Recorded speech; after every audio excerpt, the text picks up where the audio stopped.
Promise when I tell you that I'm okay. Every night, turn me on, I feel alive. Nobody gets it, that's alright. I just wanna be with my friends online. 'Cause it's so real. I feel you can touch grass and know Hey, gamer. I just wanna be with my friends online. Pink, thank you for the sub, my man. How are you enjoying your day off of being on the worship team for once in your life? We're back, everybody. We have returned. We're still alive.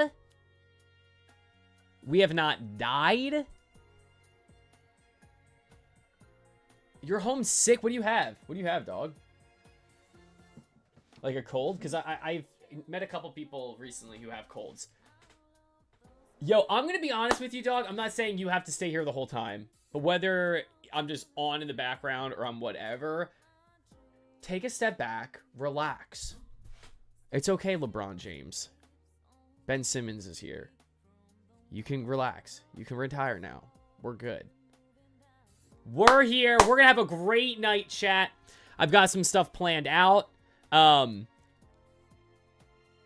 just ready to get back into this because it's taken me way too long. I have been severely slacking on the stream front. And this is normally when you guys troll me and you say, oh, you know, it's been forever, whatever.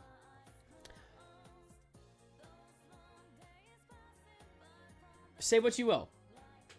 I miss this, and this is important to my mental sanity. Ironically, as much as you guys drive me, like, into insanity to say and do things on a camera live streamed onto the internet, it actually is very good for my sanity doing this. I feel like I get to scream into a void, and that makes me very happy. It makes me feel like there's somebody to receive all of the crap I'm just spewing out of my mouth. So it's good. It's good for me to do this. It's good for me to do this. Got some things lined up that I want to do today. We got to check out the Joshy Vegas Community Fantasy League standings, the record. We got to do that stuff. We need to probably do some kind of Oregon Trail. Oregon.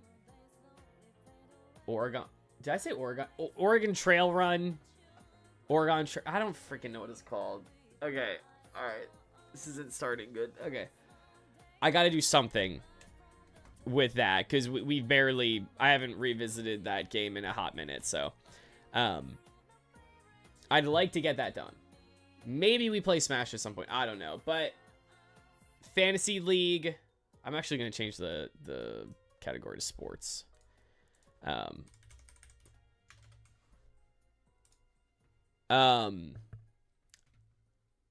Yeah, and then just, I don't know, just run some, like, thoughts I have sometimes by you guys. In a Dynasty League, and I have stacked wide receivers. J-Mo, T. Higgins, Troy Franklin, and Shaheed Wright. Okay. Should I trade J-Mo for Shador Sanders and an early 2026 third-round pick? Okay, how many people are in the league, Modify? I'm actually super curious, because if it's like a 10-man or even a 12-man, I think you can get more 10-man. Okay. I think you can get more for J-Mo. I really do. What other, like... I don't know. That's the thing about Sanders. Because, like, I have Gabriel in a Dynasty League on my taxi right now. And it doesn't exactly look like he's, like, locked up the job. But he's... Yeah, again, he's not really doing anything. But it's not, like, to the extent where it's like, oh, we're going to completely give up on this guy. Like, this is what's tough. Every rookie quarterback that goes to the Browns looks bad. And at some point, they are going to have to just trust one of these guys. And with how weird the Shador Sanders run has been, like how they've treated him, where they drafted him, the draft capital Shedeur Sanders has on that team, I don't really see this being the time that they change their mind and say, okay, that's the rookie quarterback that we're going to instill trust in and believe that's going to make something happen. The Browns are such a poverty organization. It's the most unbelievable thing ever. It is early. Modify, welcome to the chat, by the way. You know what? You're the first person, I think, ever who's come in the chat and just asked, like, a dynasty question. Thank you for the follow. I appreciate that. Wow. Look at that. You know what I saw today was Twitch gave me a little notification, and it was like, you're closer to your follower goal of like 470. And I was like, I didn't even know I had that set. Is that in the bottom right now? It is. We have legitimately hung at like 460 for the last like 3 years on this channel. I don't know why, but that's dope. What kind of is it? I'm assuming it's a super flex, right? A super flex league, or is it single quarterback? Because if it's single quarterback, I definitely think you could get more super flex. Okay, yeah. I would try and get a little bit more. I mean, you could probably already have Lamar, Purdy, and Tua. Okay. I think you could get a 2026 second and Shedeur. Dude, if you throw in like a small little piece of maybe like a bench, high caliber bench running back, I've seen people get firsts for deals like that. I'm in a 12-man. Tua like the Hawk. Could somebody ban MC Panda Gamers from the chat, please? Thank you very much. Yeah, somebody just ban him real quick for me. So that's the thing. It's like, you can squeeze out firsts. Like, it's like a lemon. You just gotta like, you know what I'm saying? But sometimes you can get first round picks. I've seen it happen. That made me roll on the floor laughing IRL. See, sometimes Pink says that and he means it. And then other times he says that and he's making fun of me. So I don't really know. Chat, peep the... Already asked for a second, got rejected. Okay. Oh, man, that's tough, bro. Okay, so at this point, I would do one of two things if I were you. And this is just me. I kind of have a reputation for being, like, the stingiest trader, though. Like, everybody is so annoyed with me. Because when a player that I like ends up on my roster, they never leave. And then I'll, like... I work with, like, the Romeo Dobbses, the Alec Pierces, the Jawan Jennings. Like, those are the guys I make trades for draft capital. Or I combo a bunch of them for something. But I would try and say, who's the best running back that you feel completely comfortable with giving up? And throw in that running back on your side of the deal. So with JMO, and then you get Shedeur and a first. See if that happens. Again, I have no idea what your running back situation is. So if it's like...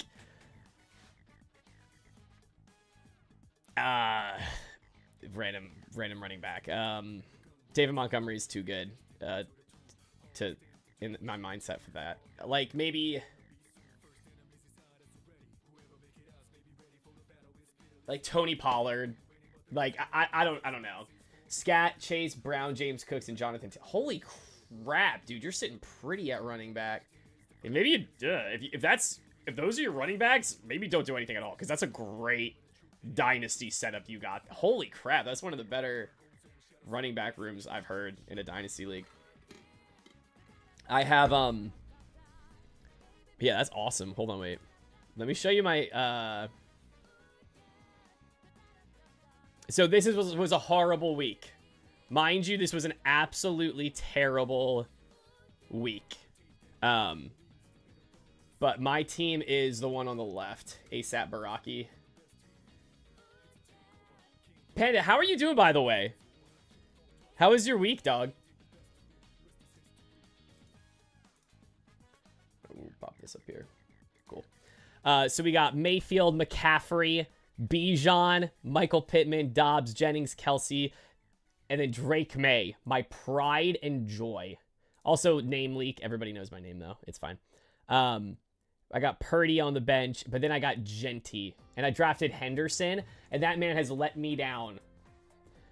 From heights that I didn't even know existed. I didn't even know the valleys that I could fall after I drafted Trevion Henderson. I'm a Pats fan, and I was so excited for that man. Man of God, man of faith. And then Mike Vrabel said, oh yeah, you're going to need that faith because I'm never going to play you. You're going to have to believe on that bench that you'll get in at some point because he doesn't take any snaps! Sorry. Lad, Waddle, Puka, and DK are my start. Oh, dude, your team is freaking sick. Okay. Yeah, because you don't really have filler to trade with. The only thing I can think is maybe you throw in a second in the deal to try and get that first. So you're like, wait, okay, I got to review what I said. Okay, so you throw JMO in a second. And then you're like, hey, I want Shador and a first. Again, I always do trades that favor me. I start there, and then I work it to... If they don't take it right away, I work it to a point where I still confidently feel like I won. And then it's up to whether or not I'm, like, feeling like I still won enough. That's kind of what I do. But you're 8-0, dude. I give advice to a lot of people. I say, if you're 8-0, if it ain't broke, don't fix it. You know what I mean? I would say, though, your quarterbacks are your weakest spot. They're not bad at all. You could win the whole... You're probably going to win the whole league. But, yeah, Purdy's being kind of a pain in the butt right now. Who does it... Somebody ban looters, please. Somebody ban Owlbear. Oh, yeah, by the way, I'd totally be down for a Dynasty League at some point. Remember you mentioning it before. I really would love to see you, Pink. Who is the other person I've been talking to? There's somebody else, and the way they talk, like, even the whole Joshy Vegas League, I think would be really fun as a Dynasty League. Dynasty just takes on such a different life than Redraft. I'm not, like, knocking Redraft. I love Redraft, too. That's super fun. But Dynasty is fun because you get to know the people you're in the league with. You get to know how they trade. It does need a decent amount of moderation, though, because if you have people in your Dynasty League that don't really know what value is, the whole thing gets shot. Like, the whole league gets completely shot. And then it's a bummer because 2 or 3 teams are at the top, and then some teams are like, oh no, I'm rebuilding, but then they don't have any firsts, and they only have seconds, and the team never gets good again, and then they leave, and then you have an orphaned, horrible team. Appreciate the help, man. No problem. Are you kidding me? This is so... I love talking about this stuff. Like, so fun. My channel has been, I mainly play a lot of Smash Bros, but recently I've just... And I've kind of always been this way, but, like, I like just doing things I like on stream. Like, I'm not, like, one of those people who's like, oh, I gotta, like, build this as big as I possibly can, like, the whole streaming thing. It's more like, why don't I just hit the live button and see who has similar interests and then just, like, meet those people? So I'm introducing fantasy football in the last, like, 2 years. That's been a big thing. Oh my gosh! Stop playing the fart sound! So it's just been fun to have new people like you come through, too. It's just nice to meet new people. It's a friendly atmosphere here. Dynasty goes crazy, especially with an active league. Here's so many different... Yeah. Okay, so... Oh, do you think Sanders gets a shot this year? Howard, my favorite pick is a toothpick. He. Could someone call Twitch support and get mhoward41 kicked off the site, please? That was just the worst comment I ever read in my entire life. That was the worst thing I've ever read. If that happens, I'll just get to roleplay what it'd be like to be a Giants fan.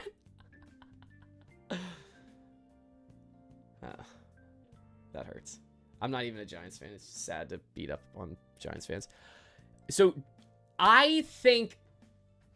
we'll see him... Okay, if you're asking for a Vegas odds thing, he will... play snaps in the NFL this year, it'll be because, or whether or not it's because Gabriel gets like a tweaked ankle for 3 plays or not, is up in the air. I'm kind of a Shador question marker, right? I never really thought Colorado was that impressive of a football team. And I know he's not playing on Colorado anymore.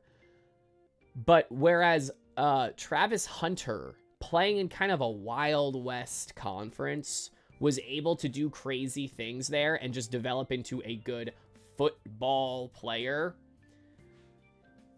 Shador is a immensely talented athlete, physically gifted individual at playing quarterback, without a doubt. But quarterback and being successful at quarterback has a lot. It has a lot more to do than just like a good arm, good rushing capabilities.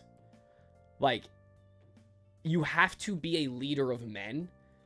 And I can't sit here and question whether or not, or comment on whether or not the guys at Colorado loved playing under Shador. But, and I'm rehashing something that was talked about all April long. And it's like, was he somebody who was pleasant to work with in a pre-draft interview atmosphere? If you're not pleasant to work with in a pre-draft interview atmosphere, what does it look like when the team is 0-6 and you have to do a press conference after you lose your 6th game in a row, and the week after that you're playing the Buffalo Bills and they're going to annihilate you, and you know that, and the rest of your team can't play well? You couldn't even, from what we heard in reports and what I heard in reports, you couldn't even necessarily make people enjoy your company when you were getting their attention to be drafted, potentially. I say all of this with a huge asterisk, because he has shown, it seems, his father, if there's any ounce of DNA from his father in him, he's going to be a confident person, which goes a very long way. I said this before, but like, I do unironically mean this. I'm pretty sure he's a man of faith, and that I almost feel like statistically that helps a lot.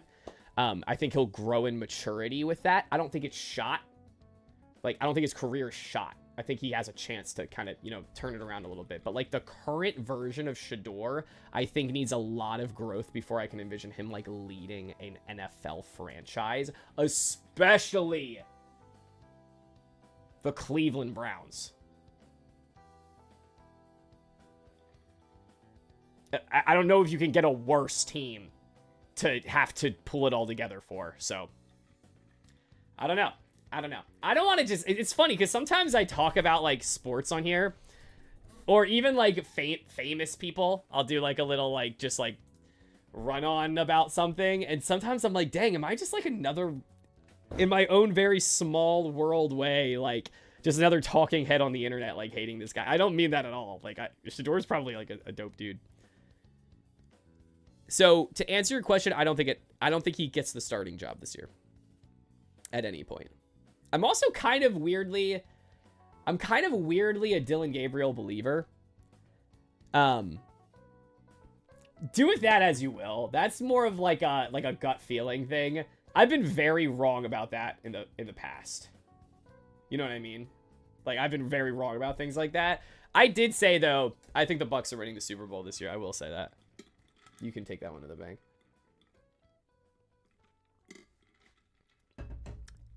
Chat, in all honesty, who has it worse? Jets fans or Brown fans? So now I'm wondering if my team is better with a known player like JMO, where you know what you're getting, or taking a random dart throw on Sanders. Yeah, it's... above all else, don't trade just because you feel like it.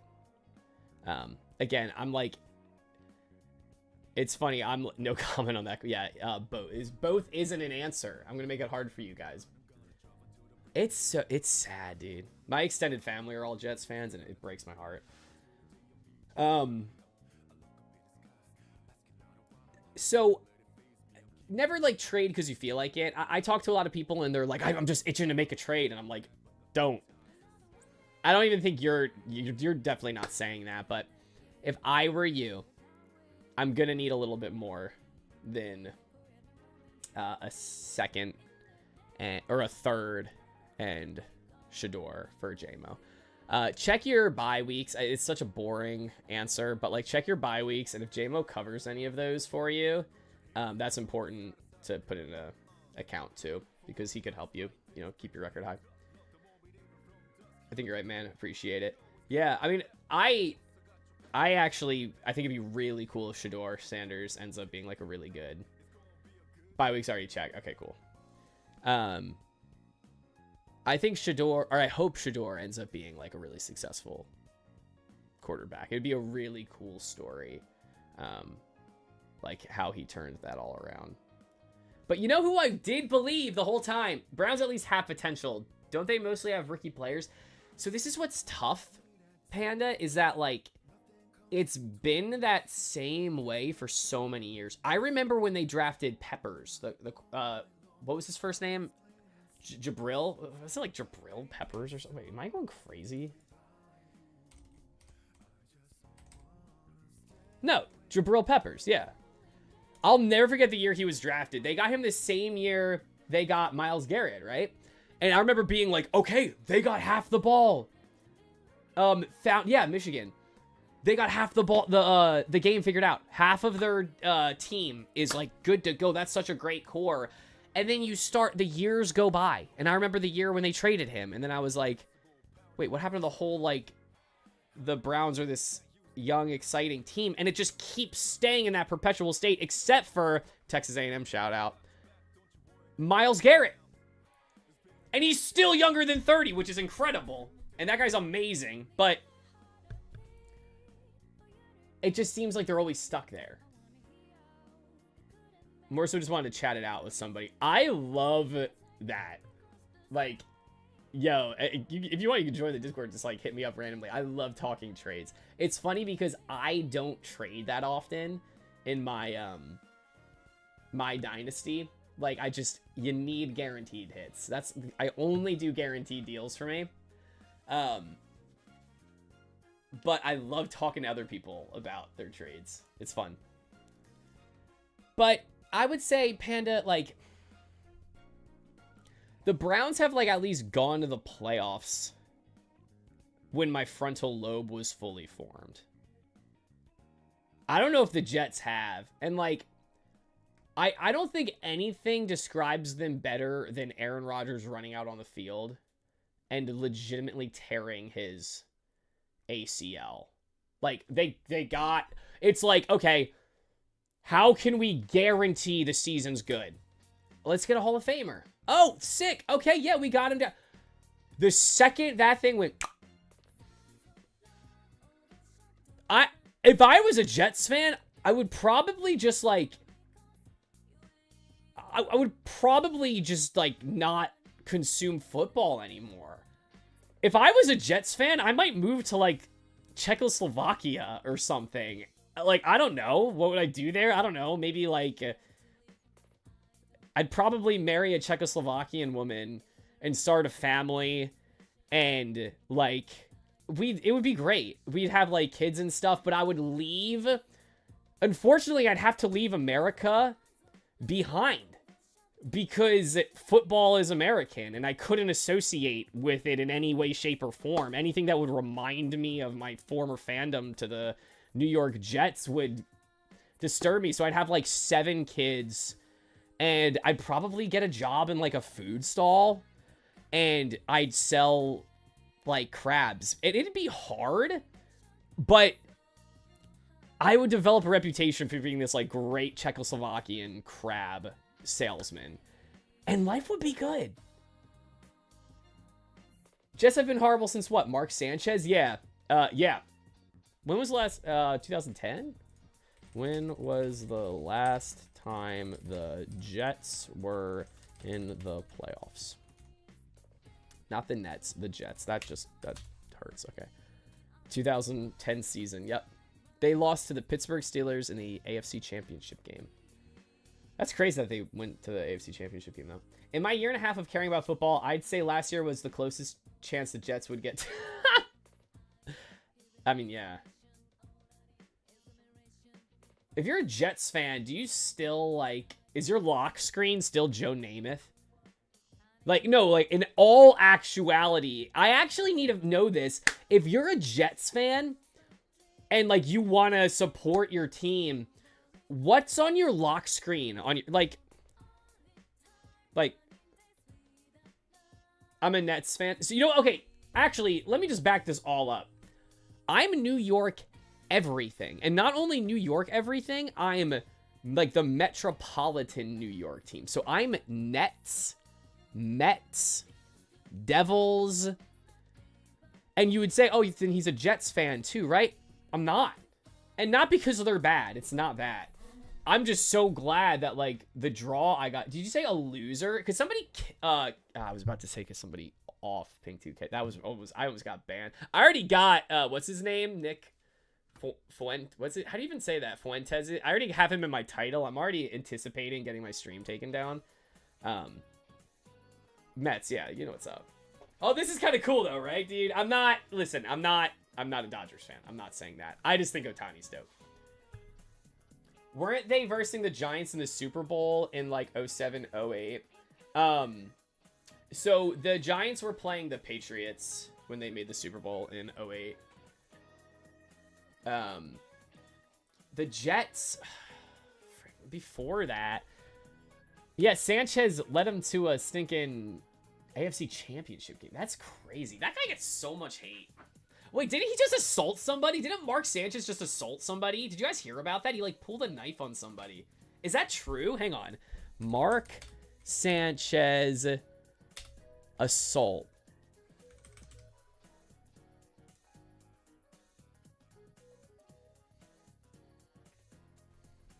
Former NFL quarterback Mark Sanchez was charged with felony battery in October 2025 after an incident in Indianapolis where he allegedly assaulted a 69-year-old truck driver. The driver stated Sanchez attacked him over a parking space and stabbed him multiple times in self-defense, leading to Sanchez's hospitalization and subsequent arrest on charges including felony battery, unlawful entry, and public intoxication.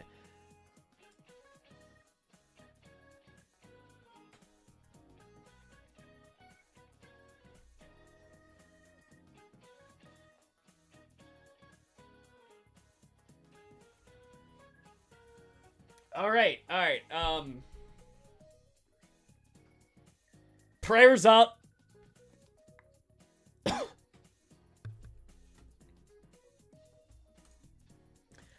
Sorry, Sanchez. That's terrible. Weird. I just remember my mom getting me a Giants jacket and a Jets jacket. Always thought it was for a Super Bowl. Yeah, that would be crazy. I don't think that's ever... I mean, it technically could happen because they're AFC and NFC. Ugh. But I don't know if yeah, I don't think they've ever... What's the... Actually, I'm going to look that up. What is the closest the Giants and Jets have come to playing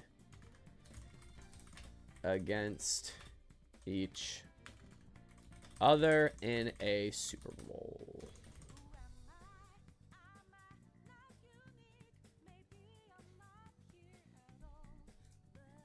No, I said, what's the closest?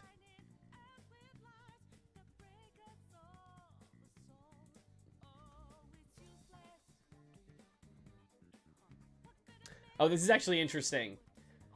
Somebody made a Reddit comment and they said the NFL should have a rule that if there's ever a Jets, Giants, or Rams, Chargers Super Bowl, then the venue is automatically changed to the shared home stadium of the two. I think that's a great idea. Imagine how dumb it would be if it was a Jets Giants Super Bowl and then like it was played in Arizona. That'd be crazy. Or like a Rams Chargers Super Bowl and it was played like outside in New York. I feel like that would actually make more sense. Because New York is like such a hub. for everything. But when you said it makes sense, because I remember the debate in first grades being Giants or Patriots winning, and even as a kid, everyone knew the Pats cheat. All right, so you, that is, what is happening? Okay, there we go. Strike one. If you mention any kind of Patriot scandal again, I'm going to swat your home.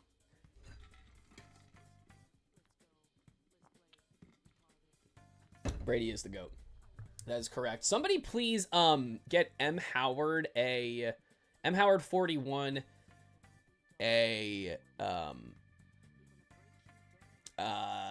some anti-simp juice points for free. Does Brady kissing his son count as yes, it does. I am so freaking sick of that. I'm so freaking sick of that stupid flippin' joke. I'm so sick of it. It's not a scandal either. He just loves his son.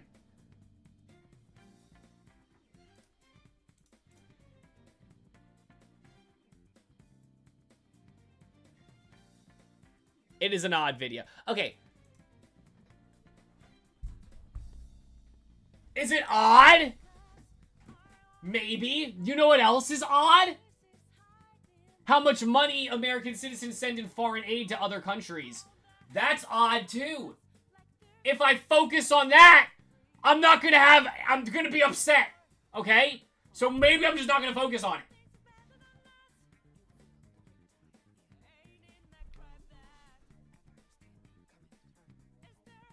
I'm gonna say crap I shouldn't say on air. I'm gonna do it.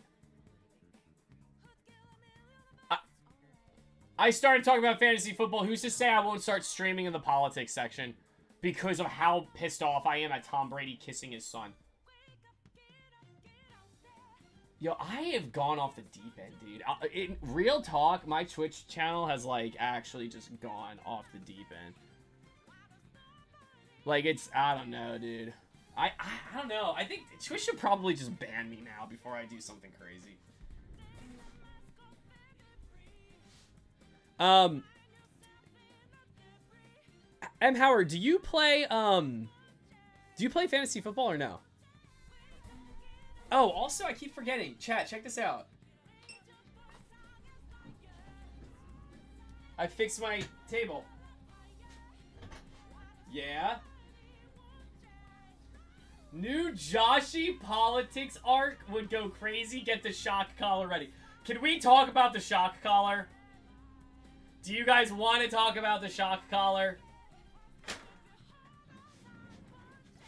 I kid you guys not. I kid you guys not. There is a part of me. There is a part of me, chat, that unironically, when I see... Wow, what happened to my lighting? Why am I blue? Chat, what the... Oh, it's cold in here. Wow, it got really cold in here. What the frick? Why is it blue? Wait, now it's orange. Wait, what the heck? Wait, when I go far away, it's blue. But when I get close up, it's orange. Are you guys seeing this, or am I going insane?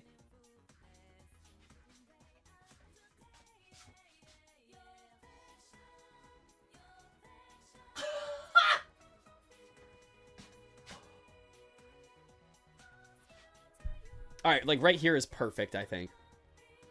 Okay, here we go. There are things that man says. There are things Shock Collar Man says that... I don't know. They might radicalize me. I don't know. I gotta stop. Yeah, I gotta stop. That guy is... He's a unique individual. And it's so... Like... I can't believe somebody could think that way to the extent that it, like, worries me. It genuinely makes me concerned for society. And I'm saying this as a guy who stands on his chair streams once a week, and I scream at the Animal Crossing villagers. Like, that's the kind of person I am. And it makes me feel that way. Yeah, it's the auto exposure or whatever. But it's hilarious because I turn like frigidly blue, like I'm doing right now. Look at that, I'm turning blue. Or it's like auto saturation or something. I have no idea. But it's nice to stand up again, chat. I will say, it's nice to stand up. But hey, listen. As I'm here and we're still streaming in the sports category for now. We're gonna do some fantasy. The Joshy Vegas. Also, Howard, if you're still here too, M. Howard, I'd love to hear, like, who are your 2 or 3 best players? I'm curious.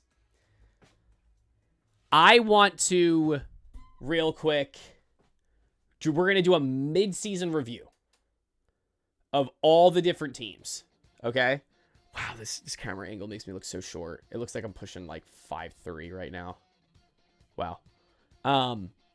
Mid-season review of all the teams, where they're at, and we're going to go from here, and I'm going to say who I think has a legit chance to win it, okay? So we're going to start with Team 1, and we are going to go in order of current standings, okay? And first up is I'm Just Here, okay? I'm Just Here. I am... Here, let me, hang on. We can go over here. I'm Just Here. I'm not going to lie to you. Even this team, a team from a guy who is legitimately being honest. He's just saying, I'm just here, man. Like, I'm not like, whatever. Even then, his team would have been freaking fine. If you told somebody at the beginning of the year Tucker Kraft was going to not be that great, Terry McLaurin was going to not be that great, A.J. Brown was going to be not that great, and then not play a lot, and then Jahmyr Gibbs and David Montgomery, like, there's some ETN, like, there are people on this team where I'm like, they could win games. Joe Burrow being out, like, they're all out. Everybody's just hurt. And it just stinks. So, I mean, he's 1-7. It's a bummer that it turned out that way, but listen, stuff happens, and I don't think it's because Euro's like a bad fantasy player. It's just a bummer that it turned out that way. Next up, Make Waves team with Hurts, doesn't it? This league is unironically one of the closer leagues I'm in, because this team is not bad. This is not, this is not a bad fantasy football team. Jalen Hurts, A-Chain, or A-Chain, however you want to pronounce his name. Javonte Williams, like, the wide receivers maybe are a little bit weak, but Kupp is, like, not even a shell of his former self. In this case, the cup is half empty, right? It's just...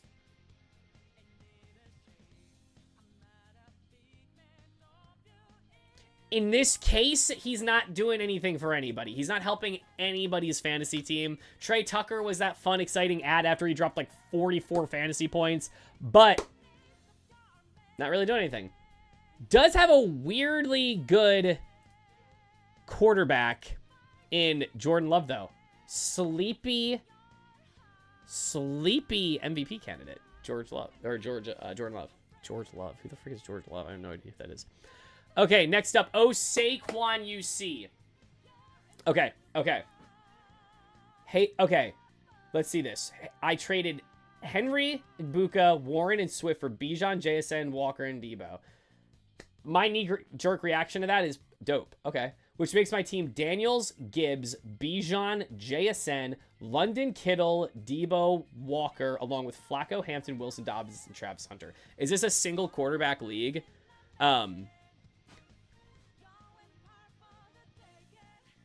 Oh, man, I love that. I think you did. Single QB league. Okay. I think you did very well for yourself. What's your name? Hayland? Is that how I would say your name? Hayland? Because or is it Haylandy? Or is it Halen? Wow, am I dyslexic? I think I'm just dyslexic. That's a great squad. That's a great squad. Because Bijan and JSN, they're league winners. And did you see, is that Kenny Walker? That's a great squad. And you get Hampton back? Come on. I almost feel like you just like made that up to impress me. Hey, Landy on PlayStation is what it's supposed. Oh, okay, I get that. I get that. Cool. What do you play on PlayStation? It's Kate. Dude, what's your record? What's your record right now? And then I'll tell you what I think it's going to end up being. I have crazy voodoo on my side. I'm excited to get to your team, Bucky. 5-3. I think you're going to win the whole thing. Daniels. I can't believe that right now I'm about to tell you this. Daniels is probably the weakest part of your roster right now just because of his inconsistency in playing. I have Daniels in so many leagues, and I have a quarterback. I rarely play him because I have a quarterback who's like just this much better than him. Like just this much better and is playing more often. And in fantasy football, availability is the best ability. I'm not rewriting a proverb with that, but it is kind of true. And it's just been a little shaky with Daniels, but he's still great. He's still good. And your team's not bad because it's Jaden Daniels. You're fine. I think I'm also a little bit spoiled because I was extremely high as a Patriots fan on Drake May, and I got him in like every league. But I have to cut out. Unlucky. This right here. Let me clarify. Let me clarify something before you go killing me. I'm not a Dodgers fan. I am not a Dodgers fan. This fricker's pretty sick, though. This Ohtani guy. I'm about to go John Gruden for a second. This Ohtani guy's got me feeling nicey. This Ohtani is crazy. I know who it is. Listen, dog. I just think there's greatness that we witness, and then there's like greatness that's also got a great personality. And you're like, that's awesome. He's insane. I just dislike his... Yeah, I mean... Have you seen the things where people are like, I'm 95% sure he can speak English?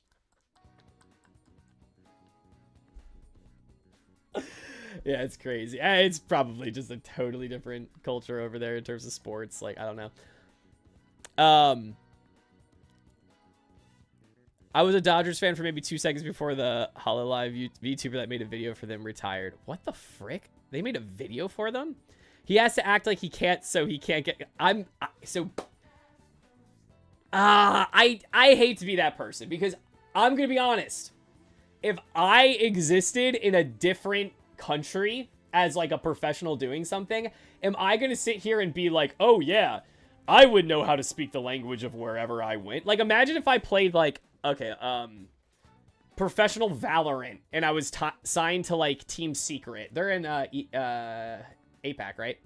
I think so. And I'm like acting like people assume that I should be able to speak. Let's say it's based in Korea. They're expecting I should be able to speak Korean. Like, that's just not happening. I could be there for a decade. It's probably not going to happen. So I don't want to act like Ohtani with like undoubtedly no English, one of the hardest languages to learn. At the same time, like, there are guys from a lot of Spanish-speaking countries who join the NBA, MLB, whatever, and they're speaking English in like 5 seconds, and they speak it well. So there's a part of me that's like, but Ohtani's, he's insane. He's insane. He's a good guy. I mean, he seems like he's a good locker room guy too. And I'm a sucker for good, like, team environment guys. But yeah, what you say, and there's validity. There's validity in what you're saying. All right, this is Half and Half's team. I love Daniel Jones, and I believe that was a recent addition. Saquon Barkley, you're going to win games. J.K. Dobbins, is he putting it together? I think he might be.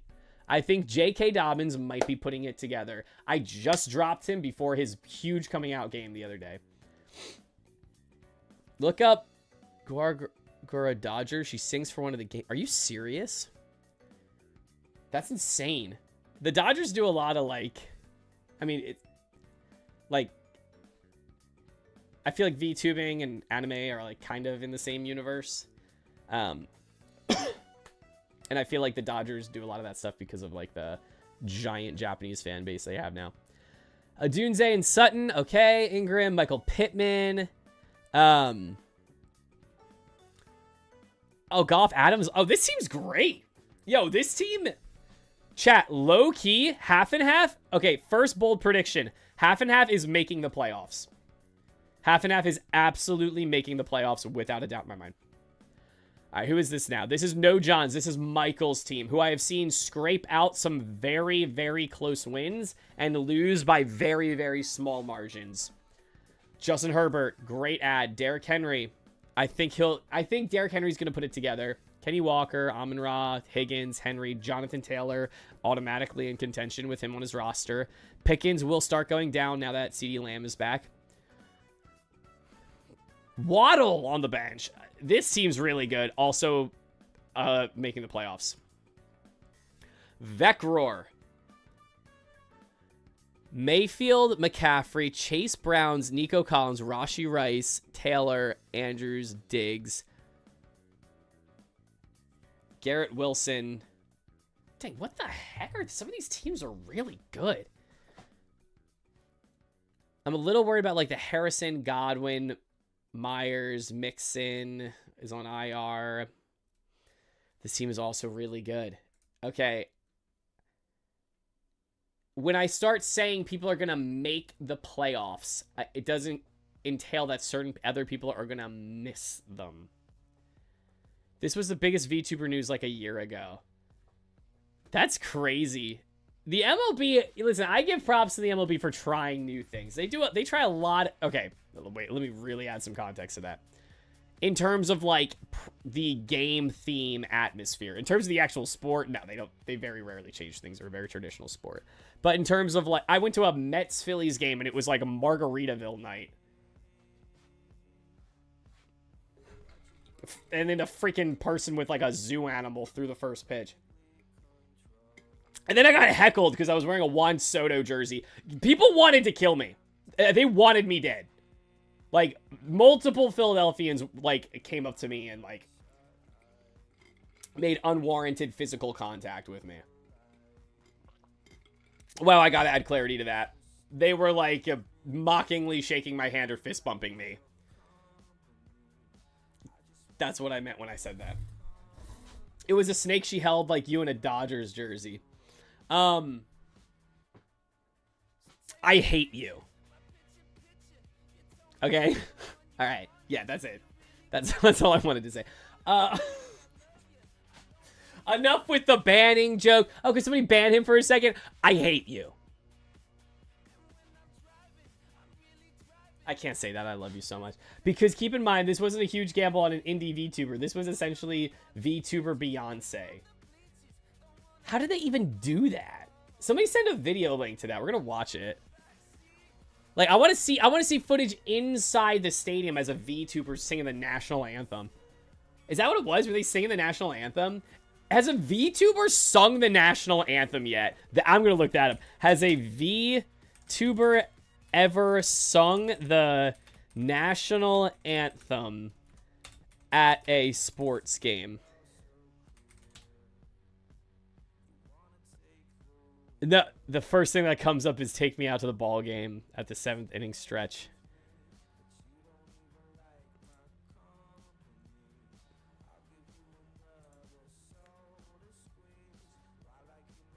What the frick is what? I got it. Hold on, I got the link here.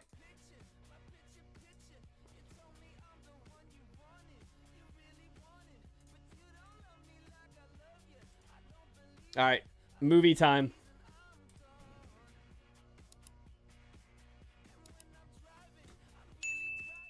So freaking loud. Hey, all right, listen, I get it.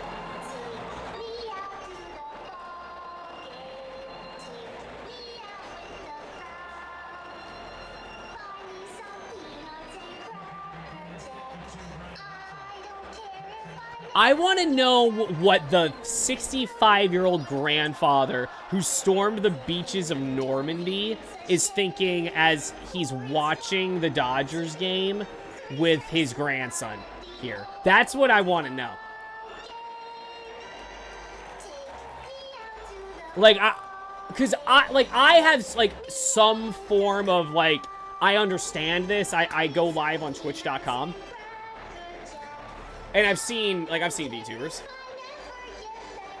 The guy who found this franchise in Brooklyn was mad confused about watching this.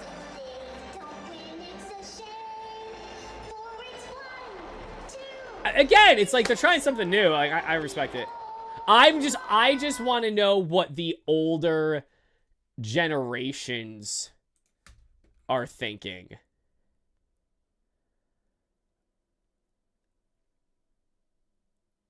I'm just imagining everyone in the audience going, who is this sassy lost child? Is the top comment.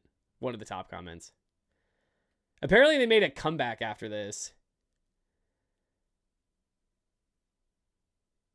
That's interesting. Like, so there's a whole world of that stuff that I have no idea about. And Panda, you're the only person who, like, lets me know what the heck any of it means. By the time the older generation figured out who she was, she basically retired. Oh, so she's not even a person anymore. That sounded so ominous, like she was killed. I mean, like... What happens when it... I don't... Okay, real talk. Okay, here we go. I don't know, like, anything about VTuber culture. I have never felt more so my age than when like VTubers come up, because when I grew up watching like there was no such thing, and I know like we're all like around the same age. You guys are all 48 as well, but like there's a level to me where I'm like, okay, because like you, Panda, I know you, and I know your VTuber avatar isn't like somebody else, but some VTubers it's like, oh no, this is like not the person doing it, this is like an actual like character. And so I'm always like, when somebody stops streaming as a VTuber, does the VTuber die? Does the life force not flow through them anymore? She still streams independently? Okay. Yeah, I don't know. I don't know. These things are like, I don't know how they work. Okay, so Vecroar's team is very good. This is like a mix of my one redraft league and my dynasty league. CMC's on your team, so you always have a chance. Except for this week, which screwed me over. Bulls on parade. Now we get to Bucky. Bucky. You have Josh Allen, Justin Jefferson, Quentin Johnston, Kyron Williams. You're going to make the playoffs because you're a great manager. I think you're one trade away, though, from, like, really, like, being able to, like, take a deep breath. You know what I'm saying? I'm worried about his job. You think you're going to miss it? I think you're going to make a trade. And I think you're going to make it. Love this man. I'm going to tell you what.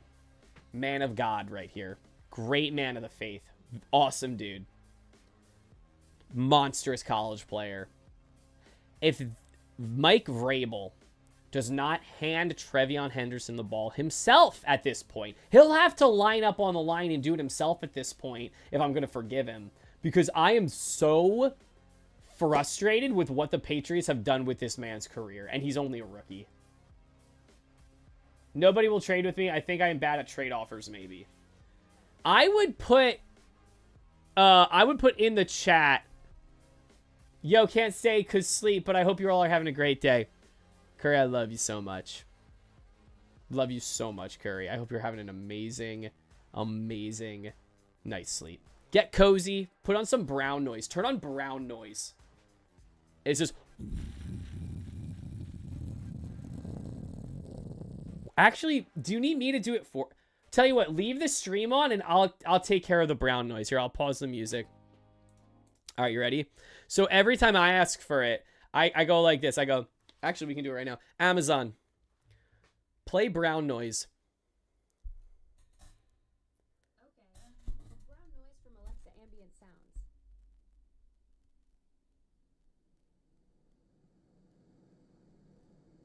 So, fun fact, they actually updated Alexa, and now it's way too high-pitched.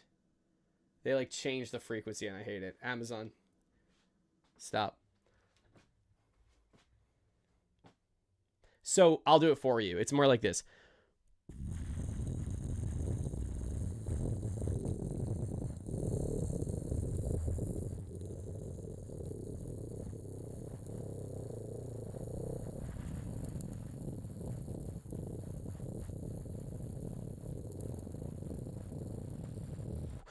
I can't do it anymore. I'm so sorry. You're going to have to do it yourself. But I hope that helps you sleep.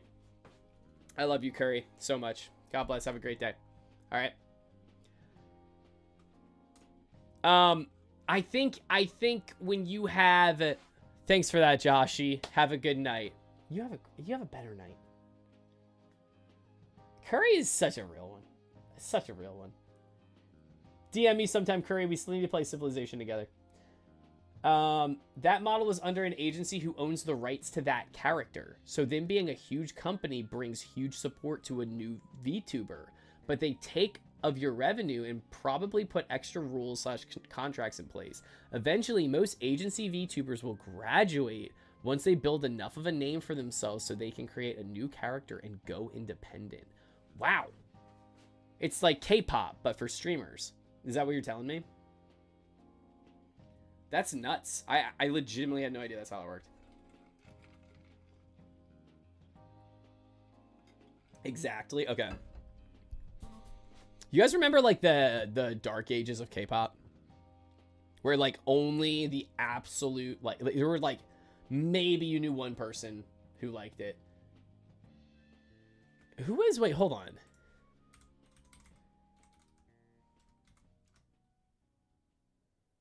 Do you guys remember Mika Kitty?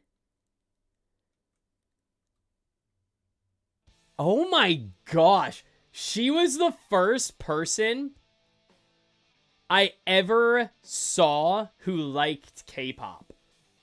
Her and, she had a friend called, like, something with an N. What was it? Nanalu! Oh my gosh, chat! Throwback! Nanalu. Oh my goodness, she did the sale video. Oh my gosh. Yo, I wonder what the heck they're doing now. I'm kind of too scared to look. It hurts my heart too much when I see like people I used to watch doing just like crazy crap now. That's probably how most people feel when they watch me. They're probably like, I remember when Joshy would play Overwatch. Now he screams about like being related to Obama and Nick Fuentes at the same time. How do you pronounce his last name? I don't know.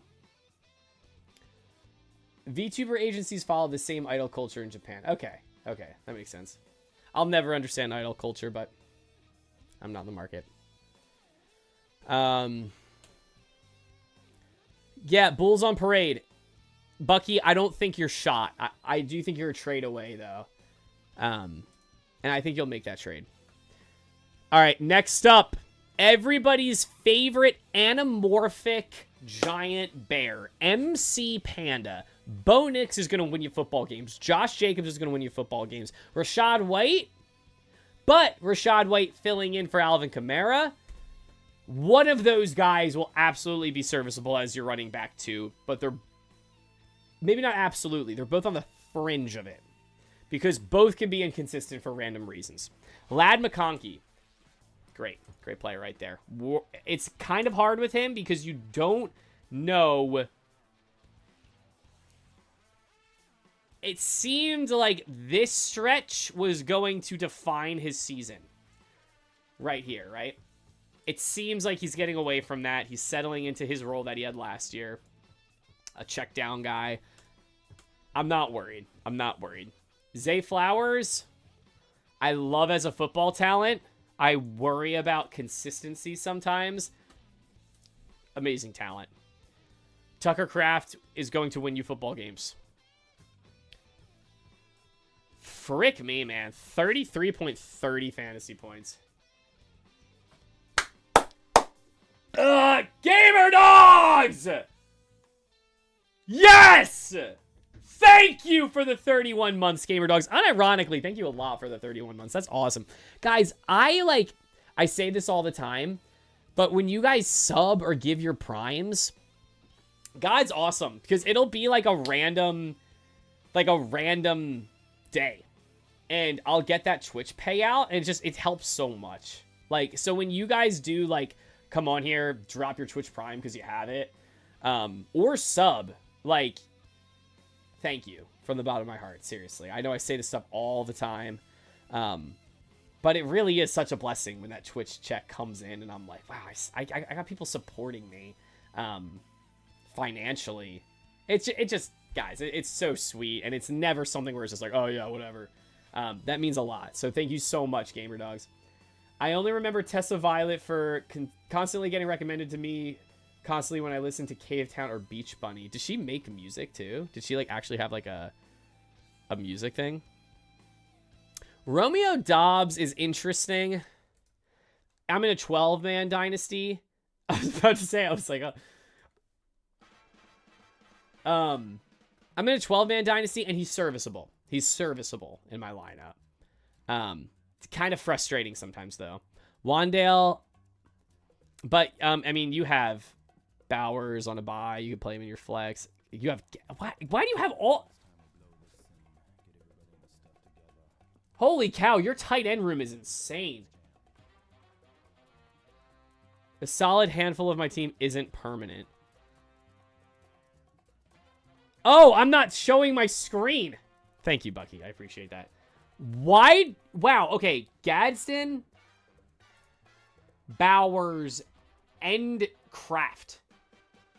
Doug, you should start potentially all three of them. I'm looking at your roster, and Kamara's a hard not to start. You have to start Kamara. You have to start Kamara. I mean, you look like a genius this week. What the heck? But, I mean, low-key, you could start Bowers, Gadsden, and Kraft in your 3 flex spots in tight end. And, like, that's a great squad. That's good stuff. So you're in 4th place right now. You're going to the playoffs, Panda. You're going to the playoffs. Here is one of the most tragic teams in this entire league. Is Pink 2K's team. CTE The Experience. Because he built it all around Cam Scatabo, and now Cam Scatabo is not playing. That is so sad. That is so sad. Man still managed to put up 10 fantasy points before he got carded out. I remember laughing at him for taking Mahomes, and now Mahomes is like, what, QB1 on the year? So, yeah, that happened. I don't deserve to be 5-3 right now. Bucky, I said it before. I think you're a great manager. I think you're going to get in the playoffs just off of you being a really good fantasy manager. I'm trying to trade Bowers and figure out things with... Okay. Yeah, I mean, listen. You have Kamara. It just sucks that this is the year he finally started slowing down. Like, he normally is that guy that you always pass on and then has a great year. So, I mean, like, you're going to work the waiver wire. You're going to find guys who are going to work and get you enough to win you games to get you into the playoffs. You're going to make a deal. I'm really convinced you're going to make a trade. Patrick Mahomes actually doing well in fantasy was not on my... I'm not going to lie to you either. I would have agreed with you. You could quote me as saying, like, before the season started, I was like, he's starting his true, like, I am a quarterback of an NFL dynasty era. Pun not intended, frick me so much. Where it's like, now he doesn't have to ball out to win football games. The system is so good that the Chiefs are going to consistently compete anyway, as much as I hate to say that. But, shockingly, the Chiefs roster kind of was like, I think we might need you to ball out. I think we kind of need you to ball out to win games. And he started balling out. Patrick Mahomes is a very talented football player. We were all joking on everyone passing him up in the draft. I was kind of hoping he went undrafted, but Pink took him and now has the #1 QB on his team, so. I'm just him. Are you sure it's not the guy throwing 3 touchdowns? 300 yards? Nah, I'm kidding. Bijan, dud this week, but he will be probably the running back. Maybe the running back one at the end of the year. Travis Kelce with a stack of Mahomes. Who would have thought the Mahomes-Kelce stack would be winning you fantasy football games this year? A lot of them. That's nuts, dude. It's 2025. Ibuka, Brees Hall. This is a great team. Lamar Jackson. You don't even have to worry because you have Lamar Jackson on your bench. Your bench is a little weak. X, what's up? Hey, X. Yo, whoa, real quick, chat. In all seriousness. Major shout out. Huge shout out to XC1 for making Grandmaster 5 in Overwatch. I don't know if you've gone higher than that, but come on, man. Shrimps in the chat. Can we unironically get shrimps in the chat for that? XC1 underscore. Shrimps in the chat for XC1 underscore. That's a huge accomplishment, bro. That's awesome. Who's your main hero you're playing right now? Thank you, Gamer Dogs, for the shrimps. I appreciate that. Ironically, Tampa Bay defense doing work. This is a great fantasy football team. Pink might have drafted, like... I mean, right now it is a top 3 team. But that could be, like, even better by the end of the year. Wu Ye? Are you... Wu Ye? Are you serious? He's that good? I had no idea Wu Yang was, like, actually good. Maybe Pink told me that he was in metas. I forget. All right, next up is Swaggy J. Ironically, the inventor of shrimps in the chat. No. His team name is Shrimps in the chat. Right after you were just saying that. He's busted and he got nerfed, but is still pretty good. Not after the nerf. Okay.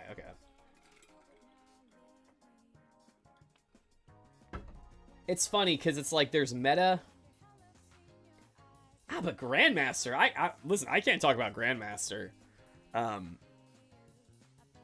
just know in like a lot of games, like even at the top level of like queuing, you could still make like the heroes you're good at work. But Grandmaster, I don't know.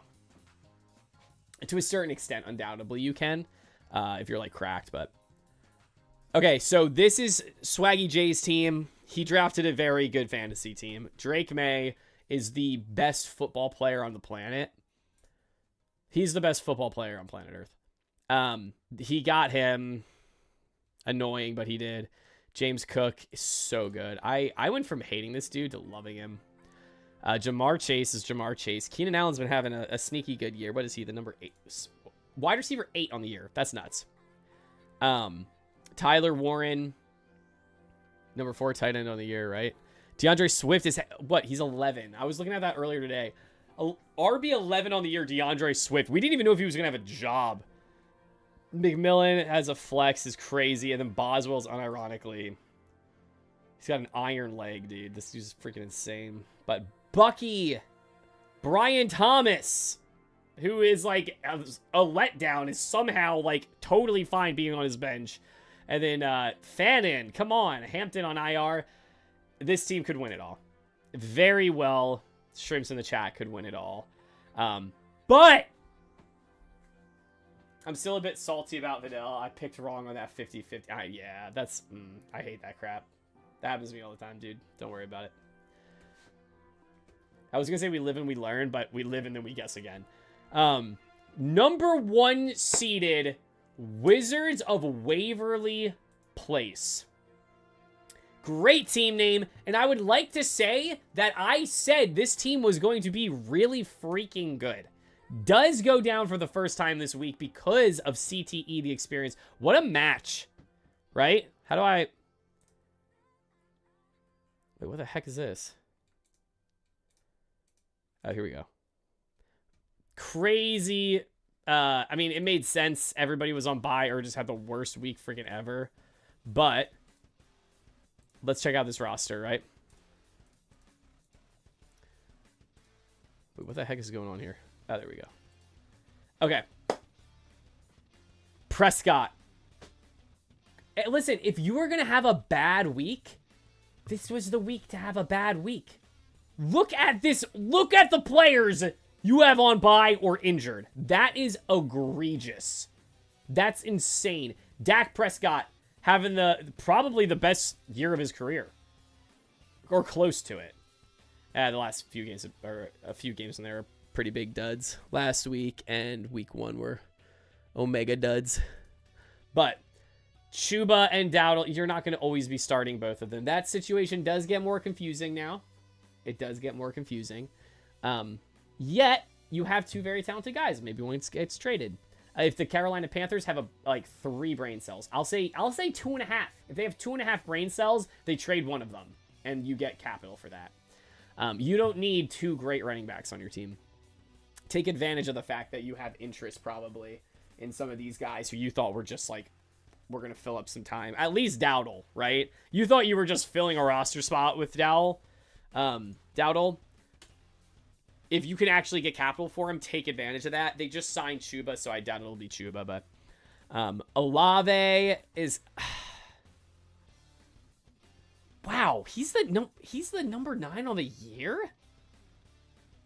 Dang, okay, listen. That's totally been under my radar. Jordan Addison, though, is... Yeah, he's maybe kind of picking it up. Dang, even the guys you had to fill in with are pretty... Like, it seems like they're maybe putting it together. This was offensive. I hate the Dallas Cowboys. This hurt me. Like, this was like... Okay, imagine I go to an Olive Garden and there's multiple people being like judging me for the color of my skin or something. That's like kind of what it would be like if I had Jake Ferguson on my team.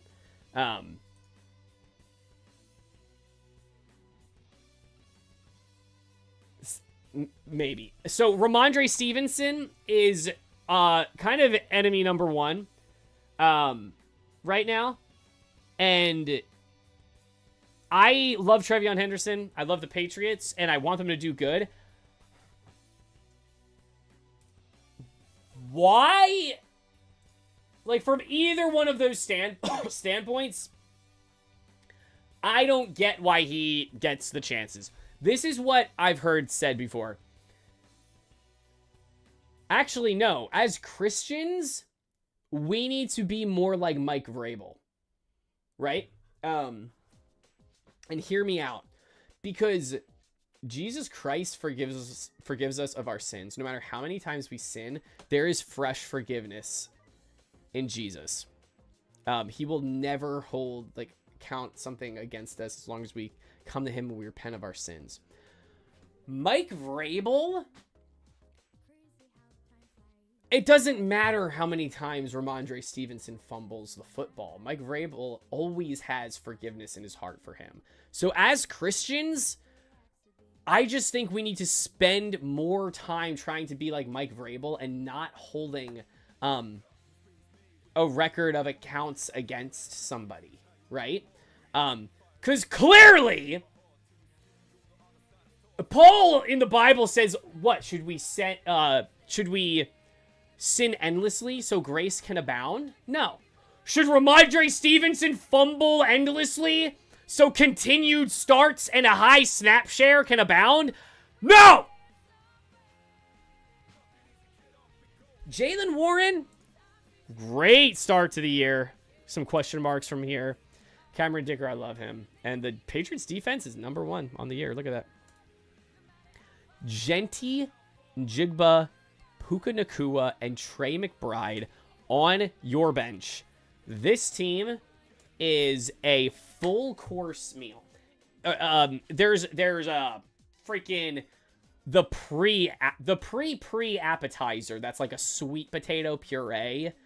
There's the pre appetizer that's like a salad. There's the appetizer that are like crab ragoons or whatever. Then there's the main course that's the most beautifully cooked steak, however you like it, Boom, that's in the middle. It's set. There's a dessert, and it's just the first dessert out of 3, and it's so good, and it's the best dessert you've ever had. But then they bring out a dark chocolate lava cake with ice cream on top. X's team has it all. It has all of those courses, and the only thing that could stop it at this point is if the cooks unionize. And I hope that doesn't happen, and I don't really know what that means in fantasy terms, but that's kind of where the team's at right now. X is looking poised to win this thing. It's a boring answer. Boring answer. I think the championship game is going to be Shrimps in the Chat versus X. C1. I think the playoffs... man. It's... Bucky, it's going to be you, Michael, and Half fighting for that final spot. This team, Run CMC, is going to probably finish 5th or 4th. That final playoff spot will be either Half and Half, Michael, or Bucky. And again, Bucky, I think you're just one good trade away. But again, the trade has to happen. And listen, people might not feel like making a trade. So you're gonna have to fight for that a little bit. That's where I'm at with the league. And I'm really proud of where everybody's at. The waiver wire warrior Bucky. Waiver wire warrior. Let's see who's on the waiver wire right now. Let's do a check real quick. I can't say when they only list like all the quarterbacks. I know why they do it, but Kyler Murray isn't on a team. Jackson Dart isn't on a team. I mean, I get it, but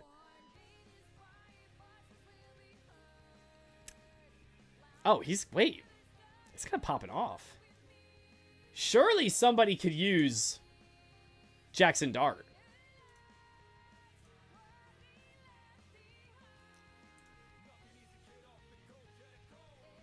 I guess neither of them. If I'm Half, I'm probably not keeping a defense. I know why he has Washington. He's a Washington fan. But if I'm Half, I might pick up Jackson Dart as like a backup. But I mean, if nobody else is in a rush to do it, then like there's really not a reason to, I guess. Oh, actually,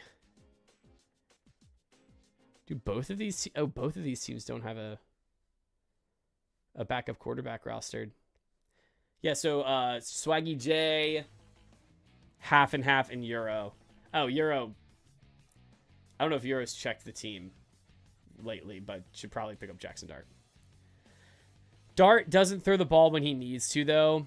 Didn't send anything to Wandale the first half of last game, even though Wandale carried the first win on the Eagles. Yeah, that's the thing, right? It's like when a good quarterback... Hey, come down here. Come down here. Hey, real quick, come down here. Could you come here for a second? Yeah, come here. That's it. Come on, a little quicker. Let's go. Come on. Come on. Let's go. Come on, man. Okay, this is what I have to say. When rookie quarterbacks play well, we do this thing where we sit there and we say, look how good they are. They've arrived. And then I think sometimes, and I'm not saying necessarily you, Panda, I think sometimes we as like, don't do it.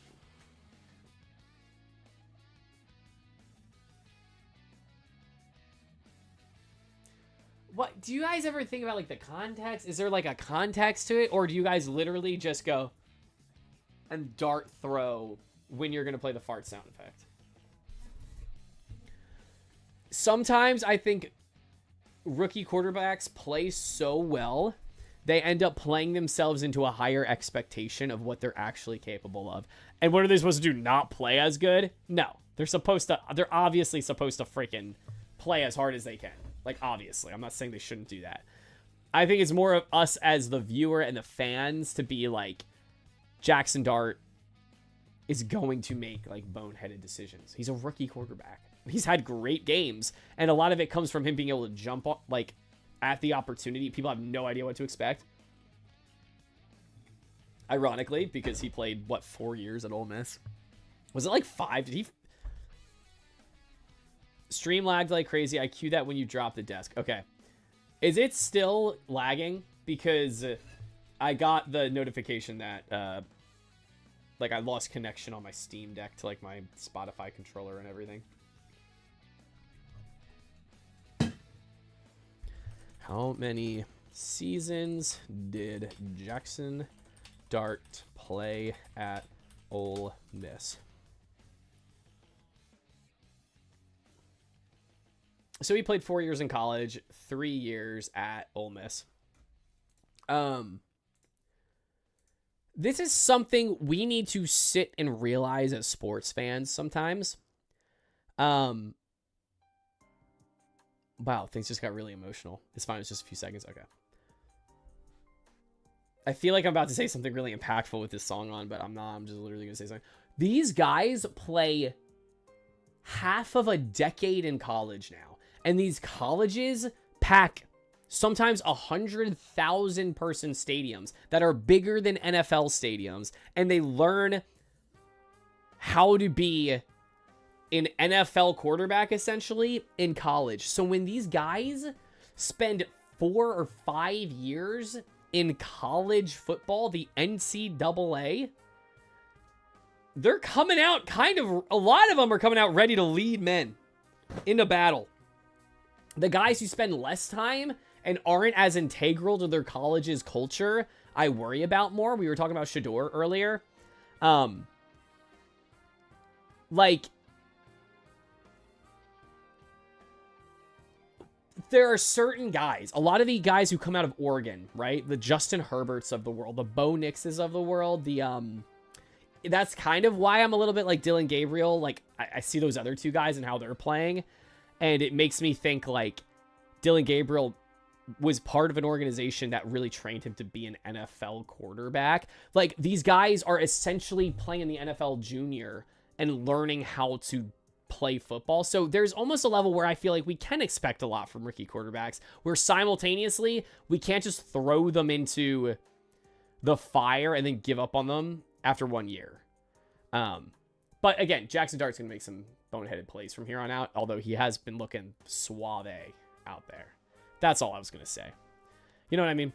But so I am so thrilled with the fact that, and I just want to say, like, thank you so much to everybody who's playing this fantasy football league. I know for a lot of you it's totally new. I hope everybody's having fun.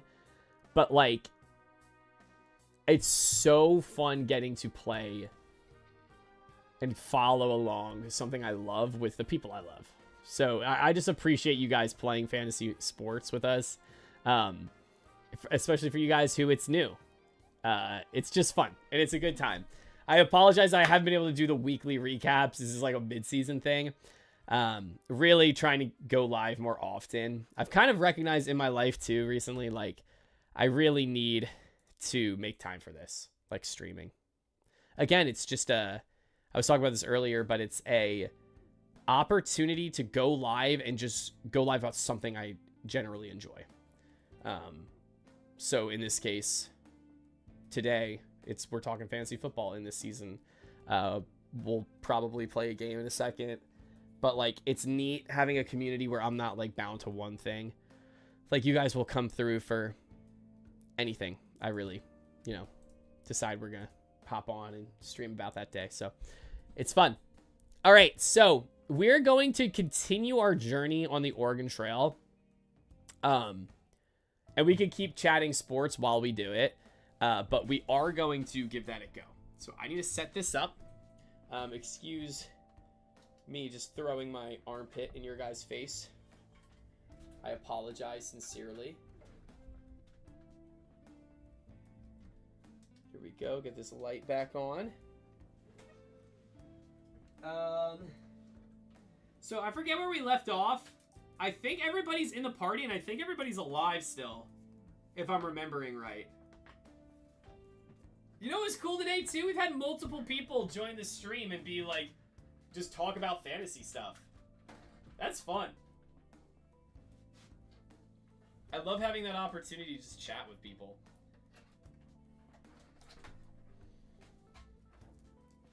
All right, we're going in, boys. Wow, it feels like a millennia. Joshy Vegas playing games? Joshy Vegas doesn't play. Ew, is he a gamer? Is Joshy Vegas a gamer? Ew, that's disgusting. I knew a gamer once. They killed somebody.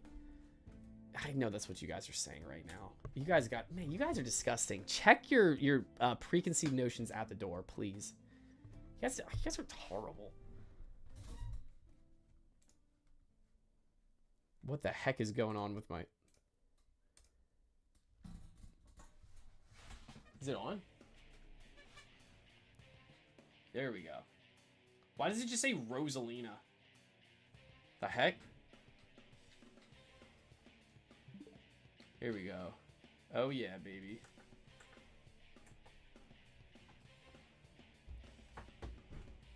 Dang, bro. Alright, before I forget to change it from sports.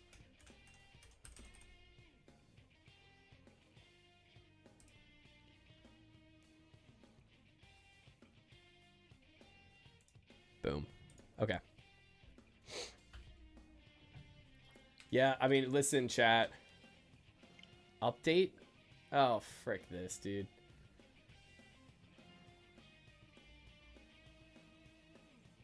There's nothing more annoying than when a system updates and you got to change all the HDMI stuff again. Please don't default back to another input. Please don't default back to... Oh, it did it. Ugh! First world problems, am I right? Wasn't even freaking funny. Why did I even freaking say that? Freaking, I'm so freaking pissed. Wow, that's bright, bro. Alright. Oh, should we go? Ooh, we're gonna get moot. Wow, that's really dark. What on earth? Why does it look like I'm in like the... that one room with all the red lights in Star Wars when Luke fights the Emperor? Alright, that's better.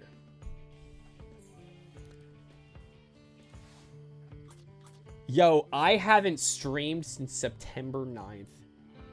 It's October 28th, chat. Oh my goodness.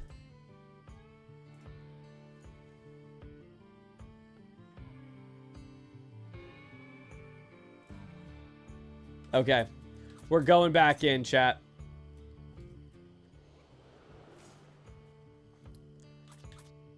Oh, 46% of the way there. One of the big things I realized was that we're on a timer. We're not just trying to survive.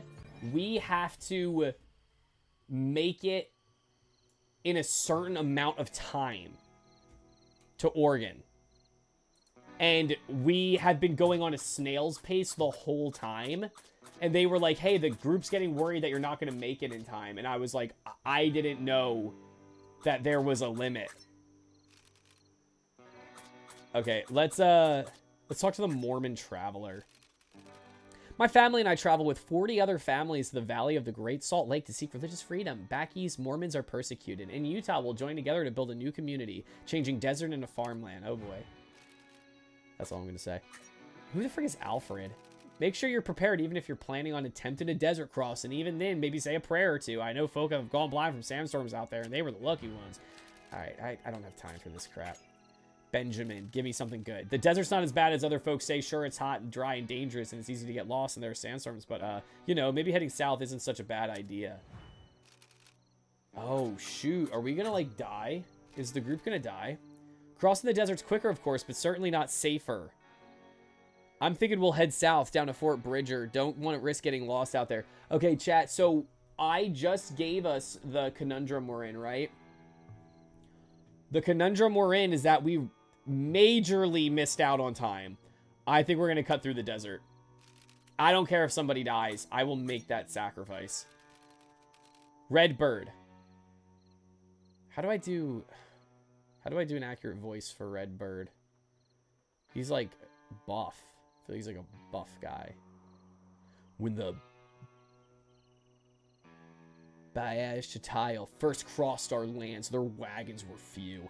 Now the trail is crowded and the land is overgrazed by their animals. Are there any Brashatile that still live in the east? My people are afraid that we'll be forced to move on to keep our family safe. Alright, let's trade. I don't know what that word means, dude. I'm gonna be real with you. It appears people are willing to trade. Let's sell the pelts we have. Alright, let's haggle. And who's good at haggling? Gamer Dogs, right? Gamer Dogs is a beast. Yeah, that seems fair. Okay. We're gonna sell 2 pelts. We got $12. Okay. Let's sell some fish. We're gonna haggle. Gamer Dogs is gonna do it, and he's a killer at it. Okay. $2 per fish. Oh, we could make a lot of money. You're locked in. You legitimately...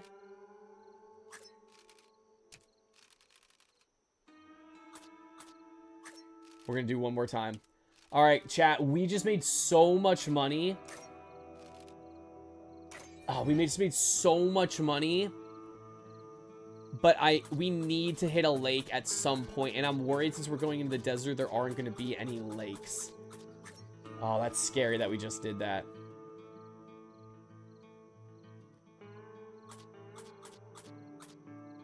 Alright, we're going to rest before we go out.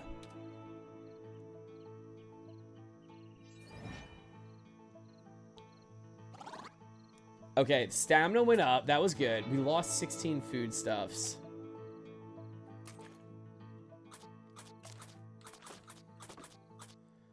Frick. We should be good food-wise, but I'd like to repair the wagon before we leave. Can I do that? All right, just a real quick reminder of all the characters who are on our journey right now. We have Gabe, who is a religious, pugnacious, like, shaman woman. Gamer Dogs, who's a kind, heroic banker. Low-key might be the MVP of the whole trip. The Pope, who is a woman. And then Armin, who is a dim-witted, willy adventurer. Alright, we're gonna... There is no store.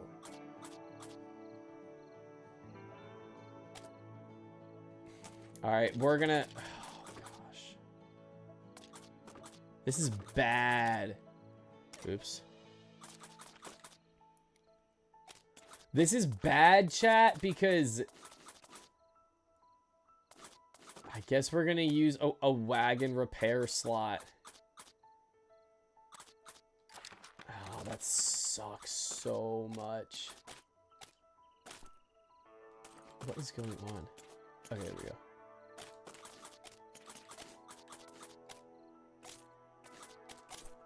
No, what? How do you do this? Okay.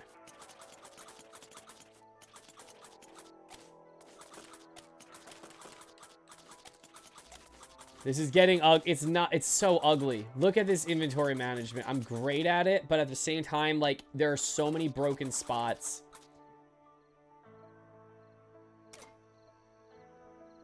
All right, we're gonna depart. We're going out. This is kind of scary, chat. I legitimately don't know if we're gonna, like, make it. Alright, so they say you save time going to the north.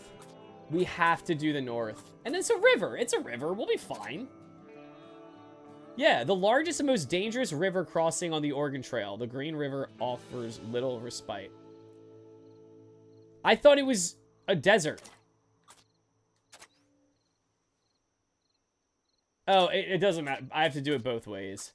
All right, we're going Green River. We're going north. This is not good, chat. Like, this could potentially be really bad. There's a question mark down here, but we have to go. We have to get more fish. We don't have an option at this point. All right, so we get 183 wheat if we restore the Pope's health. Rugged sagebrush fields stretch out before the party, marking the end of the Continental Divide and the onset of the Oregon Country proper. Oregon country proper, right? Okay.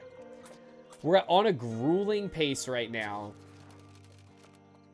Gabe spies something in the long grass of the plains. It appears to be a crate, albeit one scuffed around the edges and slightly cracked. It may have fallen from some long past wagon. Someone may need it more than us.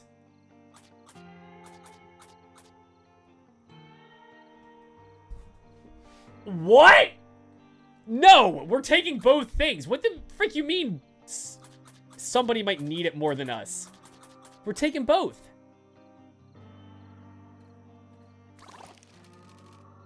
It decreases our morale. Yeah, guys.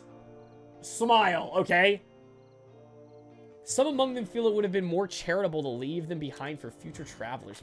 Who is thinking that? We're all starving to death. We have to stay on this grueling pace for such a long time, which is such a bummer. Who is this? Who is this? Who is this freaking loser? Halt, fellows. I will beat the crap out of you.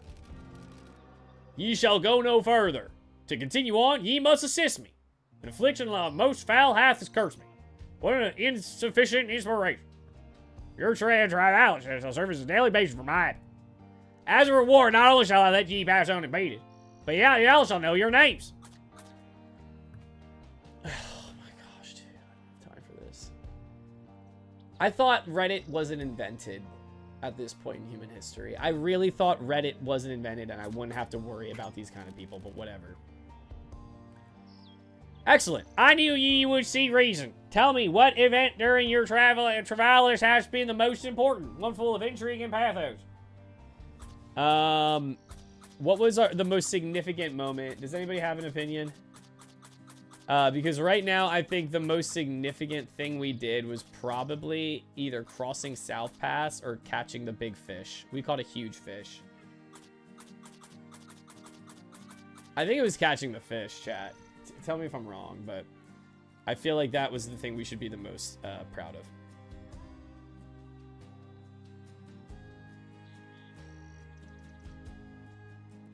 Big fish. Yeah, it's definitely the big fish, without a doubt.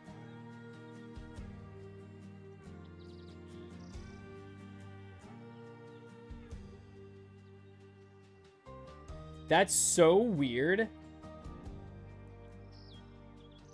Because I literally, we were talking about Jabril Peppers earlier, and I just got a notification about a Patriots player going to play with him again. That's so weird. Yeah, catching a fish that was this big. Who should tell the story? Oh, it's Gamer Dogs with his beautiful, suave mustache. He looks exactly like this guy. It all started when I encountered this gigantic beast. 6 hours lost?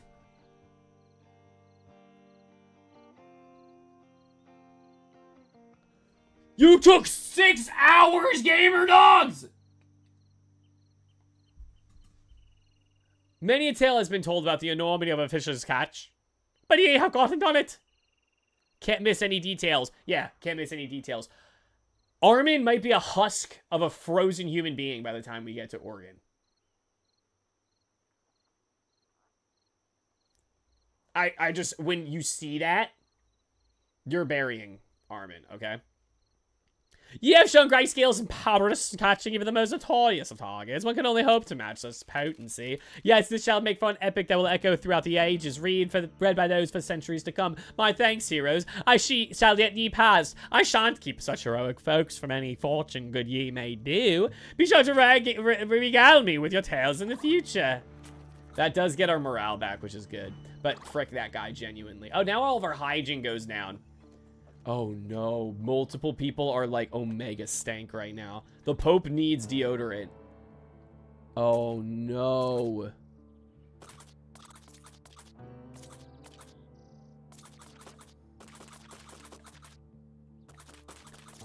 Oh my gosh, I don't have anything that can...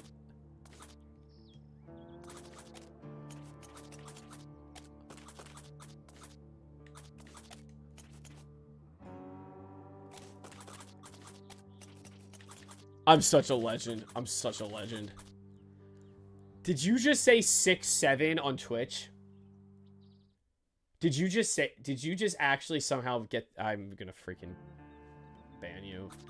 in real life. Like, next time I see you in person. I don't have anything that I think... I have no deodorant. I have no deodorant. Who is this? Yo, I can't keep getting stopped. Greetings, weary travelers. I see you are injured. Perhaps we can be of use to each other. Why does this guy sound like that? You see, I happen to be a physician, and it would be my pleasure to heal any wounds and tend to any illnesses that might plague you. In exchange for a full treatment, I only ask for, say, 300 pounds of food. My wife and I somewhat lack for provisions ourselves. I know this sounds insane, chat, but we're actually gonna do it. I know 300... Oh, we're gonna haggle first. And Gamer Dogs is gonna do it. I saw it on Instagram the other day. Been waiting to use it. That pisses me off so much. Gamer Dogs appeals to the physician's better angles to meager success. He lowers his asking price, but only slightly. We are agreed then. 275 pounds of food for the full treatment. Yeah, we're gonna do it. Oh my gosh, she's doing it to everybody. Oh, and we get half of that back from the achievement. Oh, that was the greatest thing we've ever done. The physician examines each member of the party, treating their wounds, soothing their aches, and administering a variety of, whatever that says. Tinctures and concoctions. Wait, what is that word actually? I actually have no idea what that is. The party feels much improved for the experience. Good luck to you and safe travels. The physician and his wife bid the party farewell. All right, now we're all happy at least, but we need the Pope to literally just put on some deodorant or something. This is the fishing. Okay, cool. Oh, the chick's here!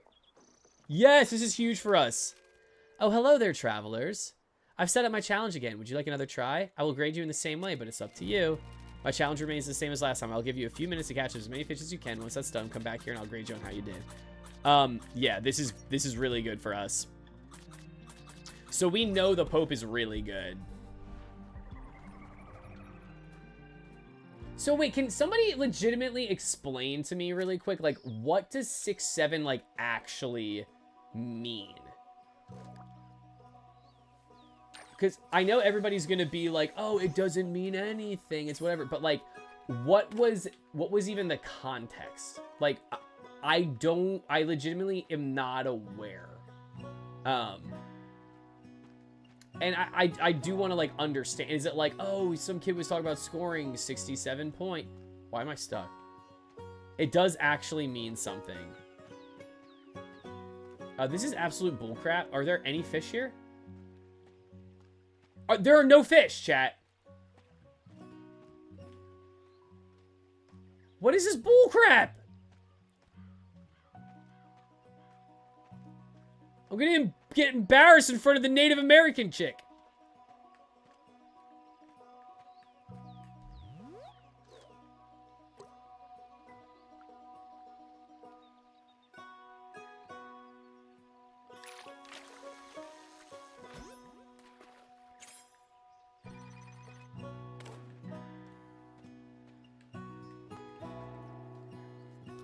It does actually mean something. Enlighten me, because I really have just seen that one kid going like 6-7, and I'm just always like,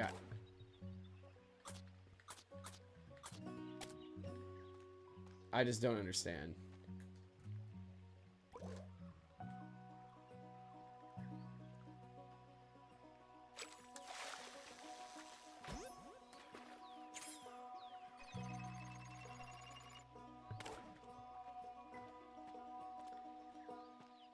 This is kind of a total bummer. Are these fish still counting?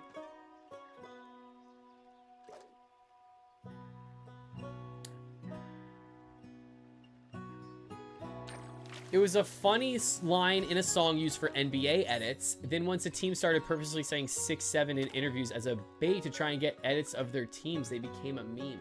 Oh my gosh, is that real? Because now all of a sudden I respect it.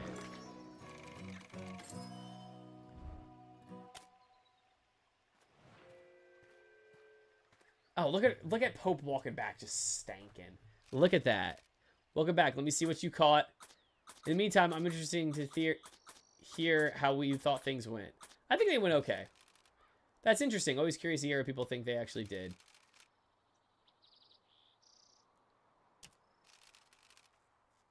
I guessed right. I said it was okay, and I guessed right.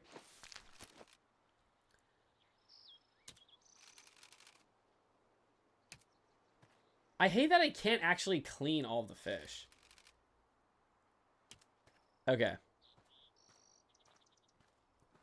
Yeah, I don't know. Do you guys think humor gets, like, less funny as eras go on? Or do you think it's like we just get really judgmental? I think we just get really judgmental. Why did we stop? Why did we stop?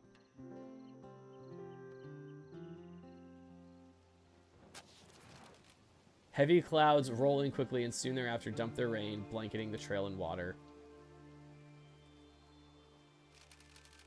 The ground quickly grows wet and muddy under the relentless rain. The party trudges through the sticky muck. It's a wholly demoralizing and dirty experience, and the party begins to feel depressed and dirty. Oh my gosh. After some time, the rain begins to clear and the ground begins to dry. The party can continue unimpeded. I've seen worse. I've seen worse. I am going to crack open some coffee, though. I think we have to use it. It depends. The Ninja Low Taper Fade meme has a whole evolution at this point. And I agree. That's the only remotely traceable thing I found on it. That's way more than I've ever found. So... Oh, fish traps. Oh, look at that. Okay. I think there are really good memes that do still pop up. Like, I will say that. I think there are still great memes that pop up. And I think it's less of an era thing and more of a quality of individual meme type thing. I hate that things like Ugandan Knuckles, though, was like defining of my era, because that crap wasn't funny at all. The crap pissed me off. All right, we made it to Green River North. We made it. Oh, it's a river, though. We got to cross this, John. It looks like a peaceful day, though, which is good.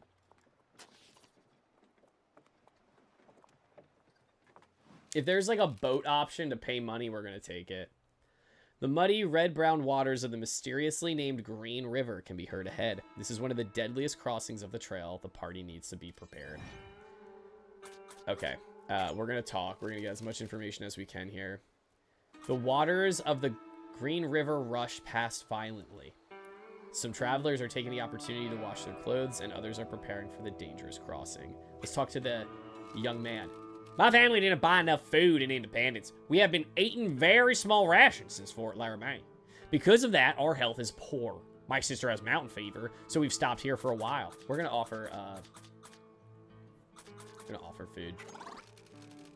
That helps our morale. That's huge for us. Thank you kindly. This means so much to me and my family. The boy snatches up the food and runs off to join his family. Okay. Let's talk to the ferry operator. Let's see how much money this is going to cost. How can I help? What would you like to ask? About crossing the river. To ford a river means to pull your wagon across a shallow part of the river with the wheel still attached. It's only practical when the water level is below the height of the wagon. To caulk the wagon means to steal it so that no water can get in. The wagon can be floated across like a boat. It's the only way to do it if the water's high. Wait, it's the only way to do it if the water's high, though it can still have its risk. Be sure to make the wagon bed. Best make sure the wagon bed is fully replaced and sealed tight. Wouldn't be much of a salesman if I didn't recommend my ferry, but seriously, the Green River is not a river that likes to be reasoned with. A small cost here could save many losses if you even manage to make the far bank. We're gonna ask about himself. We're gonna try and butter him up a little bit. Been working the ferry for years now. Used to turn a trade with furs around these parts. But with so many immigrants traveling to Oregon, this is far more reliable work indeed. Ask about the ferry. The ferry was founded years back by mountaineers who used to travel these parts. They've run things for many years. Been some dispute between them and the Mormons over who controls the Green River crossing. There's always some fussing going on. All right, we're going to talk to somebody else.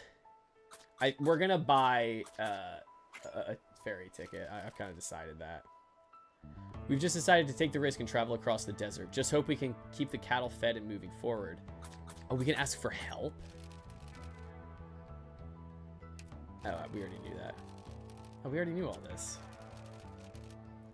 But my recommendation, use the ferry if one is available. They'll put your wagon on top of a flatboat. The owner of the ferry will take the wagon across the river for charge, of course. Okay. Big Louie's the name. I'm a trail driver, and dozens of us are heading 2,000 head of cattle from Independence. Heading for Oregon, of course. It's hard going, as you know. We cover 10 to 12 miles on a good day. Hope to settle down in Oregon if we make it. Okay. Trail driving. People call us cowboys. We move herds of cattle where they need taken. It can be hard at times. We've held to the trail driver code. No matter the hardship or physical torture, a man must stay with his herd as loyal as the captain who stays with his ship at sea. All right. $5 to ferry us over the Green River. Those ferrymen will make $100 before breakfast. We'll keep down the river until we find a place to support our wagon and animals. What little money we have left, we'll keep. But if you're determined to cross here, it is the safest way across. And given what's yet to come, perhaps the best option. I'd try and strike a better deal, though, if I were you. Wait. It's $5? We have $144. When wagons first started coming through here, we didn't mind. We were happy to trade game and fish with the travelers to help cross the rivers. Now too many Taipo and Tula land for grazing. Oh, so she's just an elitist. Okay. No, I already said this.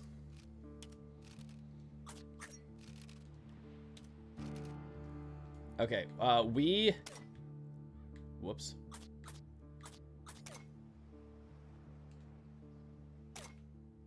No, how do I get out of this conversation? What the heck? Okay, talk to somebody else. Back. Alright, we are going to trade.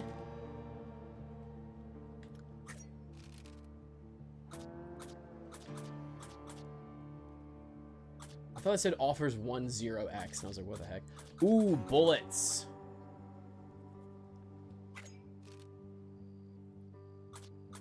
Oh, yeah, get the frick out of here. 3 toolboxes. 15 bait? We have 1,000,000 bait. Oh my gosh. Oh, this is a deal and a half. Gamer dogs, get in there. He's tapping you in. Rip him off even more. That's the same amount of bait as before. Okay. Okay, an ox. Okay, we already have ox, I guess.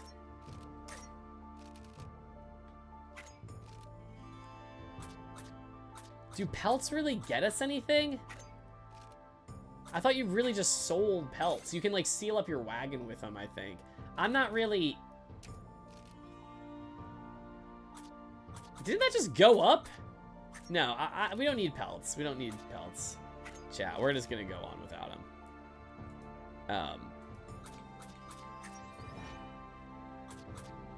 I don't even think we need a rest. I think we're just gonna cross, chat. We need to make up time.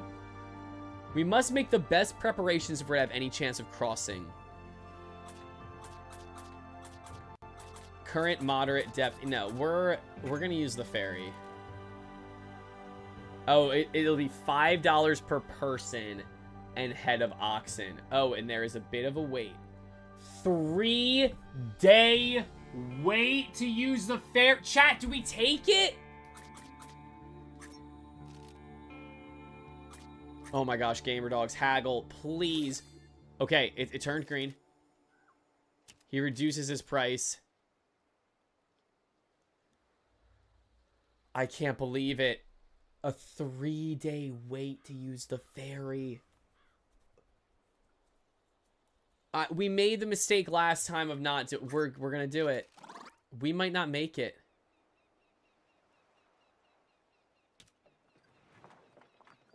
Oh my gosh, I can't believe we just had to wait 3 days. But we got it for $28. That's not bad at all.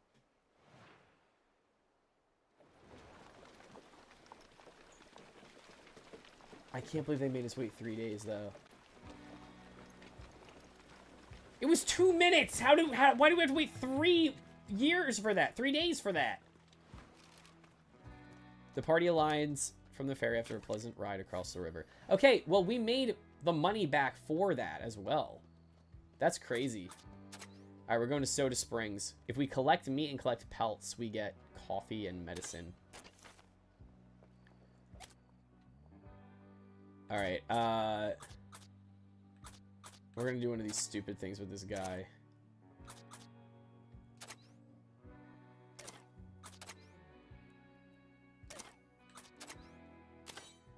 These guys give us those tokens, which we can trade for a lot.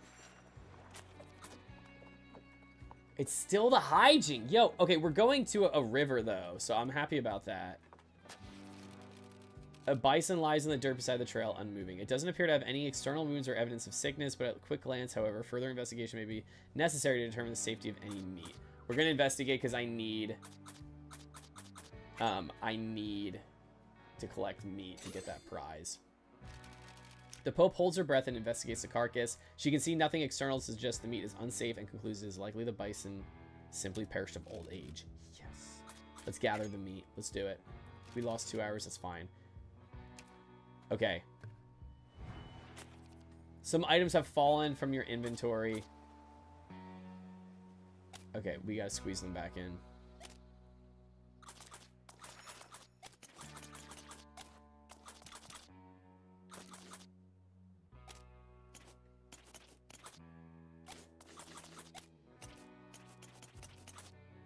I'm a monster. Some people call me a monster. Some people are scared of me. Some people are genuinely frightened when I'm around. I try and calm them down. The wagon is where...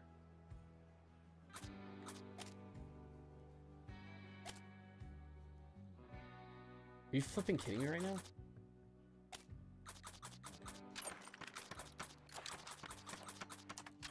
I know that's insane that we just used all of them in one go, but there's a reason we traded for them. I'm not gonna lie, a little ticked off right now that I had to just do that. A little ticked off. I'm a little pissed, but it is what it is. It is what it is. Oh my gosh. The Pope has dysentery. Oh my gosh. The Pope now smells, is pooping everywhere. Dog, get yourself together. Please get yourself together. A strange, repetitive clicking sound can be heard from the abandoned wagon. It's unclear what's causing the noise, but there may be supplies inside. I'm gonna be honest, guys. We don't have time. Slightly rattled. If it's a rattlesnake, we're just pushing on. I'm not. What do you mean disappointed at the missed opportunity? Gabe caught dysentery from the Pope. Oh my gosh, everything is going to crap. Okay. Guys, there was a hissing sound coming from a wagon. Why are you upset that we didn't go get bit by a rattlesnake? I'm done. I'm done with you guys. I'm so sick of this. The wagon hits a particularly large bump. The wagon bed and canopy have been damaged by the rough trail. While nothing is broken completely this time, the party should consider repairing the damage before things get worse. Who should attempt to repair the wagon? Armin, go for it. We lost 4 hours. We lost 4 hours. Despite Armin's hard work, she fails to improve the condition of the wagon. I'm gonna literally freaking punch somebody. What is this? Please wait. I'm so done. Thank you for stopping. I have misplaced my garments. Could you please help me? I don't have any clothes. Push on. Wait, no, don't go. Okay, yeah, I'll reconsider.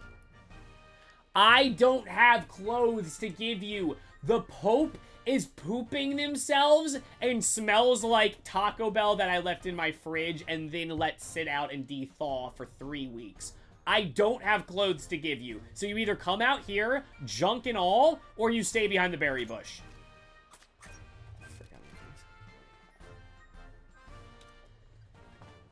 Please don't leave me. Dog, it's not the end of the world. It's not the end of the world, dude.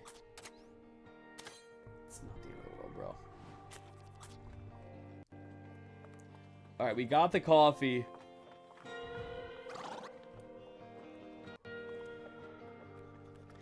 We're freaking shot, chat. We're cooked. It just GG. We're cooked. All because Pope couldn't not poop themselves.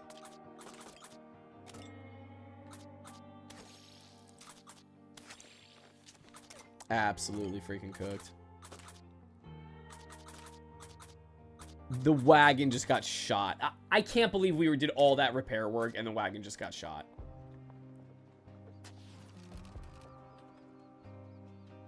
The party is waved down by a young woman by the side of the trail. She looks to be in a rather desperate situation. Please stop. We're in need of your help, the woman calls out to the party. Now, what's the use in that, Alice? They're just going to ignore us like the last lot, or worse. How many caravans has it been now? Nobody wants anything to do with us. I still have faith, Joseph. There are good people on this trail. I know someone will help us. Please, travelers, we've run desperately low on food. We have gone hungry night after night. You must help us. The pair certainly look hungry, but the party has to consider their situation too. Let's ask what happened. We escaped from our own... Oh my gosh. They're escaped slaves. Yeah. Imagine if that'd be horrible if I ignored them, dude. Listen. Listen. Freedom. I'd starve before I let freedom not exist. I need an American Eagle sound effect on my board. I need that, chat. Like, I needed that yesterday. It's just hard to trust people even this far west. I have to protect my family, make sure they stay free. It's a responsibility I don't take lightly. Keep it up, dog. Wow. Oh, that's awesome. Gamer Dogs just threw up after helping the escaped slaves. Just vomited everywhere. Good job, man. Okay, so the good thing is we have springs coming up. Yes, that's it. Once a fish is in the trap, just pull it out and it's yours. Oh, hello again, travelers. I'm afraid no fishing challenge this time. I'm quite busy with these folks already. Mormons, they call themselves. They're a bit too fresh for my challenge, so I've taken to teaching them a little. I'm going to be 100% honest with you. If you're going to allow Mormons to take up my time, where you could be helping me instead, and you're going to help the Mormons instead, you might be dead to me now.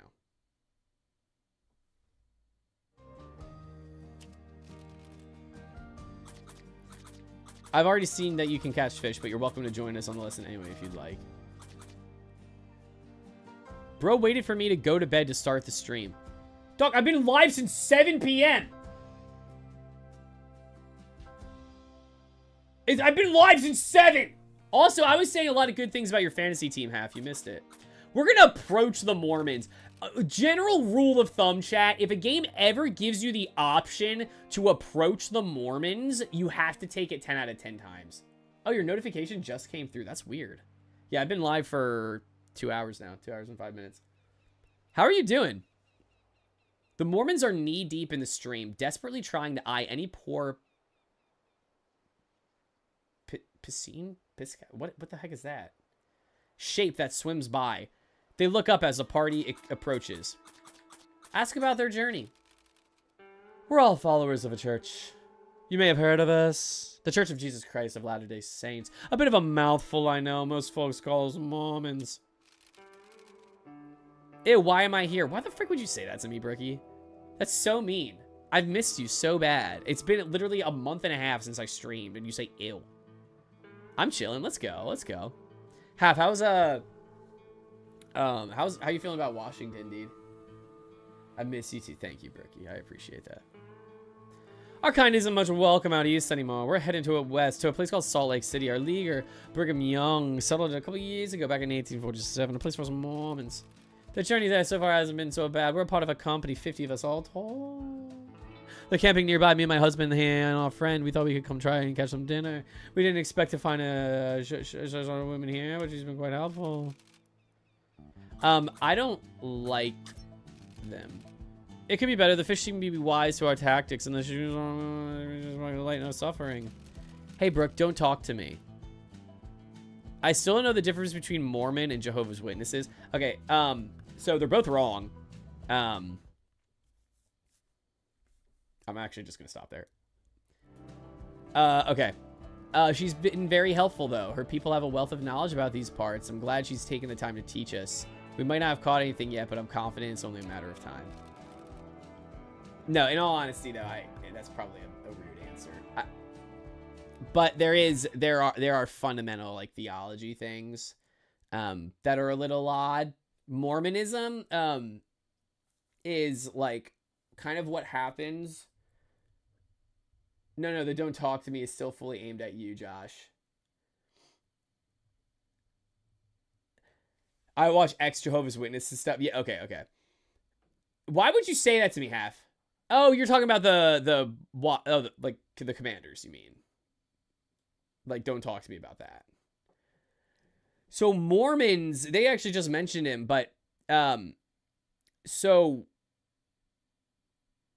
they legit like, oh thank goodness, I was so scared. Mormons are crazy. They like believe it's what happens when you don't take the Bible at face value. You fall prey, or you end up taking the risk of somebody who has their own personal revelation that they try and say that they had. And that's where things get really dangerous, not just in Christianity, but in religion, right? And obviously as Christians, we believe, the Bible is like the one true way. And Christ is the one true way. So when the only way we know anything about God is through what the Bible says, because I am fully of the belief, and I'm fully convinced that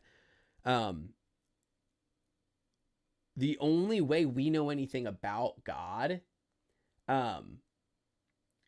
is through what the Bible says. So the sanctity of the word is super, super, super important, and taking it at face value is really, really important. So Mormon belief involves a lot of things that an individual like believed were personal revelations to him. And when that's not backed by scripture, it gets really dangerous. So like, say what you will about people who are like kind of Bible thumpers, and there are people who need to be way kinder in how they share the word of God, which can be shared in perfect truth and love. That love part's really important. But Mormonism, it involves like people digging up like artifacts supposedly, and only certain people can be in the temples, and like you can't ever go in a temple if like women are really viewed like still lowly, and it's just, it freaks me out. Mormonism's wild. It's wild. So Jehovah's Witnesses, in the same way, you actually worded it really well, Bricky. Like, cherry pick the Bible. Like, they're like, so a friend of mine says some people major on the minors. Jehovah's Witnesses, like, they major on the minors, but the minors are also things they like kind of made up. And I'd probably piss off a lot of people with this stuff, and obviously, like, it's just the nature of religion, and debates about religion. But that's why, like, you can't get caught up in like sects of the church. Like, you can't get caught up with that, like, or different denominations. Do you love Jesus Christ, and are you pursuing to know him more every single day? And if your answer is yes, awesome. How do you do that? I know too many people who are like, I do it in a spiritual sense. Like, I do it because what he reveals to me. The Holy Spirit does speak to us 100,000%. But if it's ever saying anything that's not in the divinely inspired word of God, the Bible, then it's probably not God. Josh is not beating the Christian allegations with this one. Yeah, I just went super like theology. Maybe should I do a theology channel or a stream? And this isn't even really theology. It's just like Protestants, non-denominational. We don't need a tag. The disciples didn't have a tag associated with them. They were followers of Christ. And that's what we all need to be. And again, Jesus, and you mentioned so many thumpers that like ruin so many things towards like religion and stuff like that. Jesus always, he never spared truth, right? And a lot of people like going like truth, facts don't care about your feelings, like all those different kinds of things. But there's a level where, yes, we need to be more bold in sharing truth and saying what's sin, what isn't sin, right? Never compromise in those things.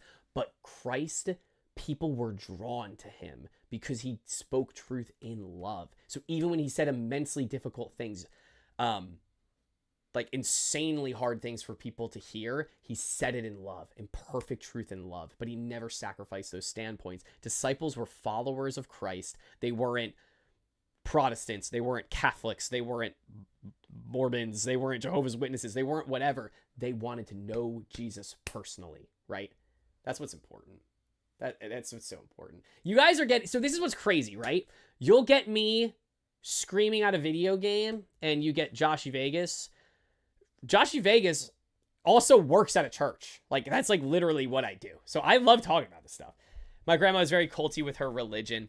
Yeah, it's tough. It's like, I just encourage anybody. The Gospel of John's a really great gospel to start with. Like, just read it and then think about how insane it was for, like, Jesus never gave an answer that was anything less than legitimately perfect. Like, read it for yourself. Like, when you read the gospel, and this is just a general statement, I'm not necessarily talking to anybody specifically right now. It is mind-boggling when you see the people try and like trip up Jesus with like these logic-based like, oh, there's going to be a paradox that he won't be able to answer both, and he always answers perfectly, and you're like, oh my gosh, this is insane. It doesn't matter if when I take communion, it actually turns into Jesus Christ inside of me like the Catholics believe or not. It doesn't matter. If I believe that, okay. If I don't, it's fine. But do I love Jesus? And that's what's important. Wow, I don't know. Sometimes I just get a mic in front of me and I just feel like somebody cares about my opinion, so I talk about this stuff.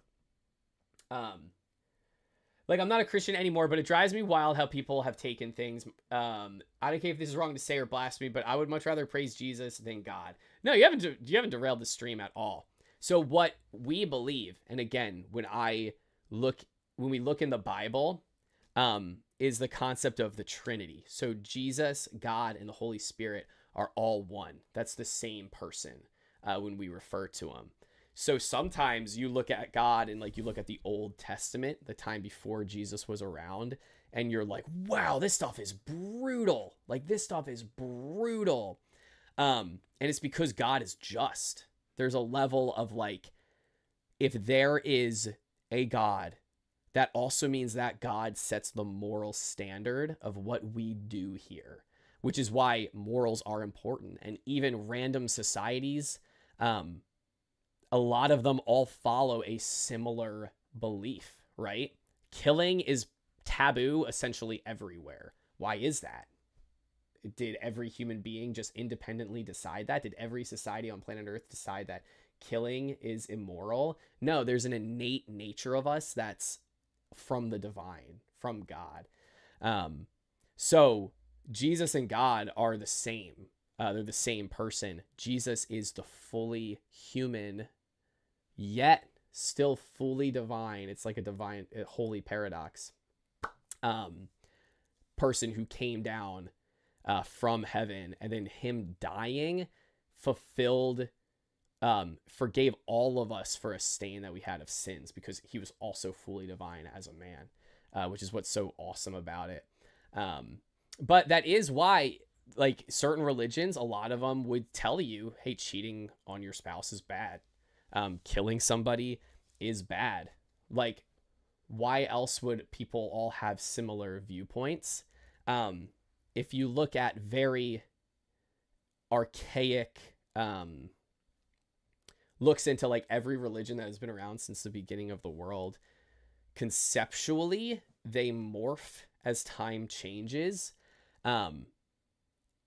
Like the concept of multiple deities, these different things, eventually that all did flow into the idea that it's like, oh, there could be potentially one singular divine person, which is why the major religions nowadays that have survived, right? Christianity, Islam, even Buddhism, like a lot of these things are based off of either internally the self or one singular deity, right? And that concept, it's wild when you trace it all the way back to what Christians believe, which is also like technically like proto-Judaism. What am I freaking talking about right now? It's always been one singular God, which is Yahweh. That's the term we use to define, or believers use to define God in the ancient era, the Jewish word for it. It's always been about a singular God, which is what's crazy about the Bible, is because you can track that all the way back to the beginning of time. And that's what's beautiful about it. Brookie, I would love to talk to you more about faith. I don't know if I've made that enticing because I just started doing all this blabbing out of nowhere. You might be like, please get me away from this guy. But always feel free to like DM me to talk about that stuff, Brookie. I remember you watched a couple of our church live streams. Chat, I'm preaching again. And I would love for you to be there, Brookie. It looks like it's going to be December 21st. It might be earlier, but live stream. I'll send you the link. I'm excited about it. I'm going to be talking about Joseph in the Christmas story. The role that this guy who obeyed God and the angel telling him like, yo, like, you got to stay with Mary. Like, what Mary's saying is true. It's really cool. You mother fricker. That's an interesting response. A week before I get there, for real? Oh my gosh. Wait, when do you get back to Jersey?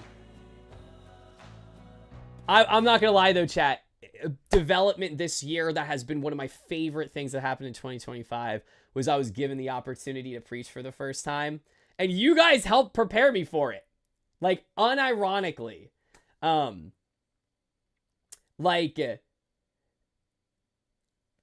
love that fact that like I got to talk to you guys through the hardest season of my life. Like, God was working on me, but he also gave me you guys to talk to. And you guys have all helped me so much in that journey I had from this immense place of hurt to where I am now. And I love and I know I'm doing what God made me to do when I talk to people. And again, earlier in this stream, I was screaming my head off about Ramondre Stevenson fumbling a football and Mike Vrabel forgiving him over and over again for it.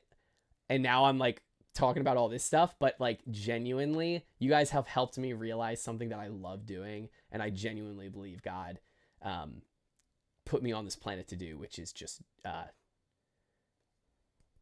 yap on and talk. So I haven't had a religious rant for a month or two. I'm just afraid it will be offensive. Just my genuine feelings. Brookie, you never have to worry about offending me. My whole life, more so than obviously ever getting views or being successful streaming, more so than my job, even at the church, more so than how my legacy is in terms of how successful I was, I want my entire life's work to be answering people's questions like yours, Brookie, regardless of what you end up feeling after we talk. That's what I legitimately want my life's work to be. Like, when I'm dead someday, whether it's tomorrow, whether it's in 68 years, I want to be somebody who answered people's questions or heard people's genuine feeling. Heard people's genuine feelings and thoughts they had about God, and was a listening ear and maybe somebody who could answer some questions. So I might remind you multiple times, Brookie. I might be in your DMs telling you, hey, talk to me. But yeah, thanks for listening to the rant, guys. All right. So the Mormons are fishing. No need to thank me, buddy. Reconnecting with you has seriously been like one of the more clear God things. Like, you can track it back pretty clearly. So I appreciate that, man. Should I listen? I'm confused. Should I listen to the lesson or should I talk to Hidao? It's a little relieving to just get out my frustrations. That's totally okay. Because you know what would be horrible is you never getting those out. Internalizing them. Back to fishing. Back to fishing. Amen.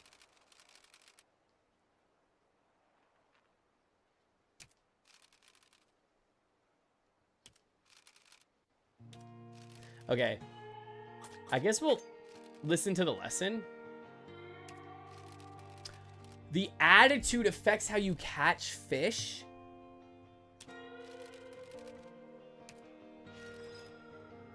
Oh, all of our attitude just went up.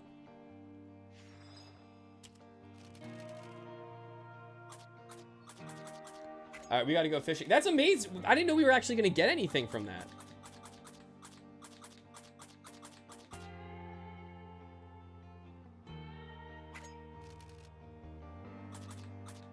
Oh my gosh.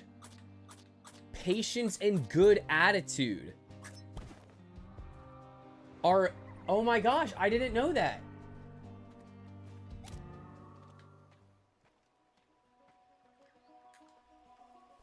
All right, we're gonna get so much fish here.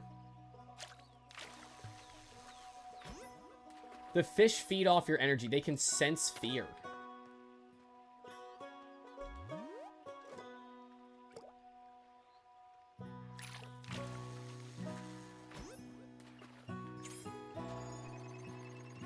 No, did I get it? Oh. Yo, Brookie, were you around? Were you around when I was doing the string fish catching challenge in Animal Crossing back in like 2020? Silk Song is driving me insane. I'm going to scream. So I do this thing every year for Christmas. Sorry, I'm overloading you with questions, Brookie. I always get like a game to play that whole week because I always take Christmas week off. So I just find a good, normally Switch game to play. And this year I'm gonna play Hades. I've decided that's gonna be my game. And I know you're a huge fan of that. I was thinking about potentially doing Silk Song instead, or also though. You were around. Oh yeah. Oh, what am I saying? You were a huge part of that. Okay. So, like the Animal Crossing era, yeah. I'm so ready for the next Animal Crossing, man. I'm really just looking for something to play on my Switch 2 right now. That fish got away. Wow, that was crazy. Yeah, Hades. That's going to be the game I play next, I think. And it's funny because I haven't played 1 yet. So, I'm going to start with that. I'm not going to skip ahead to 2. And I know it's like you might not need to necessarily play it. But I know my my cousin voice acts in that. I've talked to you about that before. And I know he only voice acts in the first one, I think. I don't think he's in the second one. So I kind of want to play that anyway, and then I'll enjoy the second one more. Maybe we even play the second one on stream together. But I know that's one of your favorite games. So I can't wait to play it during Christmas and then talk to you about it. Because I'm like 99.9% sure it's going to be like one of my favorite games ever. From what I hear about it. I'm really looking forward to it. And you typically have really good taste, Brookie. Like, the games you recommended in the past, I've really enjoyed all of them, so. Maybe minus, like, the dating sims. Hades is best to go first, then second. Okay, okay. That checks out. That's what I assumed, too. It's a bummer, though, because I know Hades 2 is, like, kind of designed for this, like, Switch 2 type graphics, or at least it would probably perform better. And part of me is, like, I bought a Switch 2, and I've barely been able to play any games that are, like, actually, like, kind of, like, built for the performance level of it. So part of me is like, maybe I should just get Hades 2 anyway, but, nah, we're gonna wait. We're gonna wait. Oh, shucks, thanks. Listen, you got good taste. What can I say? I will say the one, I own it, and I actually did. It was going to be my game last Christmas, but I decided, like, I just haven't played it at all. Fire Emblem Three Houses. I know that's, like, sacrilegious to say, but I started it, and it just wasn't my cup of tea. But I know objectively you have the correct opinion that is like an all-time banger. that's less me being like, oh, you didn't have a good taste in that game. That's me being like, objectively, I know I'm in the minority with that. But everything, like all the other ones, I know Persona 3 you loved. There are a bunch of other games. Like, I don't think you need to exactly play Hades first, but I think it's just better that way story-wise. Yeah, exactly. Exactly. Hashi Jagus, how dare you sin? Oh, no. Oh, no. Maybe I shouldn't have said anything. This stupid I can't clean the fish because I don't have a knife thing is pissing me off. Why do I have to do some level I haven't even unlocked yet in order to do that?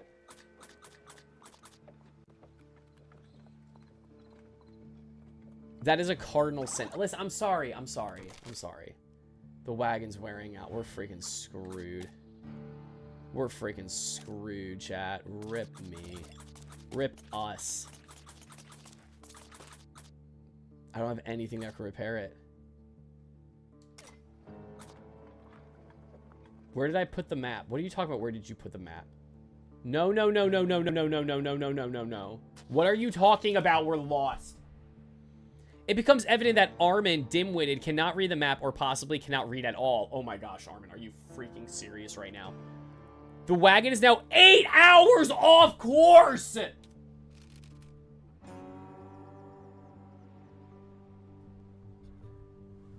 Oh my gosh. Oh my gosh. The Pope, please get us back on course.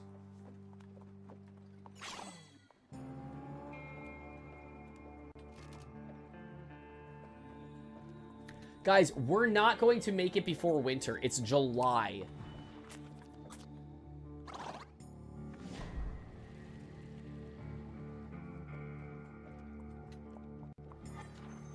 Okay, okay.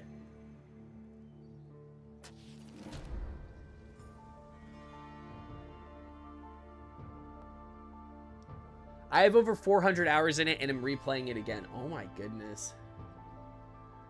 Yeah, maybe I need to try it again. The party takes a moment to choose which trail to follow. What? I hate to self-promote, but I'm selling my gaming PC if anyone's... Are you... What? Why? Are you serious? Brookie, I need you to talk to Armin, please. Without warning, the wagon is surrounded by sand borne on the wind. The grain is great against the party's skin. This is too much. The party is exhausted. The sandstorm worsens, limiting vision and forcing gamer dogs to slow down. The party is coated in dust and sand, and some of the inventory is spoiled. The air grows difficult to breathe. Gamer dogs praise that he has the fortitude to withstand it. Hey, get in the cart! Oh my gosh, he's gonna die. Gabe's gonna die. Gabe's actually gonna pass, guys. I haven't faced this yet.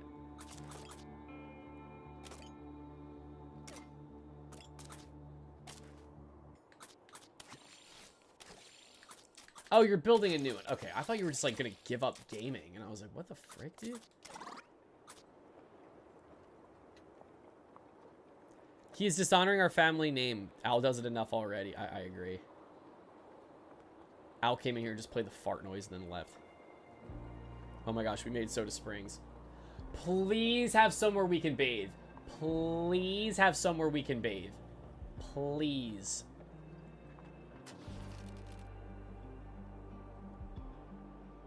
Oh my gosh, we're 2 miles away. What do you mean we're gonna have another random event? GamerDogs reaches into the wagon to check the group's supplies, then emits a startled yelp and stumbles backwards. A snake hastily slithers out the wagon, though nobody manages to get a good look at its species. The creature has bitten GamerDogs in the arm. We're gonna suck out the venom, chat. Who should suck out the venom? Get in there, Gabe. Gabe hesitates, unsure if it's the best course of action. Do it. Suck it out. Gabe grabs GamerDogs by the arm, sucks the poison out of his wound, and spits it in the dirt. GamerDog seems to recover. GamerDog seems to recover. The frick is happening? Okay. But Gabe immediately shows signs of illness. Oh. Gabe has a fever. I need to keep healing Gabe or he's literally going to pass away. This kicked our butts. This journey kicked our absolute butts. What are you trying to build, Half? Like what pieces? Anyway, Silksong is good. I recommend definitely play Hollow Knight first, though. Yeah, I like played Hollow Knight kind of in passing, and it's fun. It's definitely fun. I know Silksong is like beautiful, and so is Hollow Knight, but I don't know if it's as much my game as Hades seems like it might be. I got really into Path of Exile last year. Haven't played it in a really long time, but I know it's kind of like that same top-down dungeon crawler type thing, just with like a beautiful art style. I can send you the specs. I have everything picked out on PC Part Picker. Please do. I love that crap. I'm actually about to give my main PC some love, and I'm actually going to be moving my old PC, guys. It's set up on my desk for a dual PC setup. I just don't ever turn it on. So I'm either going to save it for like the next time I want to have somebody like play games with me. It still runs like Overwatch. It would run like Valorant easy. It's a great little, you know, beast. Not even little, it's a beast. But I just don't need to have it on my desk anymore. So I'm already gonna redo my counter space here, and I think it'd be fun to kind of have you guys like be a part of that potentially, or I'm just gonna clean it up at some point. Let's see. Okay, Ryzen. Oh, you're gonna go. Okay, CPU, the Ryzen series. That's what I did, and I love that decision. The cooler, that's a liquid CPU cooler, bro. Holy crap. That might be the same or a very similar motherboard to what I have. Are you doing a white build? Are you doing an all white build?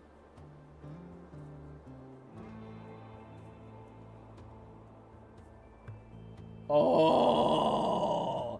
So my case is white and a lot of my stuff is white, but I have a giant black Noctua cooler in there. And a lot of other like random things that don't really match the theme, but that's really cool. Can't go wrong with that 2 terabytes NVMe. The video card. Oh,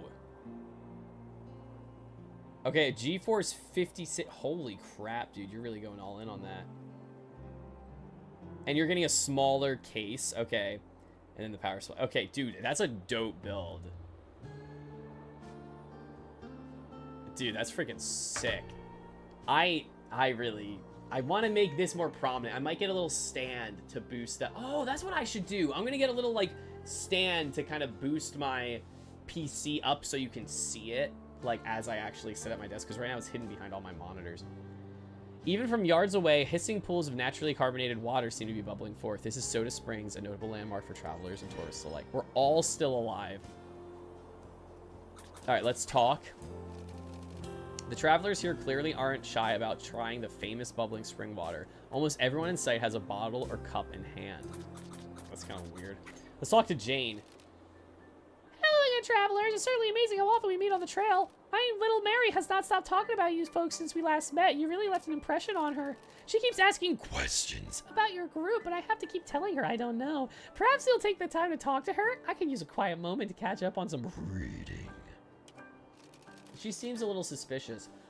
She's just by the water. Don't worry, I've been keeping an eye on her to make sure she doesn't run off again. Jane points to the spring where Little Mary is playfully splashing in the shallows. Let's talk to Little Mary. It's around the same cost as my current build, but optimized way better. Plus, I've never had a themed, coherent PC tower. Dude, do it. Send me pictures as you're doing it, too. I want to see the process, because dude, there's nothing better than an all-white PC setup. Holy mackerel, it's so nice. It's so nice. Demon voice. It's just how she talks. It's how Jane talks. I don't know why. Hi, everyone. Mommy said if I'm going to go see you again, did you come to play the water, too? Yeah, we did. Yeah, it's fun. You'll see. Mommy says you can use water here to make special drink. Can you show me how? She wants us to teach her how to make lean. Little Mary jumps and splashes in the spring with joy, spraying the group with water. Yes. The party spends some time showing Little Mary how to make a carbonated drink from the spring water. Are we on that lean? I'm so excited. I just gotta wait till someone buys my current. I get that. I get that. Dang, I gotta think of somebody who is like looking for a PC. I used to have somebody like every single month that I would help like try and track down a PC, but I don't know anybody looking for one right now. gonna have to keep my ear to the ground. What's the current specs on that one right now? Yo, Tez, what's good? How you doing, man? Oh, did you have practice tonight? How was it, Tez? The party, Little Mary is eager to take a big gulp of the effervescent beverage. Wow, this is so good. The bubbles tickle my throat. Little Mary drinks the beverage with a speed and alacrity perhaps befitting someone twice her size. It isn't long before she begins to hiccup. Hey, my tummy feels sticky. Little Mary clenches her stomach. Moments pass as she struggles against the inevitable. Oh my god, sorry, please don't tell me I did that. She'll be so bad manners. Little Mary frantically apologizes for her belch, looking thoroughly embarrassed. What am I doing? I'm trying not to starve on the way to get to the American West. I'm trying to practice absolute and utter manifest destiny right now. And I'm having a little girl apologize that she burped in my face. I don't care. I just genuinely don't care. I can send that too. Shoot that my way. The water here is naturally carbonated, meaning it's got bubbles in it. What the frick, dude? I don't care, Charles. Get on with it. Try mixing it with a drink or two of your own. Let's make a drink. Whoa, that really helped all of us. The party pours some of the spring water into their canteens, mixing it with drinks of their own to make a delicious soda. Okay. Me, turns off Silk Song before I scream. Also me, time to distress. Let's play Hades 2. Yeah.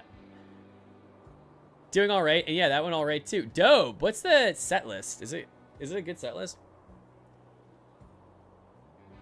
That's me. Let me relax. Hey, let me just take a Sabbath day. Let me take the day off of work. Let God recharge me to go do ministry this week. All right, yeah, let's do it. What should I do to de-stress? Oh, let me play Overwatch 2. Oh, let me play Comp. Oh, maybe I'll hop on Valorant today. Oh, maybe I'll play Civ 7 and I'll nuke somebody. Maybe I'll become a warlord and nuke an entire nation because they pissed me off 10,000 years ago in the Antiquity Age. I don't know, like, you know what I mean? My, the soda springs are so pretty. Seem to sprout at regular intervals. Felt good to just rest and not be jostled in the wagon all day. When I get to Oregon, I'll have a soft feather bed and never sleep in a wagon again. Miles Hendricks. I've heard it said that there are many cutoffs to take to shorten the journey. That by taking all the shortcuts, you can save many days on the trail. And why not? Saving time and provisions is worth the risk. Yeah, we're gonna have to take some of those. Let's talk to the young man. My job every day is to find wood for the cook fire. Sometimes it's very hard to find enough, so I store extra pieces in a box under the wagon. On the prairie, I gathered buffalo chips to burn when there wasn't any wood. That's disgusting. Okay, I don't know why I didn't know that. Sometimes you gotta play Cult of the Lamb and sacrifice multiple followers for the funsies. I mean, listen. Does, you know, playing CS2 and, like, killing counter-terrorists, or killing terrorists, like, provide me with enjoyment? It does. I don't know. That's the only... Yeah, I don't really know. Like... Maybe it is restful. Maybe our definition has just changed.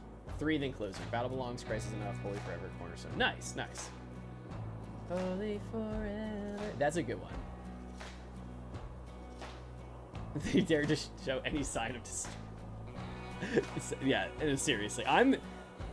Guys, I just, you know, I went on that Christian, you know, theology conversation thing a little bit ago. And I'm dead serious when I say that I am the not exact opposite, but I am a warlord. Like when I play Civilization 7, I become a dictator under the guise of a democratic republic. Like, I will nuke people without inciting a war. And the rest of the world will be like, hey, you can't do that. And I genuinely look them in the eyes and I go, I do not care, try and stop me. Because whatever ideological way I have, and my idea of government is, like, I'm going to kill you if you don't agree with me. In Civilization 7. FBI agent watching this, I'm talking about Civilization 7. I roll with an iron fist. Exactly, Brookie. You get it. You get it. I actually really want to do a Civilization map with you guys. Like, I want us all to make the decisions of, like, what kind of government we become.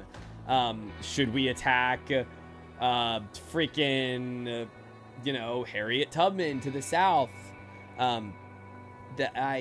We shouldn't do that. You know, it's, again, in Civilization. I'm talking about the video game Civilization. The click was jarring, truthfully. Turning it up helped minimize drift, though. It's, dude. So, last week, and you were there at church. The last song last week, we did an accent click. So, like. And my brain was, I don't know why. I'm not the greatest drummer in the world, but, like, that accent click was freaking bugging me. Like, the back of my brain felt like there was, like, a weight attached to it, and I couldn't, like, lock in. It was driving me nuts. But yeah, it does help minimize drift. You played with the click in, like, your past experiences on teams, right? For context, everybody, Tez is playing on our worship team now at church, which is super dope. Oh, you set your current specs. Let me see. Okay. Ryzen 7. Motherboard. Oh, dude, your current is freaking 3070. Yeah, your freaking current build is insane too. The only thing would be that's a hard drive, right? I mean, you have a solid state too, which is dope.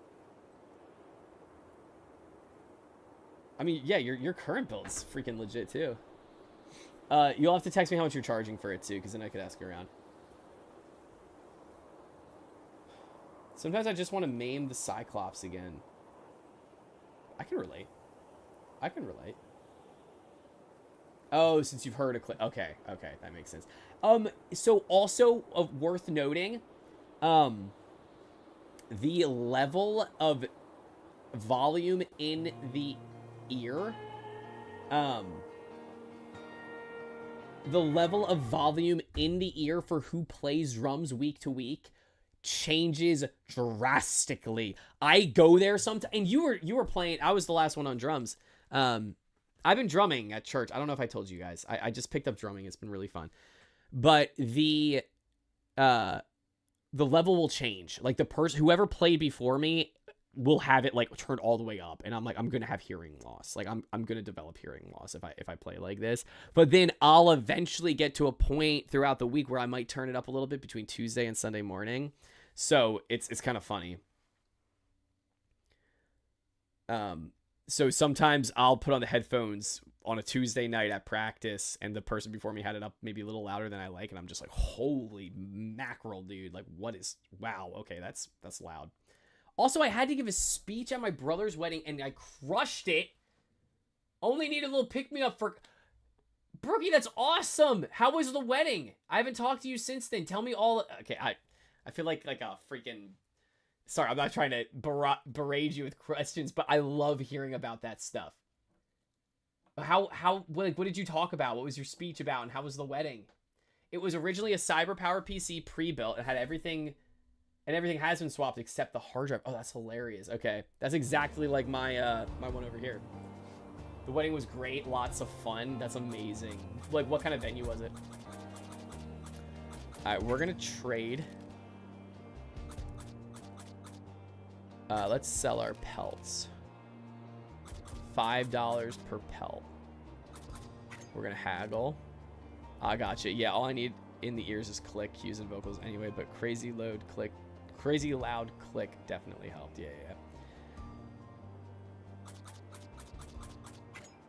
Yeah, it just, you know, sometimes I even feel like it changes per song. I guess we'll sell our 2 pelts. Yeah, I guess $12. Let's trade some supplies. 3 coffee for... Oh, we're not gonna get any of that. Okay. Bullets, let's see. Nope, we're not gonna get any of that. Wow. 3 toolboxes for what? Oh, we're doing that. Actually, I will do it for the stupid medallion. Traps. We never hunt. I don't need traps. I did the only thing I know how to do, make dark jokes and hope they land. Were they landing? That's funny. It was at a small church thing. It was nice but crowded, kind of. It's nice sometimes when, like, at a wedding, everywhere you look are people you recognize. It's special. As a little hint of some stuff I said, I made a Tylenol joke in the first paragraph. It's so... Sometimes I forget that, like... This is going to sound really funny. But we all exist in the same, like, world. So, like... when that like news headline is coming out, like you guys are also getting that, and vice versa. I'm sure it's the same way. It's just like, does that make sense? Or am I like spitting hot air right now? But like sometimes you sit there and you're like, I never even would have thought like, what is Brookie's reaction to like the Tylenol headline? I'm allowed to make the joke because I'm on. But like, you know what I'm saying, Brookie? Like, it's funny sometimes to think about that. Like, the last thing you probably ever thought was like, oh, I wonder what Joshy Vegas' opinion is about that. So it's funny when you get to hear about like people, you know, out in the world hearing about those things. Breaking, Josh discovers we are all living on planet Earth. Can somebody ban Half and Half, please, and delete him and swat his home? Thank you so much. Thank you, guys. That's awesome, though, Brookie. Do you enjoy public speaking? We're going to keep our fish. Let's rest. All right, we have to rest here. 11 hours lost.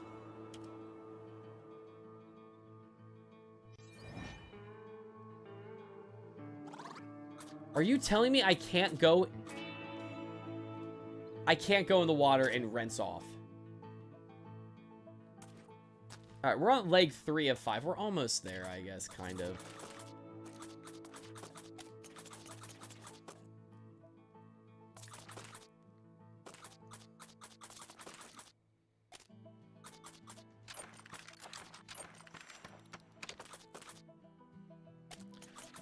I'm so upset, chat. It's actually insane.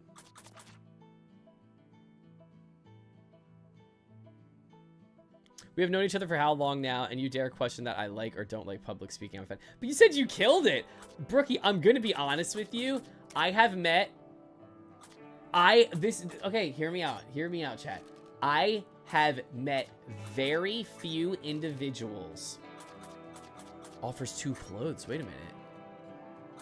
Hold on. I think we're going to try and get some clothes.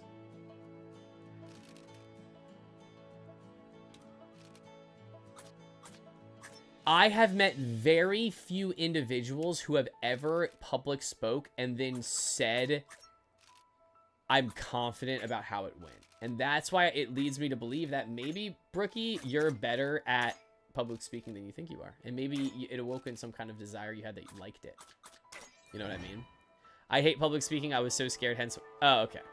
Listen, all I'm saying is I've never heard anybody... say they liked it. So... props to you. That's a step in the right direction. You might be very gifted at it. All right. I guess we have to do this now.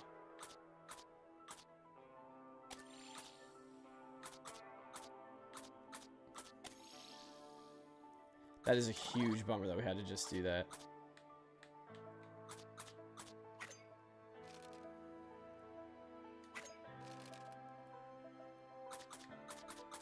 For wheel grease. What does wheel grease even do?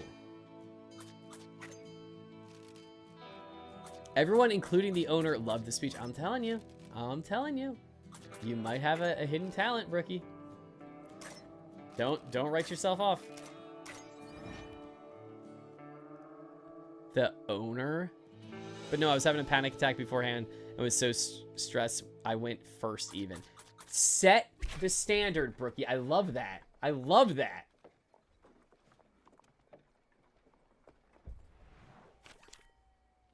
Hey guys, we are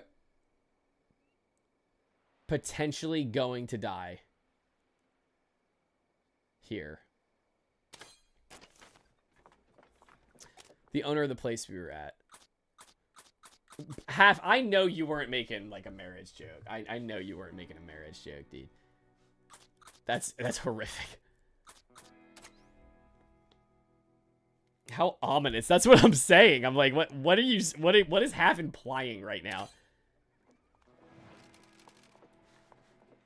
The party leaves the wonders of Soda Springs behind. It's a relatively short stretch to the safety of Fort Hall, although the journey will be no less perilous. What joke? I just asked a question. Oh, I thought you were trying to say something. Oh, what I was saying. I don't even remember. Guys, chat, if I'm being real with y'all, I legit just say things and I never even remember what I said. I don't know. I might have said like some thread on somebody's life 5 minutes ago and I don't remember. I legitimately do not remember. The party notices a sickly looking woman standing near a broken down wagon. Thank goodness I stopped you when I did. There's no sign of the woman's companions, if she has any. The party's unsure what to make of her. Should someone offer her assistance? Let's talk to her. Please, if you could spare me some clean clothes, I would be greatly obliged.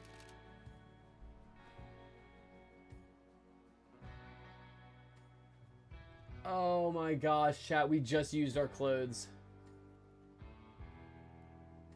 I'm scared, lol. Dude, I might have a really cool opportunity in a couple weeks. What's up? What's going on? No thoughts, head empty. Legit. Alright, gamer dogs, we're gonna see if you can help. Are you in trouble, ma'am? We would be happy to offer any assistance we can. That's most kind of you. I'm trying to make my way back east. My poor husband, he... Grace will not survive long on her own. But if she's traveling in the opposite direction, there's not much that can be done for her. Gamer Dogs resolves to share some comforting words on her before they depart. While Gamer Dog's kind speaks, Grace's demeanor visibly brightens. Seeing the hope in her eyes gladdens the hearts of the party. Wow, guys. My ADHD has gotten so bad lately that I just forget the whole conversation we were in the middle of no recollection. It's scary. Honestly, sometimes I feel like the dopamine like receptors in my head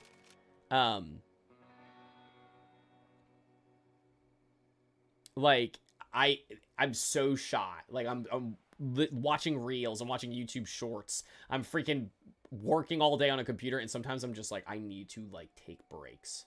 Because it affects like my attention span. Is horrifying, Brookie. I might get to go down to the field at a Jags game for the salute to service game and hold the American flag in uniform. Are you serious? Dog, that's the sickest thing I've ever heard in my entire freaking life. Do you know what game it is? I want to watch like the pregame of it.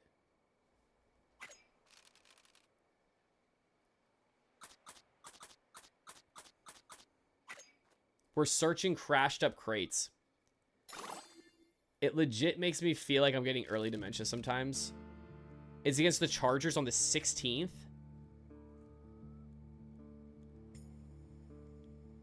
Brookie, I feel that so much. But remember that a lot of it... and I know it's like, it's totally different for everybody. A lot of it, though, like... I've recognized when I do a better job of being like, I'm not going to be on my phone all day. I'm not going to be looking at like a screen all day. It helps with my like ADHD a lot. I also have started grounding, chat, which is when you go outside in bare feet. And like I think we detox through our feet. Wow, this is the weirdest stream I've ever had in my entire life. But legit, I'm pretty sure that's like a thing. And if not, just the sensory experience you do get, like being outside on the ground in your bare feet is like really good for like kind of just how you perceive things. And it's like at the simplest way of putting it. I've been doing that in the morning and it's been helping me a lot. I know some people who like legitimately combat their ADHD as like that's one of the steps they take. Hey, it's against the Chargers on the 16th. They're gonna get a mollywop, but hey, free game, right? Honestly, the Jags are a fun team, dude. Like, I really do think it's a fun team. Travis Hunter, are you kidding me? Going to see Travis Hunter? Dog, are you kidding me? That's the coolest thing I've ever heard. Are you gonna be able to like take pictures and crap on the sidelines? Or on the field? And reading might help too, Rookie. Alright, so we just searched a bunch of crates and we just got a bunch of gear. The wagon is wearing out. That's so cool. We got the repair kit and now we have to use it instantly. Stupid freaking piece of crap.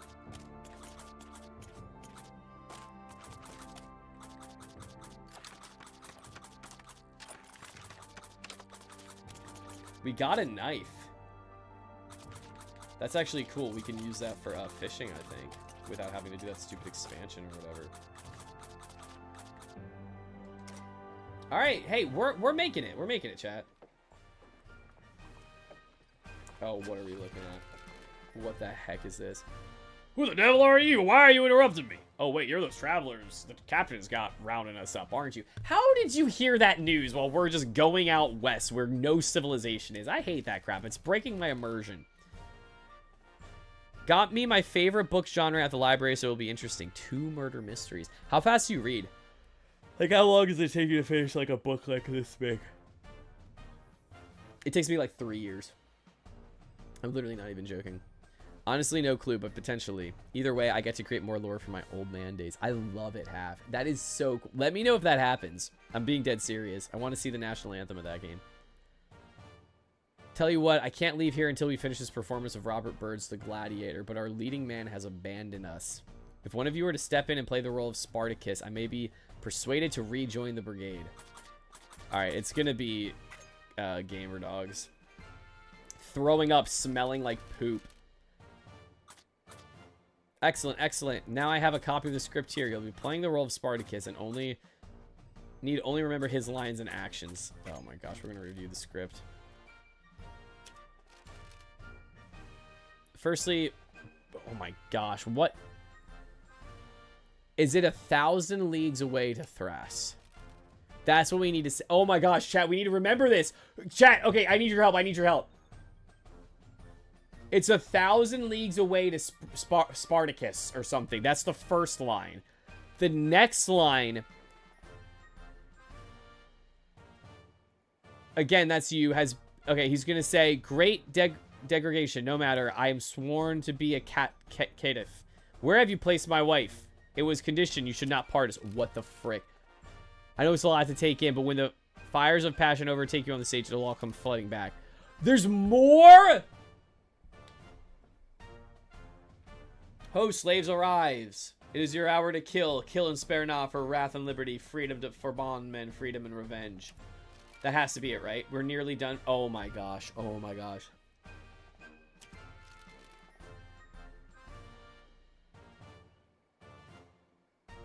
The actor playing, he's an incredibly skilled swordsman. All you need to do is hold out against his dazzling assault and make the fight look convincing.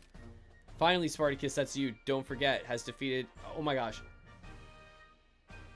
We'll never heed the tempest. There are green valleys in our mountains yet. Set forth sails will be in Thrace anon. We're gonna begin the show. Oh my gosh, chat. What the frick is happening?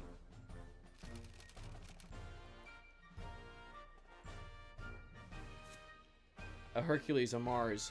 What, thou rogue? Why dost thou droop thus? Why art thou so sullen and obstinate?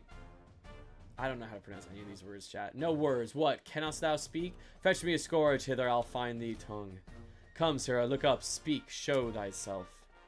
It is 1,000 leagues away to Thrace. What, thou fool? Wilt thou always be harping on Thrace? 'Tis so far away, that wilt never see it more. This is horrifying! There's a timer, it's a quick time event. You have played well and beaten Crixus. Carry skillfulness to the arena where you shall win great honor. Oh, now where have you placed my wife? It was conditioned you shall not part us. I'm so scared right now.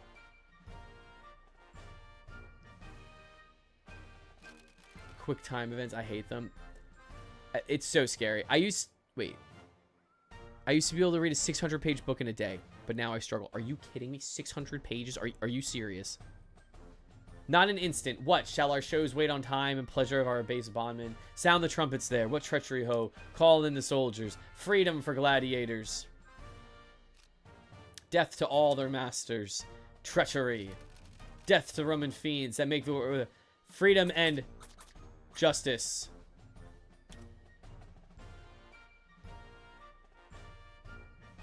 Was that oh, that wasn't accurate. That wasn't accurate. Lo, the bloody chief, now wield thee, villain. Murder spotted fiend. Thou least the bands. What is happening?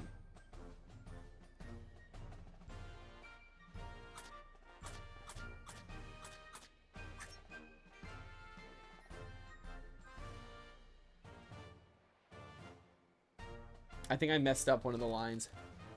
Ha, victory, crosses thou. What is going on? Where shall thou there right now? Or dear uncle, strike not, let him be spared. He gave me life, last he dies. He died. I don't know what any of these mountains yet. We'll be in Thrasanon.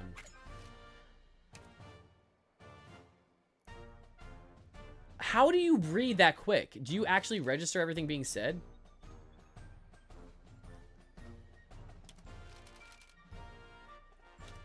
That was such a flipping waste of time. Holy crap, that was such a waste of time. That's insane.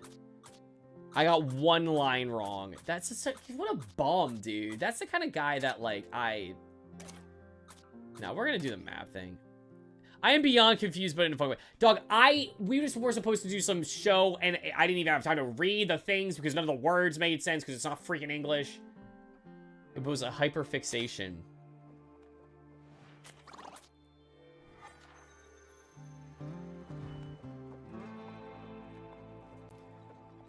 Bro, I couldn't read half those words.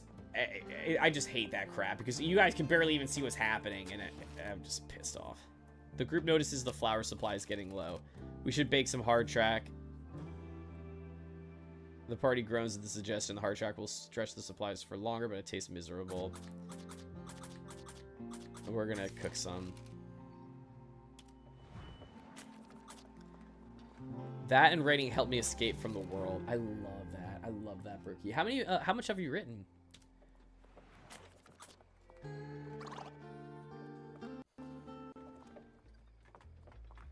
Okay, so I think the fact that we've done the grueling... Oh, this could be huge for our morale.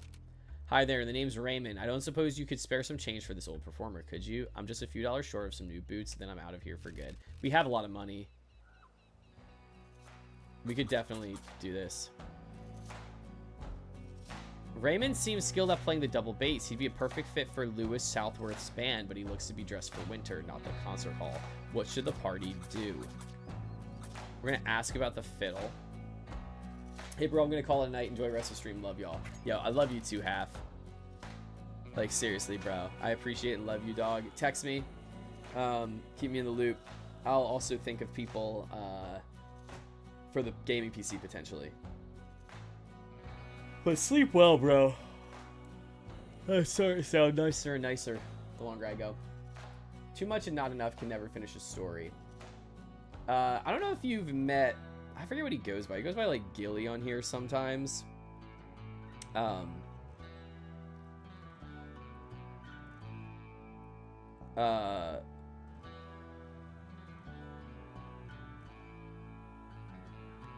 Sorry about that.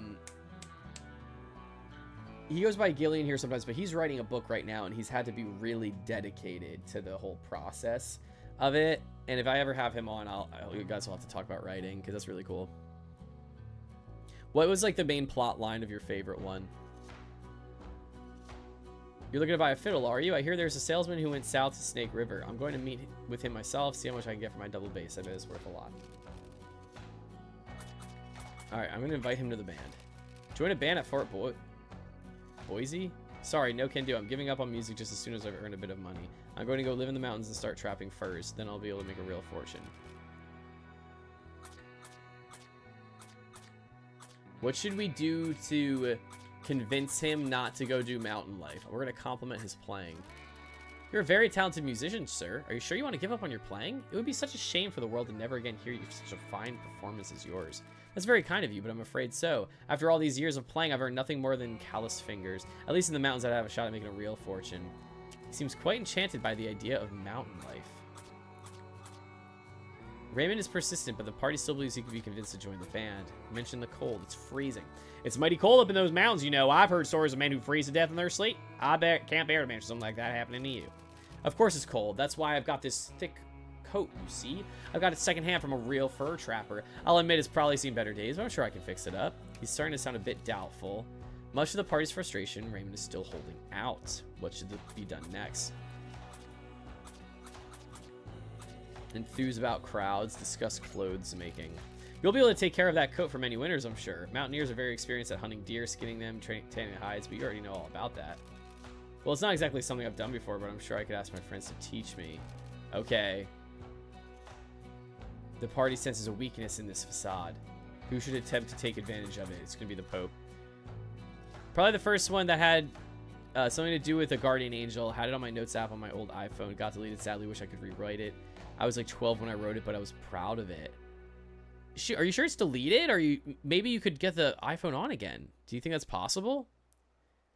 But even if it's conceptually, people do this thing with music where it's like they write a demo and they never end up actually releasing that demo, but then people will sample, like take parts of their own demo and put it in a new song they use. So even if it's just an idea and a concept that you have up here that you fleshed out by writing it out at one point, it still was good work you did for that concept. You know what I mean?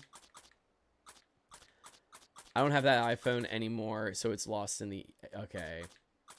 Honestly, though, it might be worth revisiting the idea, right? You have more life experience behind you now, but you still have that memory of the thing you wrote. It might kind of be worth trying to check it out again, Brookie. That's, like, awesome. Guardian Angels always make for really cool concepts. You wouldn't have any friends in the mountains, Raymond. Not a one. You'd be alone for months with nobody to talk to. Do you understand? The Pope delivers the final blow with calculated precision. I never thought of it like that. I was just imagining a big adventure, but you're right, I really would be on my own. Raymond suddenly seems very pensive. Well, except for the bears and wolves. They could keep you company, I suppose. Are you much of an animal lover? Alright, you've made your point. I guess I'm not really cut out for mountain life after all. Here, you can have my coat. I don't think I'm gonna need it. It smells a bit funny anyway. We didn't have to freaking mug him for his stuff. Where did you say this band was performing? Fort Boise? I wasn't planning on traveling that far with my double bass. Do you reckon you could carry it for me? What?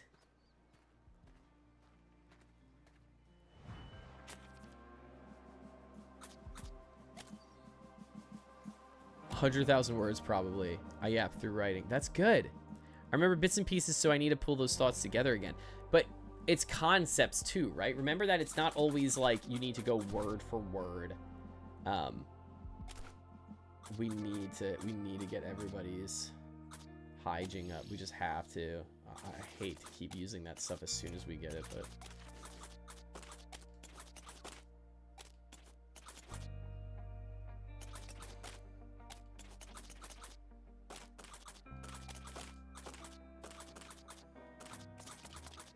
so it's important to remember, it's like, okay, I got the concepts in my head. Let me put them together now.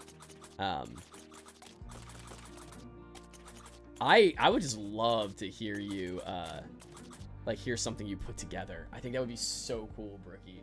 I think you've taken so much media that I love that I feel like you could put something together really cool yourself, you know?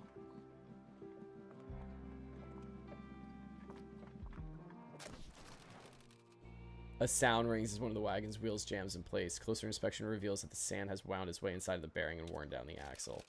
While nothing was broken completely this time, the party should consider repairing the damage before things get worse. Who should attempt to clean it? I have to? Oh my gosh. Maybe one day. I'm very self-conscious about it. The best way to help with self-consciousness is exposure therapy. So, like, do those things, right? You were talking about speaking in public. You got better at it, whether you think you did or not, by doing it the other day at that wedding. And that's what's awesome about it, right? Proud of you. You did good, Brookie. And you should do the same thing with writing.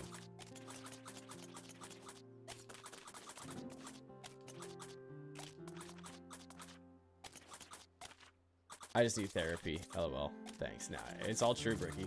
100%.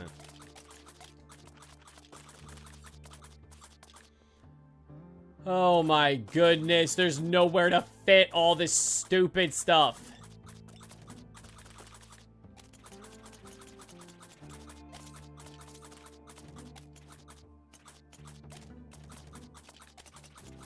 Wait. Am I an actual legend or no? Chat, am I a legend? Chat, real quick, just a random question. Am I a legend? I hate inventory games at times. I love inventory games. This stuff's like unironically so fun to me. But doesn't mean I'm good at it. Alright, 1 mile to Fort Hall. We're here. We made it.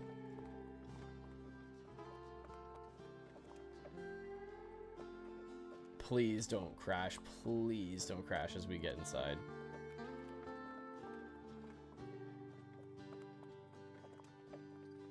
The fact that we've been at a grueling pace, like, I feel like we have to be good, right? Is there any way that we can check our pace? It does get mad annoying.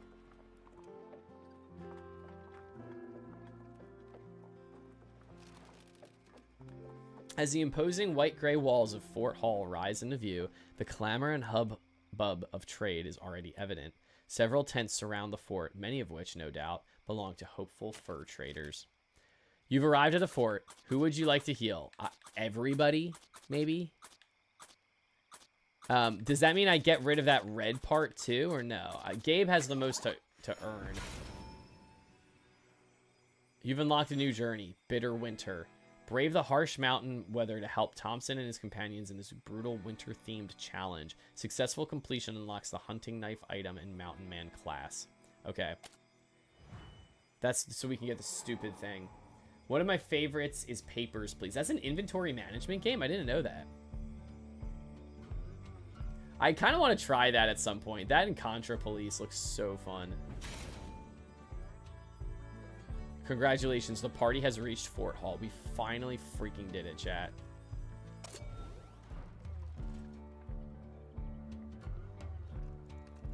Oh, no, just management. Oh, okay, okay. Days traveled. Okay, 84 days total. Fort Hall only took us 30 days, which I think that's good pace, right? Is there anywhere I can check pace? Okay, so let's talk to people. A single glance is enough to make it clear that the fur trade is in full swing here. Many people are hawking their wares, no doubt trying to make their fortunes. Let's talk to Aunt Rebecca Sims. Hey, there's mountain sheep around here, enough water too, but hardly a stick of wood. Thank heaven for Fort Hall, but I'm so sorry to be saying goodbye to my cousin Miles and all the folks heading for California. Okay, okay. Speaking of inventory management, I got access to the marathon playtest. Didn't try yet and hoping it runs well. Dog, that's huge for you, right? Haven't you been waiting for that game for like 3 years? Dude, that's so hype. When are you going to play it? It's really good, but then again, I love historical fiction that is like an alternate to what could have happened with wars and stuff. Brookie, you should try Civilization. I feel like I'm a freaking spokesperson for that game, but you basically write your own history. It's so fun. Years, LOL, hopefully soon. You gotta get on. Yeah, dude, you gotta play that. You gotta let me know how it is. Marathon is an extraction shooter. So, like, I feel like Tez could probably describe it better. But it's like a game where you, like, go into an area, collect stuff, and try and get out before somebody kills you. Oh, shoot. What are you still doing up? Bro, we have been running the Oregon Trail and talking fantasy football. It's been fun. Dude, how are you doing, man? Everybody say happy late birthday to Gabe. It was this month. It was the 4th, right? A little late. But then again, I haven't streamed since then, so. But I love that stuff too, Brookie. It kind of reminds me of like Wolfenstein. That one's a little too deep for me.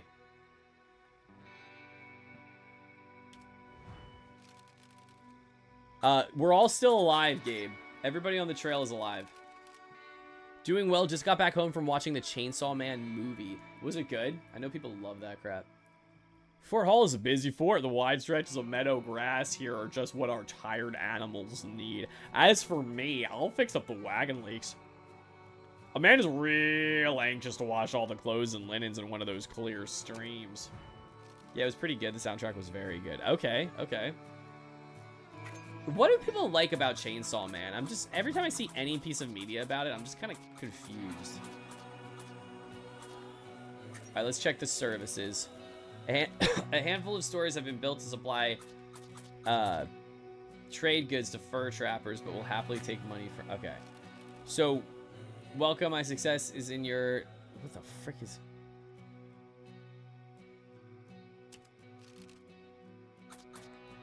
$5. We have 200 bucks. This is the first time we actually have money.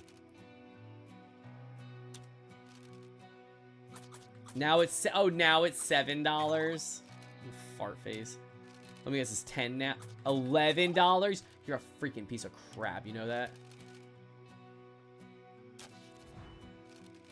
Piece of crap. It's written pretty well. Decent fight scene. And it's also funny. Okay, because that, like, blew up. Dude, that show took over. One of my favorite books is a historical fiction that's very unique narration-wise. What's the book? Welcome. What can I do you for? Looks like the trail has been hard on your wagon. Fully repair the wagon. Repair 1 damage for 4. Repair 6 damage for 25. Repair only damaged body sections for 10. Repair only sections for 4. We're going to repair the entire wagon, chat, because it's getting out of control.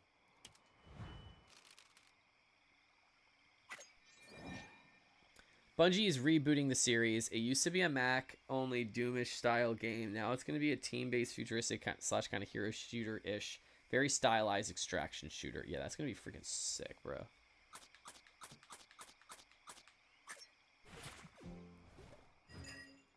This is the wagon you've already got. Dang, you can buy other wagons. That's insane. I didn't even realize that.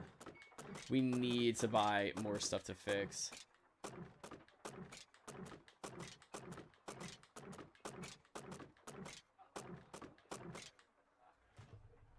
I mean...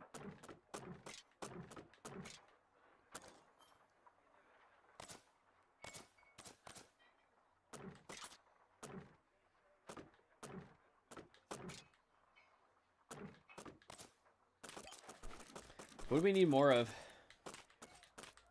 We have a lot of bait. Oh, a pack of 10 clothes for 70, 100%. We're going to take that. Prevents wagon wear for a few days for 21 bucks. We'll take that.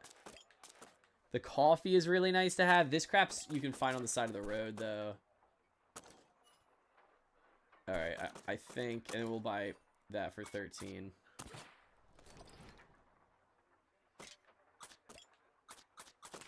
Okay. Alright, chat, this is gonna get really messy, and you're gonna watch me organize this for a second, but...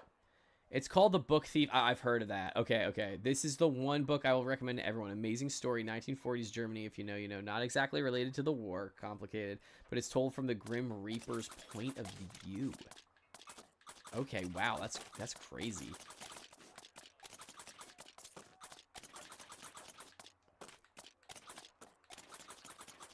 It's nuts when people find, like, such unique settings to, like, write, like, fiction in. Like, I love that crap. Okay, so low-key, this guy actually just told us, hold on to my giant freaking cello and don't ask questions? Are you kidding me? And we said yes?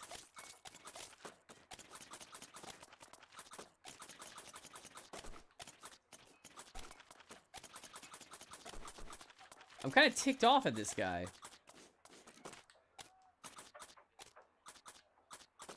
We might not have room for all of this. This is bad.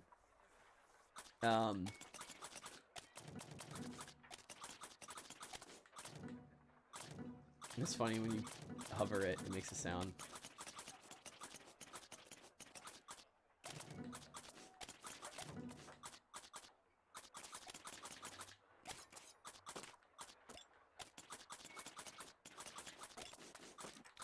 Am I a monster, chat? Am I supremely gifted at inventory management, chat?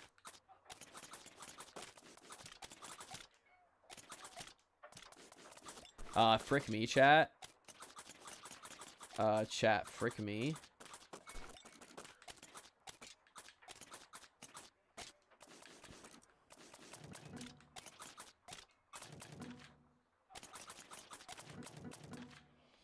Chat, frick me, genuinely.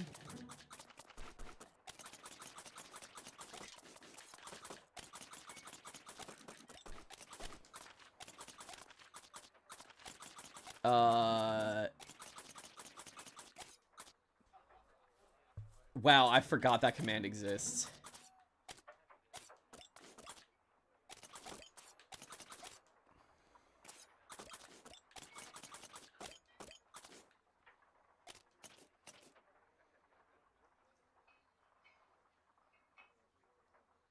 Closing in a 150, let's go. Oh my gosh. What book are they stealing? In the Book Thief. I'm cautiously optimistic. I remember Destiny 2 running well, so hopefully Marathon does too. Yeah, Destiny 2 is such a unique game.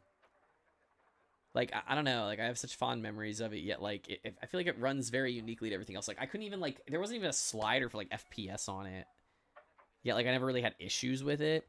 It is a very emotional book, but not in the way you would think. The biggest thing is hiding a person in their basement, but it's mainly a story about a girl and her life of stealing books from different places. Oh, my bad. I totally asked a question you already answered. Dang, that's like... Oh, I didn't know I could do that.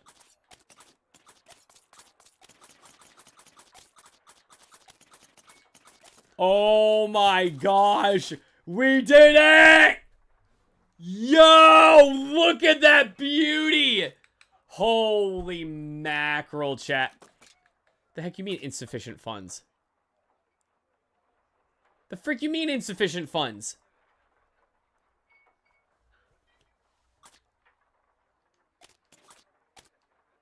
Oh my gosh, I can't even afford it anyway. Oh my...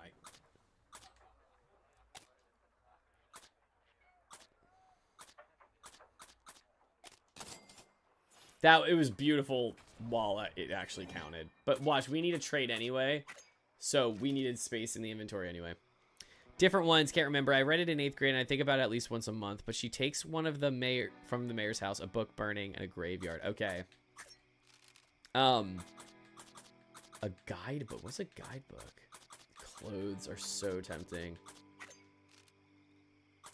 Oh, we gotta do that. We're taking that. I didn't even haggle. Oh my gosh. 5 toolboxes is also extremely clutch. There was a book called, I've talked about this before, The Phantom Toll Booth. Love that book. I think about it all the time. And I read that in like 8th grade, I think too.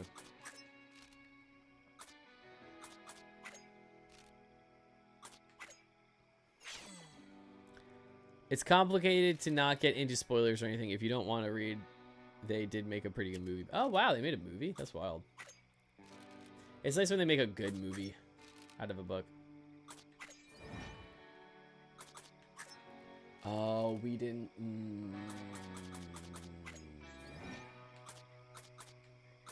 Hang on. We might sell... I think we're going to sell some fish. $1 per fish. Please give us at least $2 per fish. $2 per fish. All right, let's sell for $8. Please give this enough to rest.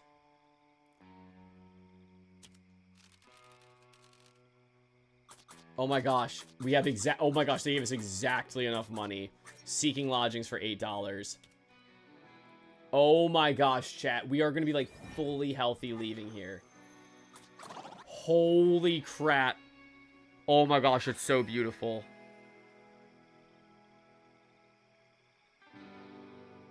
Oh my gosh, chat. That is amazing. Oh my gosh, we're going to be ready to go. All right, we're going to save.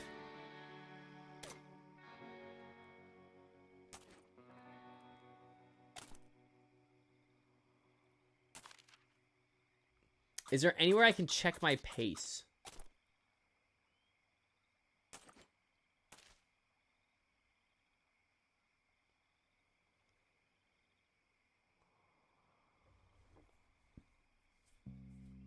All right, it looks like we're gonna have to make a decision about where we go from there, but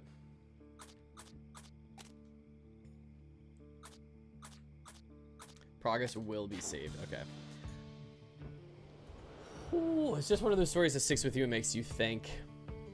I just find that time period really interesting. That time period is undoubtedly incredibly interesting. Like, in such a modern setting, right? Like, the 1940s, chat, was like, in the grand scheme of life, that was not that long ago.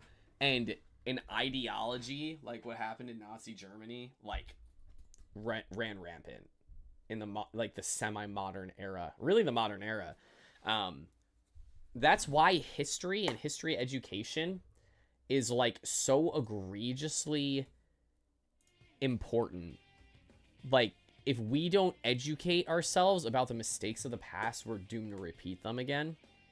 So the 1940s is just such an interesting time period to sit there and be like, if you're not on guard, like, if you don't stand for something, you're gonna fall for anything.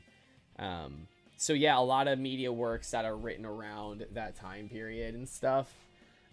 Very interesting. It was a real historic time period where it almost seemed like anything could have gone in like a horrible way. So it's so horrific that it makes it interesting to understand it more. Yeah, how you can influence people and manipulate people, and hate can truly, you know, take over a society if you let it, if you don't check that. Crazy. Chat, I had a really great time tonight. Like, an awesome time talking with you guys. You guys really, I don't know how much you guys understand or not, how much you guys, like, help me just resettle myself, refocus myself. So genuinely, thank you from the bottom of my heart. Like, it means a lot. Brookie, you never have to apologize for rambling, and I legitimately mean that. Never, ever apologize for that, because I love talking with you guys. It's my favorite thing. If you guys haven't noticed, I ramble quite a bit, so getting to talk to you guys is like my favorite thing about anything. I love that. So we had a great time tonight, chat. Thank you for the subs, Pink and Gamer Dogs. Those primes, huge blessings. And guys, I never get tired of talking to you. It had been a while. I've noticed myself maybe in a little bit of like a mental funk. And I was kind of thinking to myself, I'm like, God, you know, like,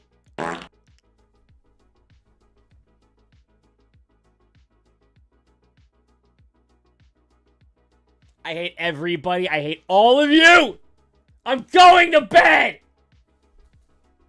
I'm going to run a 1-minute ad break just because you did that. Nighty night. You guys are freaking actually. That's a terrible. That's an act of terror on this channel. That was an act of domestic terrorism on this channel. Somebody ban it. Make me do push-ups / sit-ups. Oh my gosh. All right, I'm going to do 25 push-ups. You're making me do it. Oh, this might be hard to get an angle. At ban Joshy Vegas. Could somebody ban Deep Fry, please? Could somebody ban Deep Fry from the chat? I don't even know if you guys are going to be able to see this. Hang on. / ban Joshy Vegas. Yeah, Fricker. Keep trying, Fricker. Keep trying. Alright. I hope you guys can see this. 1, 2, 3, 4, 5, 6, 7, 8, 9, 10, 11, 12, 13, 14, 15, 16, 17, 18, 19, 20, 21, 22, 23, 24, 25, 26. Wow.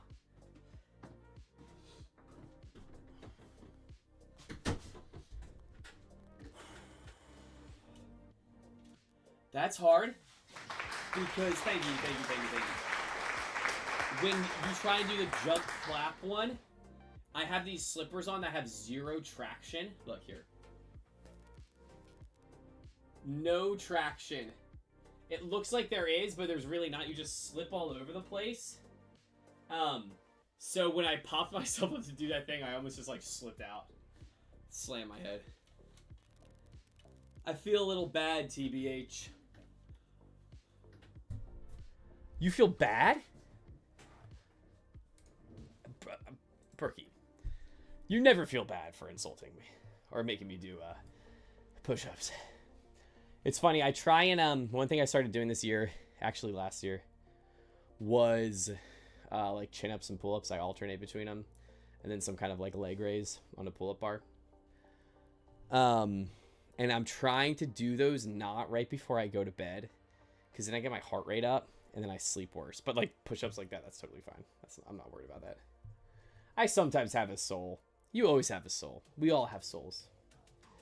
Dang. I hope everybody had an awesome day though. Seriously. As I was saying before somebody played the fart sound, like I just recognize sometimes that I'm like, something seems like kind of out of... Oh my gosh, you freaking did it again, you fricker. Get the frick out of my freaking stream, dog. I'm gonna ban Deep Fry right now. This was nice. The fart?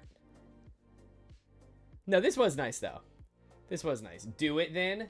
No. I'm not a freaking dictator. I dare you? Don't try me. Farter. Do it, coward. Okay, you know what? Frick me. I'm scared to, like, ban you because then you'll lose, like, your... Do follow rage, Deep Fry. Exclamation point follow rage. I'm curious because I'm worried you're gonna, like, lose that if I ban you. What?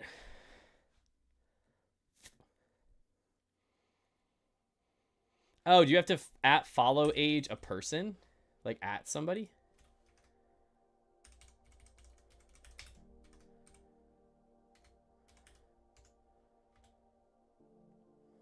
What the heck? Okay, I actually have no idea why that's happening. That's weird. I don't exist, I guess so. Yeah, I was wondering if maybe it was worded a different way, Brookie. I also need to update my Nightbot. That thing is archaic. Like, it's so old.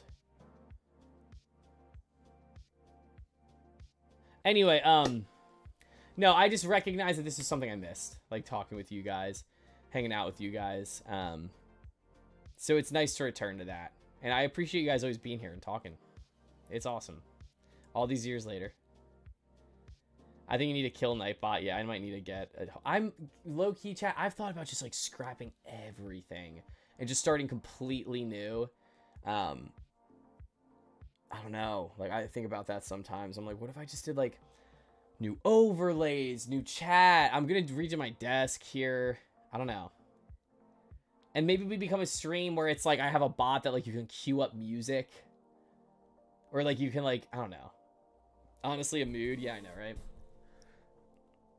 You should look into 7TV. I hear about that. Free emotes? Okay. Cloudbot has been reliable for years. The Streamlabs one. I used to use that. No. I've never used their actual chat bot. I use all their other stuff. Like the alerts and whatever. I used to have those all customized. But now they just do the generic like Streamlabs thing. I kind of want to change that. Follow age. URL fetch. Yeah, I need to fix that. Song requests. Wait, what?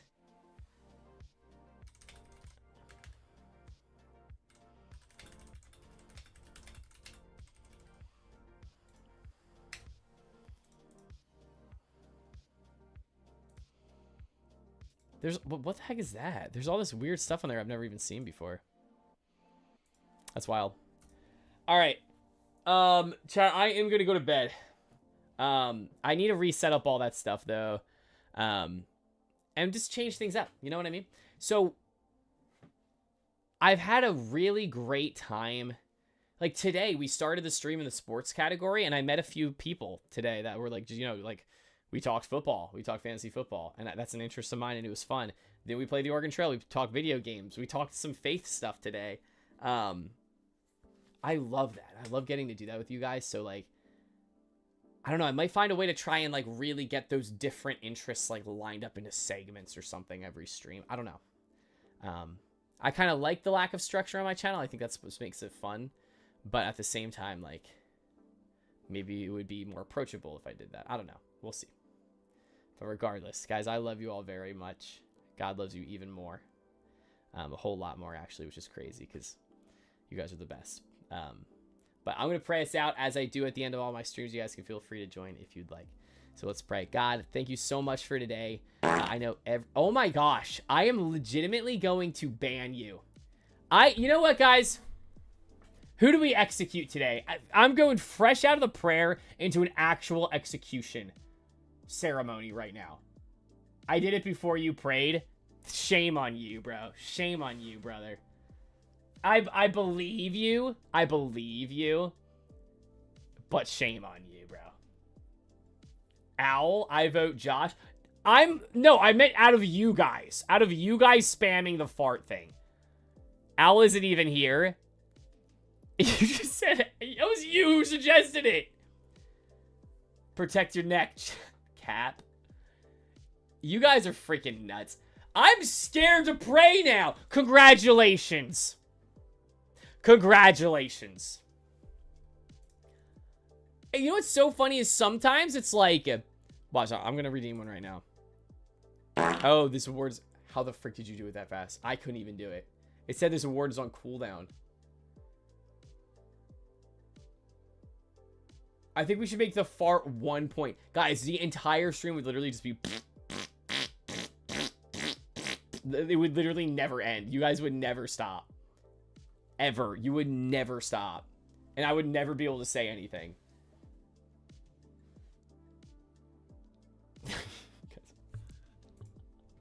When do you guys run out of money? Like, you guys don't even bet. That's what's crazy. Dang, I am looking at some of my rewards. I've, like, never used these, Johns. Highlight my message. Hi, I'm new. Tier list. Oh, we gotta make tier list more than 500.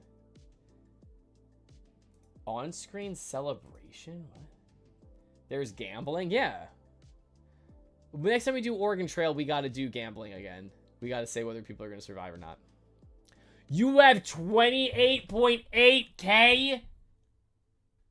Wait, point check. I need to hear how many points everybody has. I need to get an idea of the economy. Because some of you just use your points instantly. You get them and then you use them just to fart. I only have 5.3 right now. The farts are getting to my head. I know. Yeah, you use them so much. Yo, Pink probably has like 14 million. Or none. There's no in between. Pink either has the entire half of the entire economy or none of them. Yikes, I gotta spend up. I'm sitting on... Oh my gosh. Oh, I'm so freaking cooked. Holy crap. 89.1K. I have 140K on the CS streamer that I watch. Brookie, welcome to the stream. How you doing? Welcome. Why would you use that? And why do I still answer? Guys, I've never used... Hi, I'm new. Oh my gosh, she's just using all of them.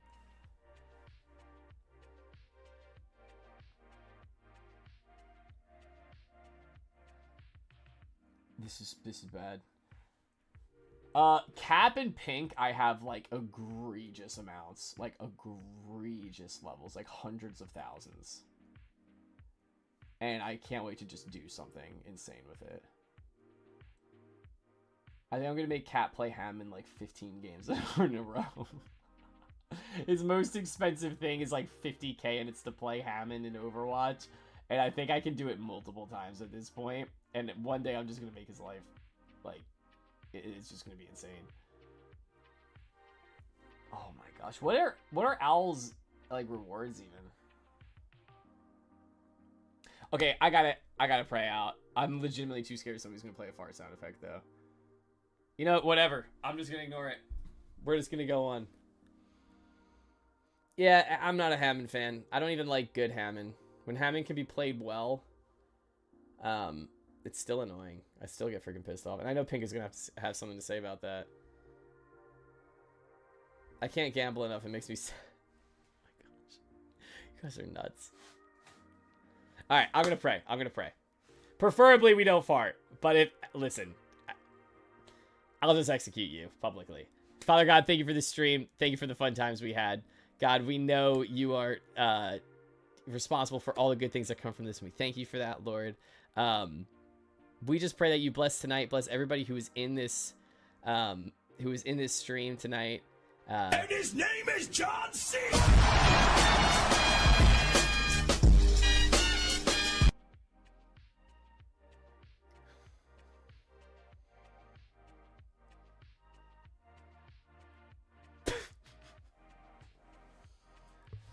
Lord, give me patience, God. That scared the crap out of me because the whole time I'm waiting to hear, and then I hear some man screaming in my ear. I am dying. God, you're good. You have a sense of humor too. We appreciate you. Be a parent in everybody's lives who watched tonight. Thank you for everybody who blessed me. Bless them, God. We pray this all in your name, Lord. Amen.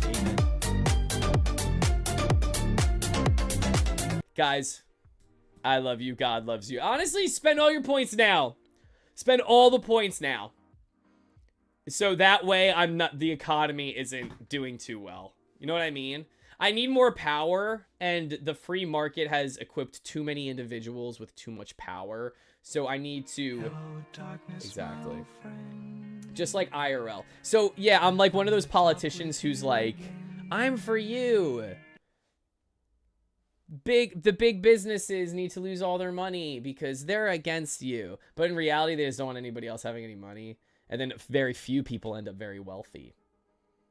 And I know this just got really political.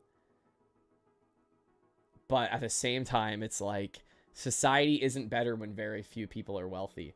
It's not better when there's a bunch of freaking rich people making everybody's life miserable, but it's definitely a lot worse when there's only a very few select people who get to decide. What am I doing, chat? I've crossed off every single box. We talked religion, we talked society, we talked politics, we talked football, we talked the Oregon Trail. We talked everything today. We live in a society, chat. We live in a society. So this is why today I would like to announce that we are turning completely into a political channel. And then this is a weird stream. What haven't you talked about? What is something I legitimately like have just never talked about on stream?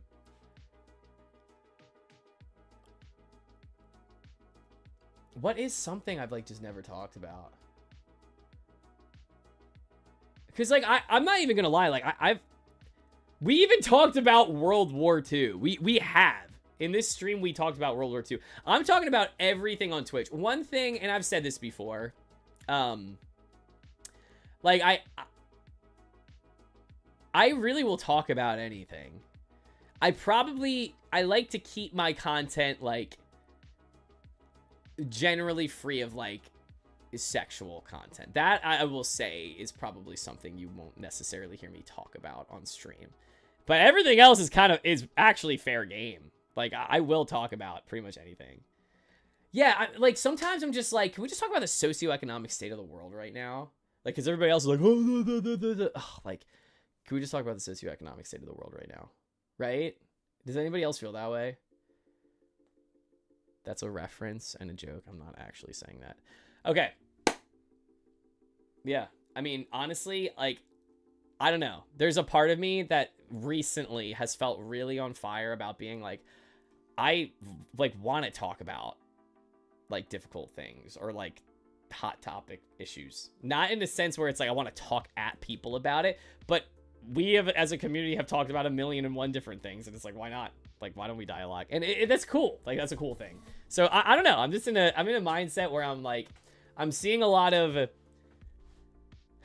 I guess, like hot topic. Yeah, like hot topic issues. Like, do you get a small or do you get a medium graphic t-shirt? Right?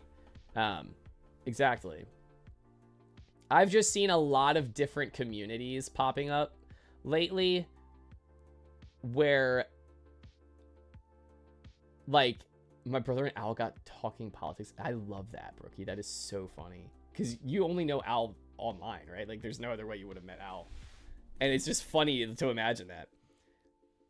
Like, somebody you met online is in your, like, at your house, right? Like, talking about it. That's hilarious.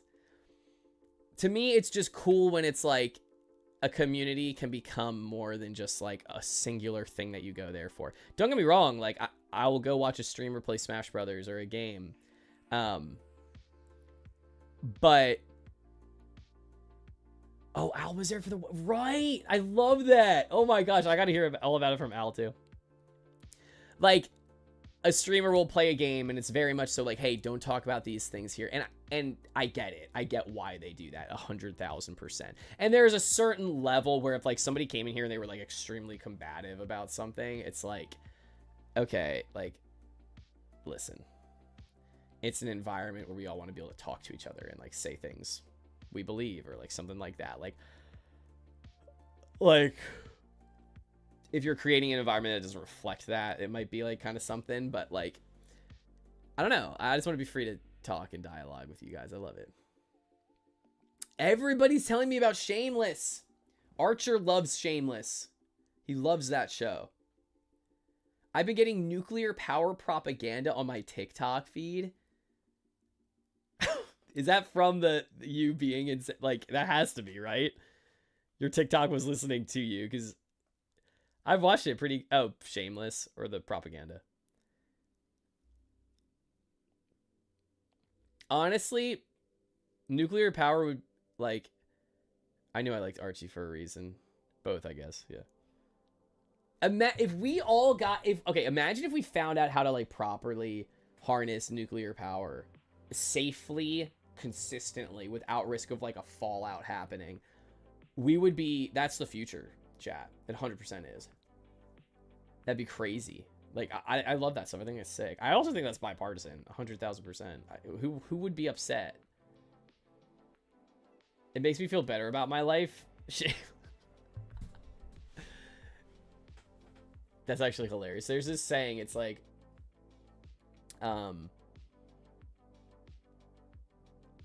it's like, you can see God in everything, even like when something's devoid of it, like devoid of God, or like really depressing. And like, it's kind of that same concept. It's like, hey, this show or this sad song can like speak to you and you can see good in it because you can see the lack of good in something, right? That's kind of how I felt about How I Met Your Mother. I know it's a comedy, but like, dude, that show's depressing when you think about it from the standpoint of like somebody trying to just like get married to somebody and meet somebody. I'd sit there and I'd be like, listen, man, yeah, like you're trying to find somebody to like, you know, be with and love forever, but like, at least I'm not Ted and having these horrible experiences 24/7. I hate sad songs so much, chat. I literally can't do sad songs. It affects my mood too much. It's weird. Man, you guys have caught me blabbering on. You all have caught me blabbering on. It's at that point where, like, if somebody has a sleep schedule, that's like, you know, they get to bed before midnight. I could have been the stream that you were watching. Honestly, there's something I love about, like, streamers who I can turn on as I'm just, like, going to bed, like a Queso or something, who are always live late. And I've always been like, dang, I'd love to be that, but, like, I really need my own sleep schedule to be fixed. If I lived on the West Coast, I would do that, like, for the East Coast all the time. Like, I love that kind of stream. Like, just turn on them talking, or, like, playing, like, a random game, and it's just, like, kind of background noise. Like, I love that crap. Lovely app session. Let's go. Can you please listen to this song real quick? I'm a little scared. A lesson in charades.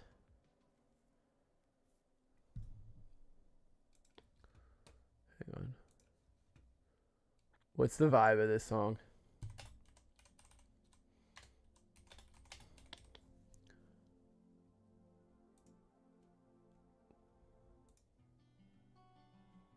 Oh, it's like Midwest emo.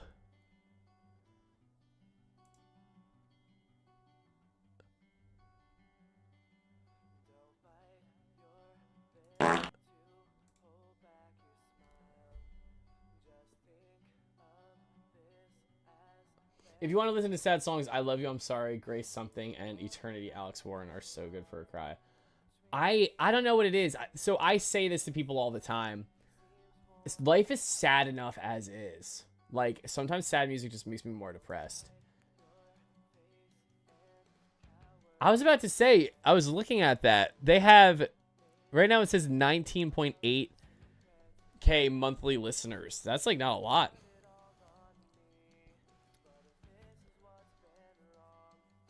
It says like they like started touring or doing circuits in like 2003.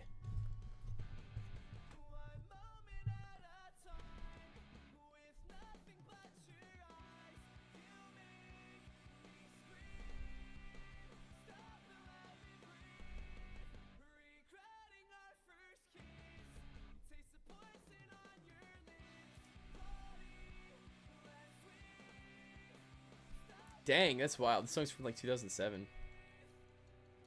Yeah, ever since this, they've become my favorite band that's disappeared. Wow. Yeah, it's funny. I'm curious, like, where bands just go sometimes. You know what I mean?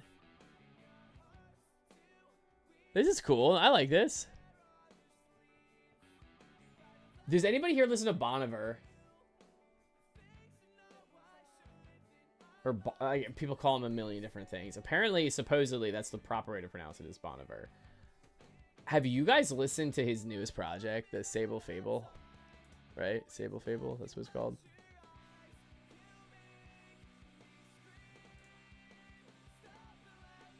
That freaking record.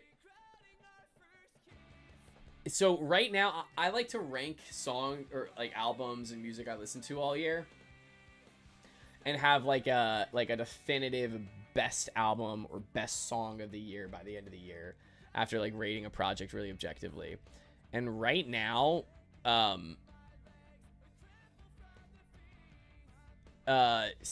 Sable Fable might be, I think I'm pronouncing that right. It's in the running for best album of the year. I think I'm going to give it to The Crux by Joe by a little bit, because I think Song by Song is stronger. I think the direction of the Bon Iver project I like a little bit more, but like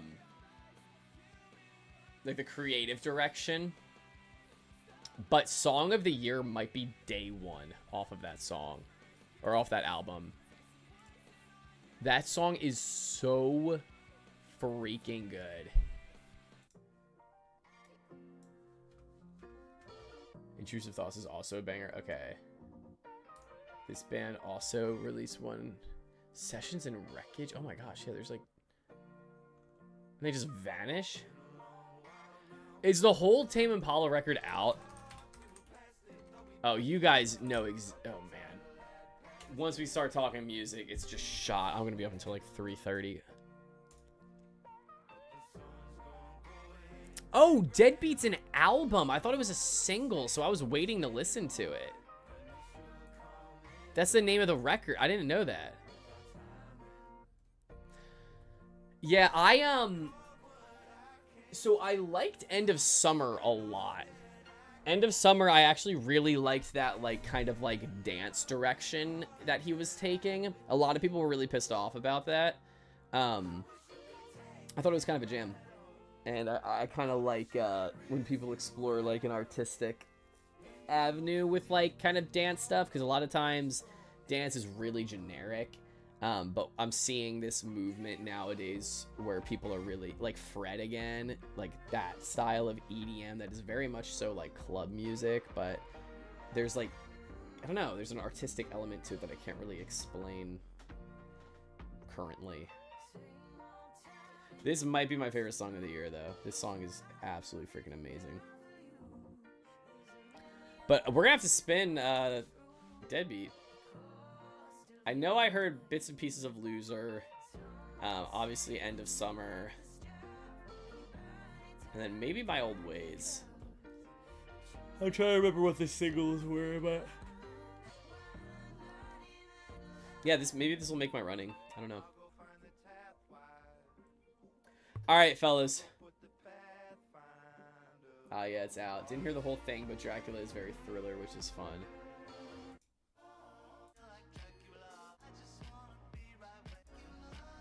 Ooh, this will be fun. Yeah, I can tell. Maybe this is the one I heard a little bit of before.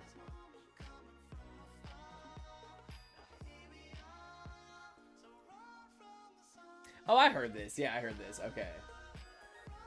Oh, this is sick. Okay. All right, fellas. I'm checking off here. I'm signing off. Lord willing, you'll hear from me, and we'll get another live stream next week. I might be on my church's worship team next week, which practices on Tuesday nights, which is why I've been having like a scheduling conflict kind of with streaming right now. I've been on like almost every week, and then a few of those weeks where I'm not, I'll be like catching up with like old friends or something like that. You're going to Australia? When? Oh my gosh, dude. I like current, so I'll probably like it. That's a good point. But a lot of people are saying the style is so different than the other Tame Impala stuff, which is why I'm a little bit like, oh man, I wonder if it's going to be so different. But November 18th to the 29th. You're going to spend Thanksgiving in Australia? Holy cow. What's the reason? Off topic real quick. No, go for it.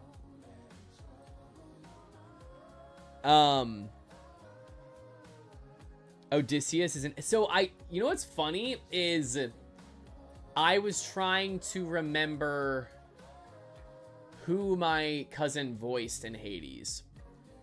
And I wrote like Telemachus, but I know that's not, it's Thantios. But I wrote Telemachus,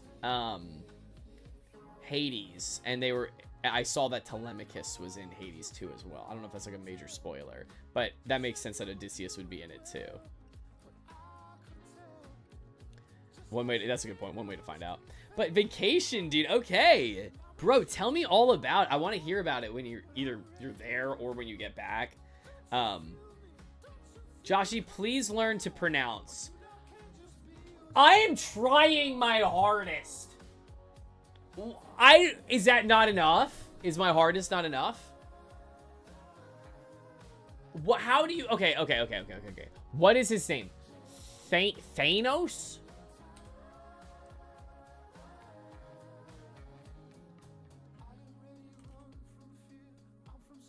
I don't know how to pronounce his name. I don't even know how to spell. I don't even know what it is. Thanatos.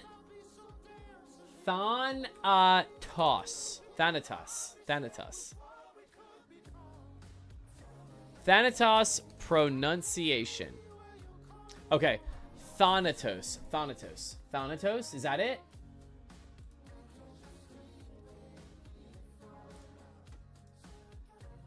Thanatos. Can you guys hear that? Is that playing through? It's not. That's annoying. But I hear it. Thanatos.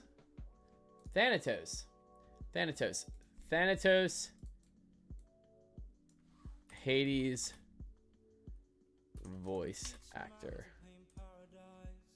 Yep, that's him.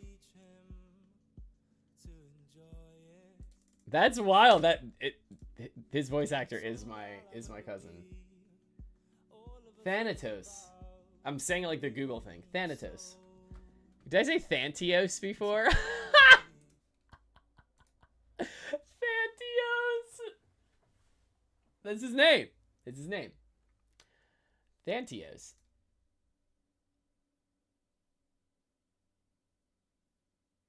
Wait, am I actually saying something wrong? Wait, I'm now confusing myself. Oh my gosh. No, but it was funny when I talked to him about it. So when I initially heard that, and Brookie, you brought it up, you guys are always welcome to make playlists for me to listen to. That's awesome. I would love that. Deep fry. Why am I saying deep fry? Gabe, I'd love that. That'd be sick. I love taking in what you guys love. Like, you know what I mean? It's like one of my favorite things. It's a joy in life to hear what other people's tastes are and then experience it. When I heard about the game and when you guys all started talking about it, I saw my my cousin, and I was like, we were at like a gathering in a summer like a few years ago, and I was kind of talking about it, and he was like, yeah, it was wild because he asked me, like, his friend was one of the producers like of the game, or like the person who made it, because I know it's like an indie team, and he was out in California, so he was like just kind of doing any work he could, and he recorded those lines years ago, like years ago, before the game came out. Because if I'm remembering right, Hades dropped in 2020. So he was tracking those lines, he said, in like 2017 or 18 or something. If I'm remembering right, I might be remembering wrong. And he was like, it was hilarious because I did those and I totally just forgot about it. Like, I never thought about it again. But then the game drops and like I'm hearing this stuff that like it's doing amazing. And it won like all these like indie game of the years, and I think it was even nominated for game of the year in 2020, was it?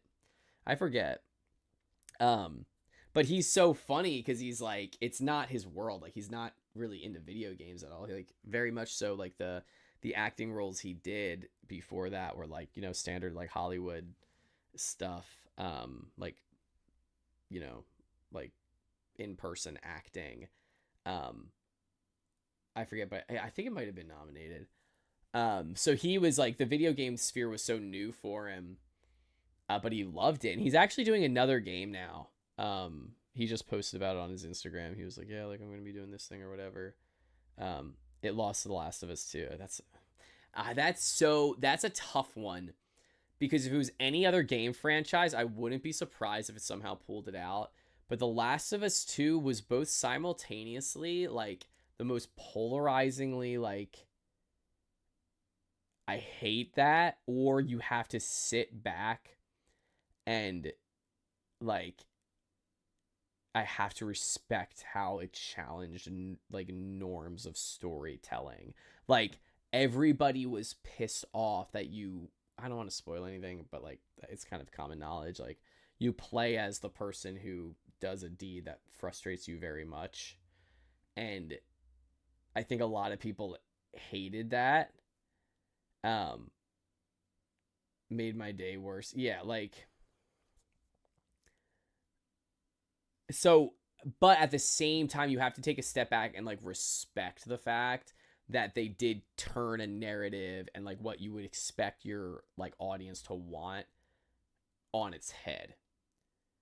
So I've never actually played the first one, but I've like watched 1,000,001 like plot breakdowns. I don't know why I do that to myself. It's just odd. And then the second one in the same way. It's like, the first one develops this bond in your heart with something, and then the second one, instead of just being like, let's give you more of the same thing, they completely change the flavor of the dish, right? Like, it's totally different, and you go from being like, oh, gosh, I love ice cream so much. Let me go back to this game that's ice cream to me. But then you go to sit down, and they give you, like, black coffee. And you're like, this is so different than the ice cream I just had. And a lot of people hate black coffee. A lot of people freaking hate it. It's way too intense. It's way too straightforward. It's way too bold and in your face for them. But there's a level to like The Last of Us 2 that did that I think is like very artistic. Or they're morons. And they're trying too hard to be like artsy fartsy or push something. Like, you know what I mean? So, you know what I mean? Like, it's hard. So Hades I think would have cleared any other year. It's just that you got one of the most talked about pieces of media like ever running up against it. So, yeah, that's interesting. Yeah, I mean, I didn't even play the first one, but I remember being kind of pissed off hearing about it. I hate when they try and make you sympathize with the bad guy. Like, has everybody here watched Attack on Titan? Major spoiler alert for Attack on Titan, like incoming in about like 10 seconds. So turn your phone volume down if you care at all. I might be freaking insane for this. I might be insane for this. I'm kind of a Jaegerist, even at the end of the show. And I know that's an insane thing to say. And people, literally, the people I know in real life who watch the show and heard me say that, like, are like, you're insane. Like, you're actually nuts. But I'm being dead serious when okay, thank you, Brookie. Like, I'm being dead serious when I say that. Because when I sit down and I watch a character struggle, and I watch a character have a fire in their heart to defend what they believe in, and what they believe in is, like, their people and, like, protecting their people, like, Aaron's motivation,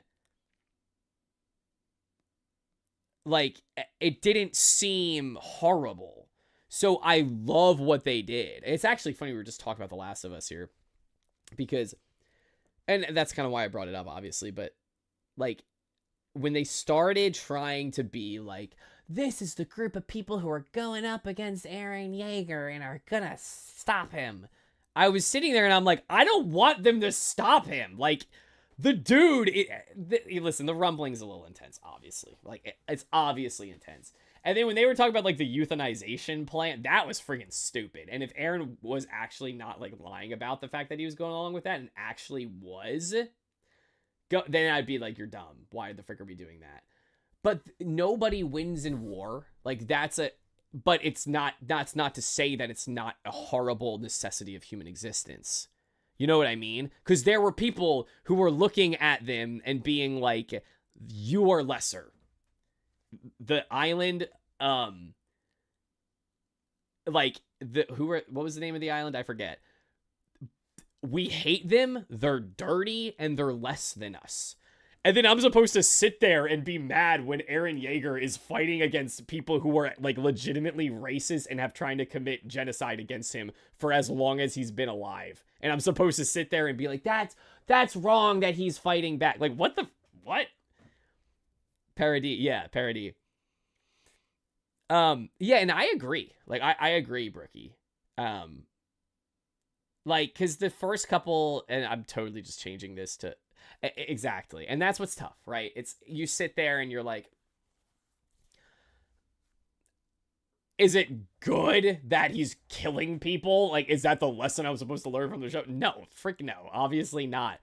The show is deep, it's intense, and it's horrible, and it reveals a human reality that certain, like, things and certain people, like, aren't going to exist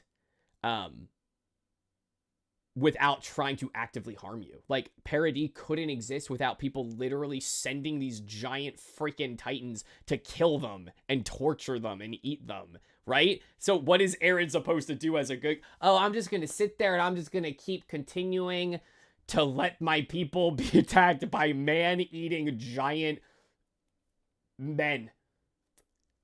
He's supposed to be fine with that, and he's not supposed to do anything about it. Like, what? I don't know. So, to me, when the show took that turn, I was kind of confused.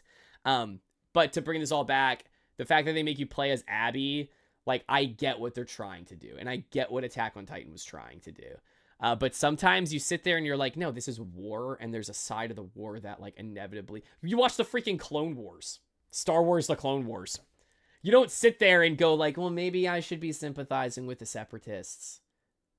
Because both sides, war sucks for everybody. Like, no, like, one side's wrong, one side's right in the views of every human in an engagement. Maybe I'm looking way too into this anime, but I think this show is written to do that. War's messy. Nobody wins. That's the tragedy. But it doesn't mean that it doesn't have to be, like intense issues don't have to be dealt with. I don't know. But I love a good villain turn, like Loki, too. He's one of my favorites. And that got really deep and really dark. Now we've really talked about everything, chat. Like, we've really talked about everything. But that's why I like that show so much. Like, Attack makes you think, and it makes you think about these horrible concepts. Justice for Ewoks. We don't even talk about the Ewoks, dude. They're signed up for an intergalactic civil war without even being told what the heck is going on. That's like one of the funniest things in Star Wars, is that they're just like thrown into the middle of like World War II, essentially. We needed to add anime, clearly. Both sides suck and have flaws. I felt bad for the innocents. That's, you know, that, and that's the, okay. Real talk. And this is the, I know, right? They didn't ask for it, right? It's hilarious. Real talk. I was just telling somebody this the other day. I'm not an anime guy. Listen, it's funny. I say that. I look down here and I see my signed Persona 5. Thank you, Gabe, by the way. My signed Persona 5 poster, and then I have 2 JoJo posters back there, and I'm saying I don't like anime. I understand the hypocrisy there. It's funny because I'm obsessed with 3, 4 if you count Persona 5. I love them. I think they're like amazing pieces of storytelling. Death Note, JoJo's, again, Persona 5 is like that, like it's kind of more of a video game than it is like an anime, but and then Attack. And I love Attack, but I always give people this warning. I say the first really couple seasons feel kind of like, they feel kind of like anime-y. It's like, oh, protagonist training to fight these guys, and he has a special power, and he can do this thing. And there's nothing wrong with that. It's just something that I know I've come to recognize as like not really being my cup of tea. What the first 3 seasons end up setting up for the first arc of season 4, which we've talked about, right? Like in this message, or in this the end of the stream. It's so worth it. Like, it's not like, oh, trust me, you just got to get through this. It's all good too, but it's just more traditional anime. Season 4, like, when they ransack Marley, and it mirrors everything that happened to them in season 1, episode 1, and you just sit there and you're like, oh, holy crap, like, this is brutal. There, a lot of innocent people are just getting killed for no reason. Like, that is one of the strongest points made in like any TV show I've watched, and it's really good. But Death Note, you needed those seasons, and you needed those seasons of like kind of like more traditional anime stuff happening, and there's great stuff in those 3 seasons, don't get me wrong. I'm not saying it's all bad. Especially like Levi's story, I really like that. Mikasa's story's really heavy as well. And you only learn about that through, you know, watching seasons 1 through 3. You would never, that what you see at the start of season 4 would not hit as hard unless you, or only if you watch those first 3 seasons. Doesn't work. Death Note, yeah, the Kenny fight's freaking crazy. That crap's nuts. Anytime Kenny was on the screen, it was just kind of like, that's the perfect like subplot. And I know it did matter for the main plot, but like I really like the idea of like, you have such a dynamic world, and Arcane does this really well too. Lost does it incredibly well. Get a good setting, and then don't just make the whole show about the development of the setting you're in. Make the show have a great setting, and then zoom in, and then start doing little stories in that setting. A kingdom that is walled in with giant freaking humanoid monsters attacking the outside of it and killing people who leave it is cool, but don't just bum rush solving that issue, and they didn't. They allowed individual storylines to happen within that world that was going on, and it was so much stronger for that. And Kenny was a really cool thing they did in that setting, right? Because it's just a street rat story, the story of a street rat and his like, you know, savvy kind of like guy who takes him under his wing, but it's all happening in a world where outside the walls there's a freaking like man-eating monsters who look like giant, like it's just cool. Levi's freaking sick. I don't even blame you, Brookie. 2 out of 4 of my favorite characters survived. I honestly say like 1 of my 4. And just in case anybody wanted to watch it, I won't say. Levi, I'm not gonna lie, when he freaking fights the Beast Titan. No, the Beast Titan? Who's the hairy Titan? Stupid hairy Titan, the lanky thing that was like throwing the crap. When they do the charge, Erwin's charge, and then Levi is killing the Titans leading up to him, and then he goes up his arm and like goosebumps everywhere. That scene was so freaking sick. Loved Levi and Reiner. Reiner can freaking die. Reiner, I love. I was cheering for Reiner to die the entire show. Erwin's speech is chills. Yeah, every time it is the Beast Titan. Okay, every time I hear Erwin's speech, I just get goosebumps everywhere. So good. Death Note. You have a Funko Beast Titan signed by the V. I love that. I also wanted him to die. Death Note is, and I won't give as deep of a thing as that.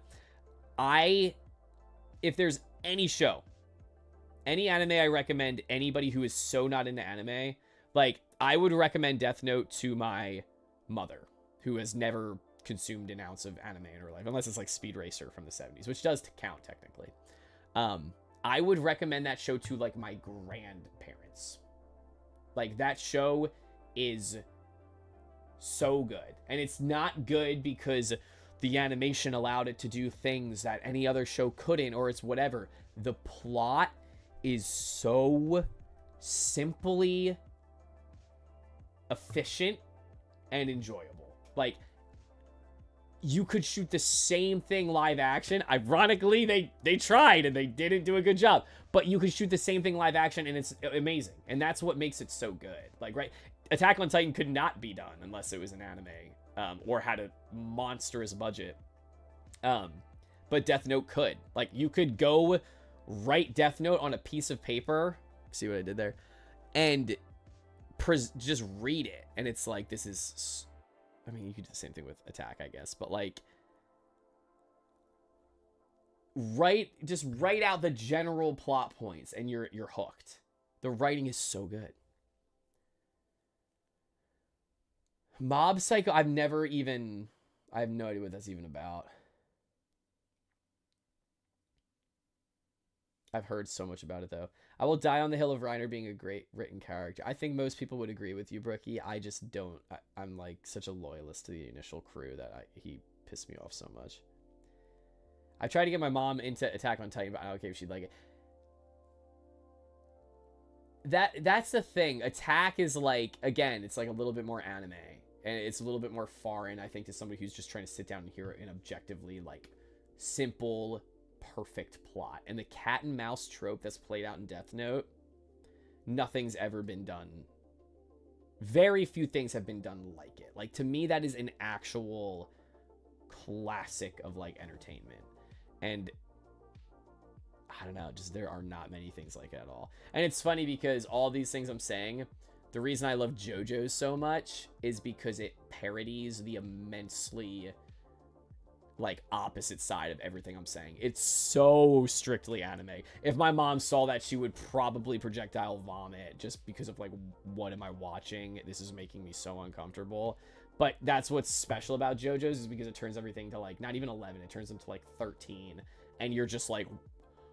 What am I watching? What is happening? But it's self-aware. It's funny. But it also manages to do, like, actual anime stuff, like power scaling or whatever, like, better than any other show. So it's funny. Those are my 3 favorite anime for very different reasons.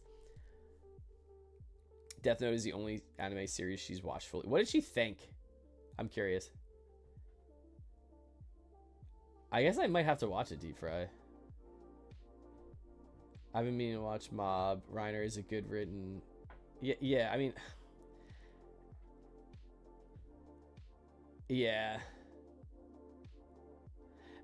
I don't know. His twist is good. It is good. When you realize that, you're like, oh my gosh.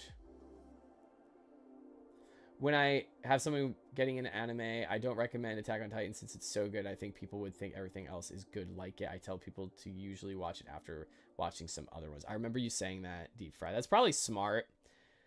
But there also is a level of me where, like, I said it before, like, I'm not an anime guy. And I've watched, like, quite a bit. But I think a lot of times, like, anime tropes kind of bother me. Where some people might love them, but for me, sometimes I'm like, I don't know. Like, I'm not like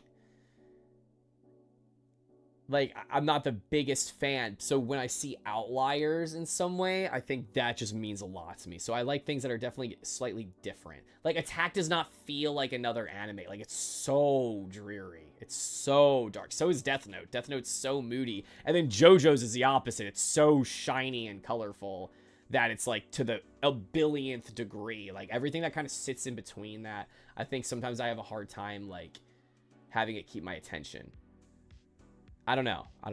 I watched one episode of JoJo's at my sister's place a while back. It was weird but funny. That's what's so special about it. You're sitting there and you're like, like, what is happening? But I kind of love it. I wonder, was it like in the middle of the series or was it like the first episode? Because JoJo starts and it does feel a little bit more traditional. Like, it's literally like Victorian era Britain. So like it does feel a little posh.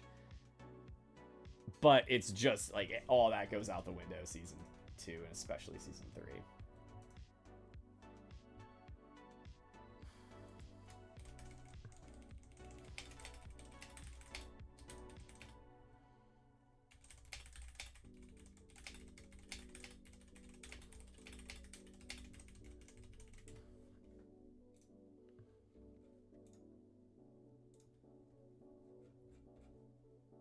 Where did you send it, Gabe? Oh, did you text it? It's so funny. Sometimes I forget that.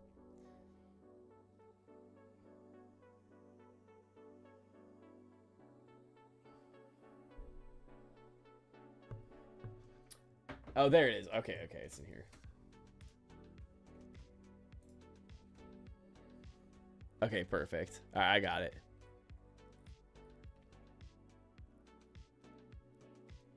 I don't know if I know any artists on here, so this will be fun. This will be nice. I'll get to learn a lot of new things. Oh my gosh, whoa.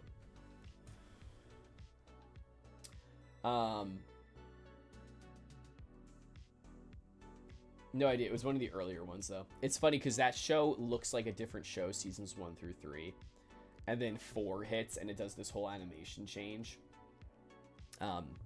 And it goes from like still a colorful, goofy show, but then season 4, like the sky is orange and all the characters have much more like cartoony features, and then 5 kind of settles into like what most people would associate JoJo's looking like, and then 6 kind of continues that.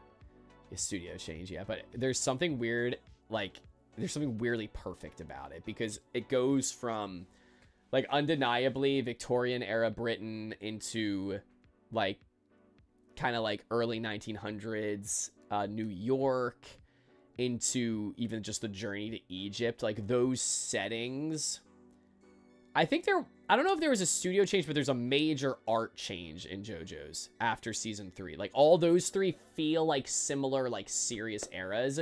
See, part 4 of JoJo's like begins the slice of life, like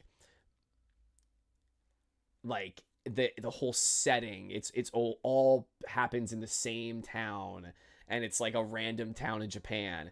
Season 5 is really colorful, like Mediterranean Italy, and then 6 does kind of return to a little bit of that like moodier setting because it's in a prison, but the art change starting at 4 makes a lot of sense in JoJo's. But it's very good. Like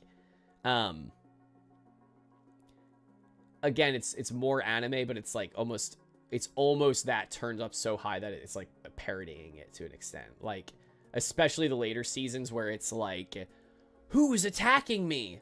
Why did I turn into a rat? Oh no, I'm a rat because the guy I'm fighting on every 3rd Tuesday when he eats KFC and then drinks Pepsi can pee and then it stops time. And like they'll write a whole episode around that. And it's not like pure comedy because there is an actual fight scene that happens with the guy who pisses Pepsi and turns you into a rat. And then you see the characters still have to figure it out, but you can't help but sit there and be like, what is happening? And then somehow it still ends up being like kind of cool when, or like epic when they like beat the guy. And then you're just like, okay, I don't know what I'm watching. Oh my gosh, yeah, Cowboy Bebop's OST is so good. It's actually on my stream playlist, the main theme. I want to watch that too. A lot of people who say if you like JoJo's, you'll like Bebop. All right, guys, I prayed like half an hour ago. That's crazy. Guys, everybody have a great night. I want to keep talking recommendations too. So Gabe just sent me that playlist, which I got saved now. Saved to my library. Boom. Good yap sesh. Good stuff, guys. Yeah. Maybe I should go live later more often. Guys, God bless. I really want to see you next week, or maybe even later this week if I'm free. Those are things I've said before, so listen. Do with that as you will. But I will let you guys know in the Discord when I'm going live. So, yeah, have, notifications on. Lots of yapping. I love talking about stuff like this. Anime, art, music, anything. Let me know what you think of the playlist. I'll let you know, dog. And people, feel free to drop stuff in the recommendations channel on the Discord. I do use it. And I do chat. Like, I always want people to just think of the Discord like a group chat. If you're ever just bored, you want to talk to somebody, just shoot something in there. I'll probably answer. All right. I love y'all so much. God loves you even more. Again, you ever want to talk to me about God, hit me up. Different genres, so don't expect. Oh, sick. Okay. So it'll be like diversity there too. Sick. All right. Dope. Guys, I'll catch you all later. Deuces. Peace. See you soon. Kill this week. Do something that you don't normally do this week. Organize your closet. Hang out with friends. Hang out with somebody who maybe needs a friend. Call somebody, tell them you love them. I hate you. All right. I love you so much. I shouldn't say that. All right. I'll catch you guys later. Peace. Deuces.